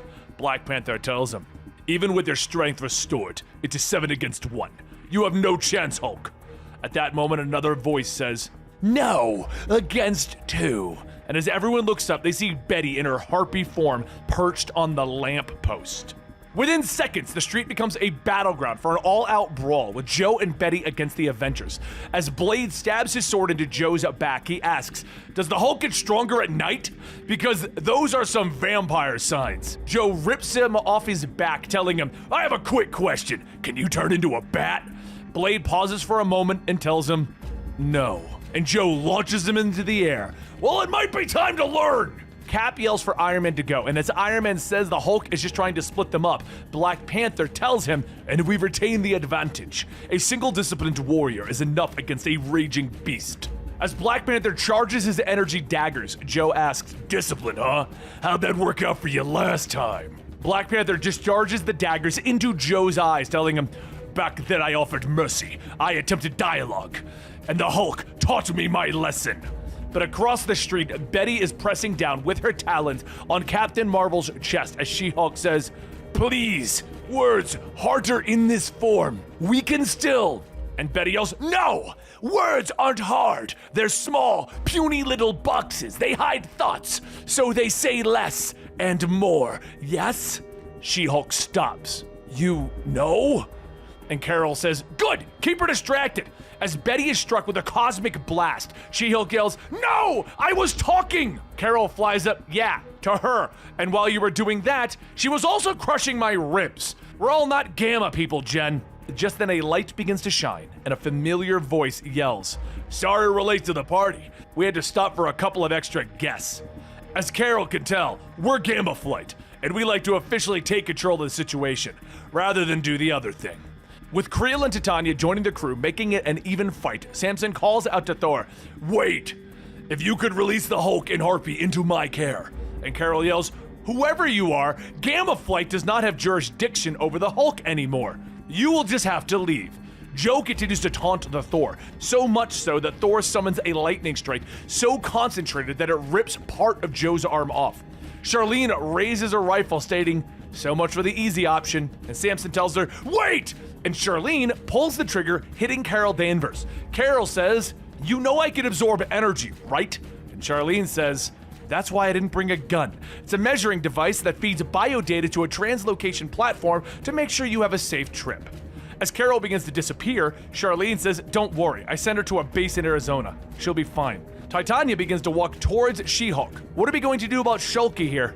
And Betty steps between them, stating, she's with me. She has seen the door, haven't you? She-Hulk stops in her tracks. Yes, I have. Thor then strikes Joe with Mjolnir, yelling, a gift to you! My rage heaped on an altar, a fitting tribute for Midgard's god of wrath. But before Thor can end it, Joe gets up, slapping his disfigured flesh against his face when suddenly, Joe's arm solidifies, trapping Thor's head within. Joe laughs. It's the old regrow the arm trick. Like it? Now talk some more about how you know me. Thor begins to aimlessly hit Joe in the arm, and Cap yells that he can't breathe. And Joe asks, oh, is that right? He can't finish what he started? Ain't that a shame? But then Black Panther charges his claws, telling him, that's an interesting trick. Mind showing me again? And the claws easily slice through Joe's skin, cutting the arm off again. Charlene begins to get ready to teleport another when Cap throws his shield, telling her, I appreciate the non-lethal approach, but I can't allow you to. But that's when Cap notices the shield not returning, and when he looks back, he stares as Del Fry chews on the shield, and Rick Jones asks, don't I know you? Cap sees Rick trapped in the body of another man, mangled together with a different soul. Who did this to you? And Joe asks, are you kidding? It's who it always was. It's Sam Stearns. But before he could finish, Black Panther plunges it down with a spear made of pure energy, ripping through Joe's shoulder, pinning him to the ground. Joe screams, trying to fight Black Panther off, and Betty looks at She-Hulk, waiting to see what she'll do. She hesitates for a moment and then says, damn you. Damn all of you. And with a thundering clap, she aims the shockwave carefully to blow the Avengers away, giving Charlene the time to prime the translocation platform. Puck yells to everyone to hurry and get on, they're leaving. So Betty picks up Joe and Charlene and says, don't worry, there's enough room for us, and teleports them all away. Titania looks over at She-Hulk getting on the platform, asking what the hell is she? And She-Hulk says, all the Hulks. A few seconds later, at a Brooklyn hideout, everyone teleports in, and Titania says that they have their own place, and everyone is welcome to join. Except Walter's there. Speaking of, why did you even help us? She-Hulk couldn't figure out why herself, so she wrestled between the thoughts of Jen and She-Hulk, but there was something else that was confusing her. She says, Hulk, Jen, Jen did not expect that, and everyone looks over in the direction that she is looking to see Joe and Betty kissing. Later in the bedroom of the hotel suite in Manhattan, Joe begins to unzip his pants, stating, "Gotta ask, what are we doing?" Betty, still in her Harpy form, tells her not to make so much noise, they're hiding. And Joe says, "Is this a joke?" Says, "When do you start cracking wise?" She tells him since now, why not? He doesn't find this funny. The old married couple? Joe sits up. "No, this is different. You married Banner. I ain't Banner, remember? And your real husband ain't here." She changes back into her human form, stating that she doesn't remember the Hulk being so sensitive. Joe stares, telling her that he forgot how quick she can do that, but she better not be expecting him to do the same. He was in Banner's body long enough to last a lifetime. She sits up, telling him not to change the subject. He talks about Bruce not being around. He means that Bruce doesn't want to come out, right? Even though she came back to help them, Bruce hasn't been present with her since he returned from the dead. Before even that, he avoided her for months. Then when he finally got the courage to face her, when he got her killed, it woke up what was inside, the gamma, and everything else that she's been absorbing for years. He didn't like the look of that, the look of her, but as a Joe, he always did. Right from the start, he always saw the real Betty, the real Harpy. That's the difference. This is her, this is them, it's theirs. Don't be the Hulk, don't smash it up. Joe pauses for a moment. Damn. Banner isn't hiding from you. He's gone. He's in hell or someplace below hell. It's leader stuff. Stearns is back and he's there and he's got Banner. When Stearns took Banner, he was weak, in chains in Banner's head. We couldn't have stopped it. But he was down there again just before you showed up, down in hell as a Hulk, strong as he's ever was. But he didn't look like Banner. I was just looking out for myself. Betty quietly starts to process all of this and transforms, screaming, "You left Bruce in hell?" Out in the living room, She-Hulk, as Jen, tells Jackie that it sounds like they're back to screaming at each other again. She's starting to think that she should have gone with Titania. At least they'd only probably try to kill her once. And thankfully, having a lot of money can get you some decent soundproofing rooms. Back inside, Betty asks, "What else are you not saying?" And Joe tells her, "Nothing. If I wanted to lie, I could have said that I didn't remember. We don't usually. Look, I was in the moment, reacting, and now it's done. I got me and the kid out, but Banner's still there. It's done. I'm sorry, but there's nothing I can do." Betty stops him. "You're sorry? No, you don't know how to be sorry. You want to look sorry, but that's just camouflage to hide the real you, the you that just cares about himself. Sometimes I can ignore that part of you. Sometimes you could even make me happy. We laugh together. Sometimes isn't enough. This is you, the selfish part of Bruce, the part that takes, and not the part that hides, like Bruce did. Not that part, I thought. But I forgot this was your life away from me. Joe Fix-It in Vegas, hiding. You, Bruce, all of you. And I always come back, and then you hide again. It's all we have. It's all we are. Hide and seek." Joe tells her, "Yeah, well, I'm done hiding." Betty asks, "What? You want to make a move now? We're still being hunted." And Joe tells her, "No, I mean it. I don't want to hide from you anymore." Betty says, "Well, there's no point anyway. There's nothing that I haven't seen." And Joe tells her, "There's one thing. Banner got beat half to death by his father. And while his father was off sleeping it off, while his ma wasn't there, he watched a black and white movie through his black eyes. Somewhere in there's the idea of what a grown-up is. Someone who can take the pain. That's what I started as, a kid's idea of a man. I can talk tough, I can crack wise. And if you piss me off, I'll beat you half to death. Maybe I'll make you hurt so bad you'll never recover. Maybe you'll enjoy it, because that's what a grown-up is. But that ain't me anymore. It's not what I want to be." Betty stares for a moment and asks, "So? So what?" Joe's silent for a moment and tells her, "So? I love you, so that. I don't want to not say it anymore. I'm sick of not saying it. It was always you. For me, it was always and always and always." She looks away asking, what does she do with that he hid from her? A whole life in Vegas. She thought he was dead. She cried, she hurt, he hurt her. Not Bruce, Joe Fix-It. As Betty climbs out the window, Joe tells her, us, all of us, the whole damn mental system, we're messed up. We're messed up, we're dumb, we're angry, and we don't know how to fix it. Why Hulk hurt so much? That's all of us. And we all don't know a damn thing. But I want to learn, I want to be better. I want to be a better him. Betty asks, do you really? And Joe says, who the hell knows is the answer. But since I started coming out in the day, I started thinking about stuff more. Thinking about people more. And I like how that feels. It's a good thing. So is that good enough? Am I good enough? Am I a good person now? When Joe looks back at Betty for an answer, she's already gone. All right, I guess I'll count to 1,000. A few moments later, Joe steps out of the bedroom stating that Betty took off. Don't everyone look shocked. She-Hulk pauses. Hulk not surprised. And Jackie asks, what is the plan? Joe tells her, good question. He's been reacting ever since Shadow Base Hell. Hiding, letting the world come to him, and that ain't him. Not anymore. You want to know who's a good person? Nobody's a good person. Nobody's anything but what they've done and what they've got done. Time to start getting things done. It's time we went to hell and find Bruce. Ready or not.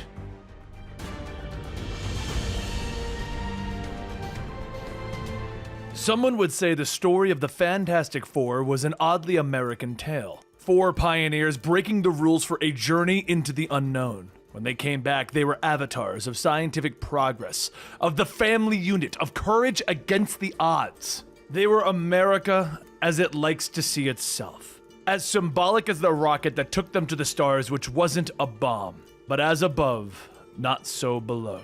Now Joe, She-Hulk, and Jackie are walking through the rain-slick streets so empty that it feels like a dream. However, for them, it isn't that American fairy tale, no noble journey. The rules that they have broken have made them outcasts, not heroes. She-Hulk contacted Ben Grimm, the Thing, an old friend. He was going to help them get into hell and save Bruce Banner from the depths of hell. So into the Baxter building they went. But She-Hulk's call calls her to be greeted by some old friends, and that welcome wasn't the most pleasant. The heroes stared, and She-Hulk put up her arms to try and protect Jackie, but it didn't matter. Joe then continued to walk right into the center of it all. Things were said, speeches after speeches, but Joe didn't say anything. He smiled, and that's when it all erupted. No one knows who threw the first punch. Someone must have, but the fight was on. She-Hulk tried to speak reason with her fellow superheroes, but the sound of fists made even her sound quiet. The sound of weapons, the sound of Joe's bones breaking and knitting back together. But something in Joe would never let him give in, because even if he was knocked out, killed, sawed into pieces, put into jars, he'd never fall. Because if he did, he'd never get up again. Through all of the fighting, even the loud noises faded as the invisible space around Joe took shape and widened. Then the doors opened and it was the Fantastic Four. It was the Thing who sounded the most human of them all. "What's the matter with you all?" he said, genuinely aggrieved. "Did they hurt you, pal?" Nothing was said when the Thing led Joe to the lab and the heroes stayed behind. Joe didn't beat them, but then again, they didn't beat him. They walked deeper into the building, passing all of the slashing lights and security systems. They arrived at what they called the Forever Gate. It was a portal to take them anywhere, the kind of miracle the Fantastic Four dealt with on a daily basis, and Dr. Richards attempted to explain it. All of the particles, waves, frequencies, gamma, and cosmic radiation, it hardly made sense to anyone. The Fantastic Four said that they would back him up, but this gate, it was only made for a Hulk. Joe could walk in, and it would close behind him. But when Joe went through, so did Jackie. She wanted to follow the story, to ride that rocket that the Fantastic Four once did. But it wasn't a rocket, because as above, not so below. As Joe came out on the other side of hell, it wasn't just Jackie with him. It was the savage one, the dumb Hulk. So now there's also a cosmically charged Joe, the gamma-charged childlike Hulk, and the gamma-irradiated reporter Jackie. Down below, in this hellscape, it is nothing but ruins, but as Joe remembered it, it was quiet. Jackie asked if maybe they needed a Hulk without gamma in him for this fight, something that is the opposite of gamma. Maybe they needed a cosmic ray Hulk in the Bruce Banner system to free him from all of this. And Joe told her that that is actually an idea. Big Daddy Devil Hulk was all about intuition. He'd have figured that out long before we could. Not sure if he was super smart or just making little connections or just playing off of hunches. Savage Hulk turns to him. "I miss him, the devil. but I scared. This place will hurt us. I can feel it. Why Hulk here? Hulk is scared. Jackie looks up asking how. How are they supposed to fight something like this? And Joe tells her that he has no idea, but maybe they should walk up and start hitting it, I guess. But seeing that giant building with the leader's face on each side of it, I ain't liking our odds. They walk up to the massive doors and Joe does what he does best, and he punches it over and over again. He doesn't even make a dent. So he steps back and says that it doesn't look like anyone is going to answer the door, or maybe the leader didn't hear them. Whatever it is, it's stronger than me. Hulk steps up telling him that he wants to try, and Joe tells him to knock himself out. It's possible that the leader doesn't even know that they're out here. This thing isn't exactly the leader. It's like a shell or a cocoon. Probably something inside of it is feeding off Banner, completing the big old gamma circuit. However, while Joe thinks about what to do next, the Hulk punches and punches and punches. And he thinks to himself when the leader told him that he loves him, "You stupid, stupid child." And the Hulk screams, "Hulk, not stupid!" And finally he breaks through after almost breaking his own hand. Hulk quietly says, "Hulk just wanted daddy. Just wanted daddy to love Hulk." But as the Hulk tells himself that he isn't a monster, a hollowed out Brian Banner, the father of Bruce Banner and technically the father of all of the Hulks, walks out. "I knew the Hulk was a monster. Also, you really have nowhere else to go, so go on and sort all of this out, huh? Help me." As the Hulk gets ready to run in, Joe grabs him, telling him, "That ain't Brian! It's a trap! You gotta stay calm!" Hulk pulls away, yelling, "Hulk is sick of being calm! Sick of being hurt! Hulk has had enough, and now Hulk will smash!" Inside is a labyrinth of stairs going every which way, filled out with more hollowed out versions of everyone.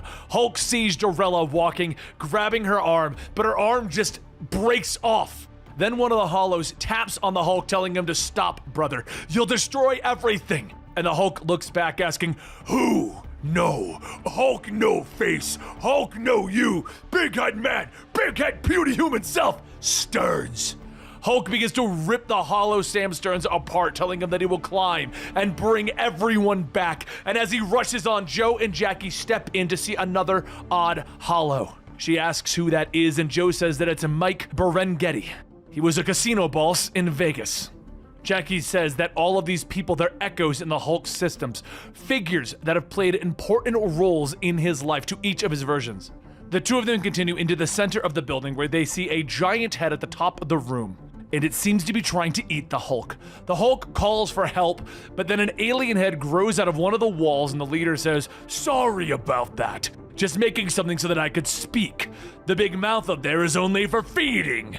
Joe tells him to release the Hulk, but the leader tells him, the gamma circuit is complete. This Hulk was needed to give it power, and there's no escape either. All the green doors are closed and locked. No journeying to the surface world again. Now beat him down, slave, and feed him to me. With him being connected to the leader, the Hulk then begins to fight Joe, asking for help, punching him over and over again. Jackie calls out to them to try and break it up, but then her eyes begin to glow. Joe tells her to get away. Her gamma power is only for looking. If she's going to Hulk out, she needs to get it done with already. She's been scared and pissed off before, but she has to go. She tells him that there isn't anywhere for her to go. She can. Jackie's hollowed out father walks up telling her to look, but she tells him she can't. They're going to die here, and she can't die talking to ghosts. Jackie's father says that there's a plan. And she asks, what is the plan? What is she supposed to do? What is she supposed to be looking at? He tells her that he is proud of her, and Jackie says that it's not anger, is it? She's been angry. She's been scared. She's been reacting, acting like who she was lost in all of this. And she is still the lost little Jacqueline McGee, the investigative reporter, and she still looks into things. She opens her eyes, letting out a concentrated gamma beam flow out, cutting into the giant leader head. The Hulk pulls off the connectors from his body, yelling, "Smash!" And Joe looks at all of the connectors. No smashing, we gotta pull! They begin to pull on the cords hanging out from inside of the giant leader's mouth, tugging and pulling until something begins to give. And at that moment, a fleshy green cocoon is ripped out, crashing onto the floor with a gross spletch. From the grotesque mound, a body crawls out, yelling, "Bruce, you gotta help me!" The Hulk says, "Leader's puny human self. and Joe asks Jackie if she can tell if this is a trick. She tells him no. All the gamut is gone, and Stearns yells that he is nothing. He is just a guy, just Sam from the plant. He saw a green door and he wanted to know. But the things that he learned, he crawls into a ball shouting, I don't want to know anymore, get it out of my head. The giant head begins to crumble, and Joe says that they need to hurry and get out of here. Maybe they shouldn't have popped the leader like a zit. Stearns says that he's here, the one that turned him into this, the one below all. Hulk begins to shout that Stearns did not want to know, but Hulk want to know. Hulk want to know why. Why hurt the Hulk so much? Why is the Hulk broken inside? Why is he always afraid, always in pain? Tell the Hulk why. Why? The large green head begins to form, and the one below all says that he howls through many mouths, breaks many hands. They are themselves, but they are also him. He burns the good earth for what is not real. He poisons your mind, kills all in love with you. He is the wrath without judgment. He is fear, and he is all of you. Joe tells him, no, that ain't what the kid asked, and we all want to know why. We already know who you are. You think that we don't know whose Hulk you are? Come on, show us your face. Show us the real you. The one below all begins to fade as a shining light radiates and a voice says, very well, I am the one above all. Now look upon me, mortals. The Hulk says that he is afraid, and Jackie says, what is she looking at? It has her mom's face, and Joe squints and tells them to answer the question. And the one above all looks down and says, you are all my children. Joe shouts, no. Mike Burngett was my father. You're just a guy who knocked me around. The one above all pauses. You are my creation. You are necessary. There is a weight and a counterweight. Where were you when I laid these foundations? Declare if you have understanding. No, that ain't right. You want to torture me? I could take it. But we're asking why? Why are you torturing us? What is the plan? The reason? Tell us why we hurt. Tell us why there is a Hulk. Joe pulls Bruce away from the remaining connectors, and the one above all asks, why are you the way that you are? That is what I'm asking! No, you ask of me, what is the Hulk? What have you become? With these hands I build, and with these hands I break, and I break to build anew. Have you an arm like mine? Would you build or break? You are my creation, and I made you the counterweight. To ask of you, are you Gebra or Galachab? What of Chesda? What of Mercy? What will you become? For the left hand is strength. Hulk chimes in, I don't understand. And Hulk doesn't forget it. This guy's messing with us. He has no answers. Not for us, at least. We don't need to know why the Hulk exists. With Bruce out of the Gamma Circuit, we're done. And she asks him, what if the one below all comes back? What if it isn't over? What if this never ends? I tried to get answers. You heard what he said. Doesn't look like it can end. Not the big picture, at least. All I know is that we're done with it. The Hulk stops. Not yet. He looks down at Stearns. You hurt Hulk.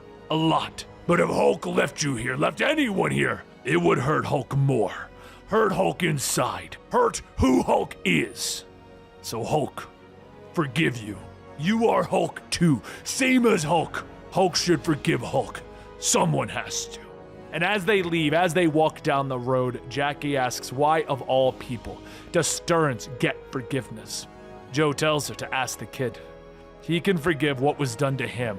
This is his outlook. But as for Joe Fix-It, he doesn't forgive easy. Let's see what Stern does to earn any kind of forgiveness. At that moment, a red light appears and a voice calls out. Rockman? Thing says that this is a nice vacation spot they got here. So this is hell, huh? Now that you've collected the set, you guys want to ride home? And next to him is Walter Langowski. Once they all get back to the other side, once they all leave hell, Dr. Richards explains that Dr. Langowski was the key to reopening the Forever Gate quite literally. His gamma signature matches Bruce's exactly, even in Leonard Samson's body. But what that says about gamma in relation to the human consciousness? Wait a minute, where's Bruce? After coming to and getting dressed, Bruce left. He doesn't remember what happened, but now he's more confident in himself, more assured. Did he absorb the devil on his shoulder? Did he lay an old ghost to rest? Has his fellow alters worked out some differences, or was all of this just a feeling of a door as old as Gamma itself closing and a new one opening wide? Whichever it is, he still has work to do. They have work to do. All of those people who live in his mirror, both the ones that he can see and the ones that he doesn't always want to. So are they good people? Well, what do you think? And there you have it, the Immortal Hulk. This is one of the better Hulk stories, if you ask me, but I want to know your opinion, so let us know down below. And of course, be sure to like, subscribe, and we will see you next time. Rest in peace, Betty.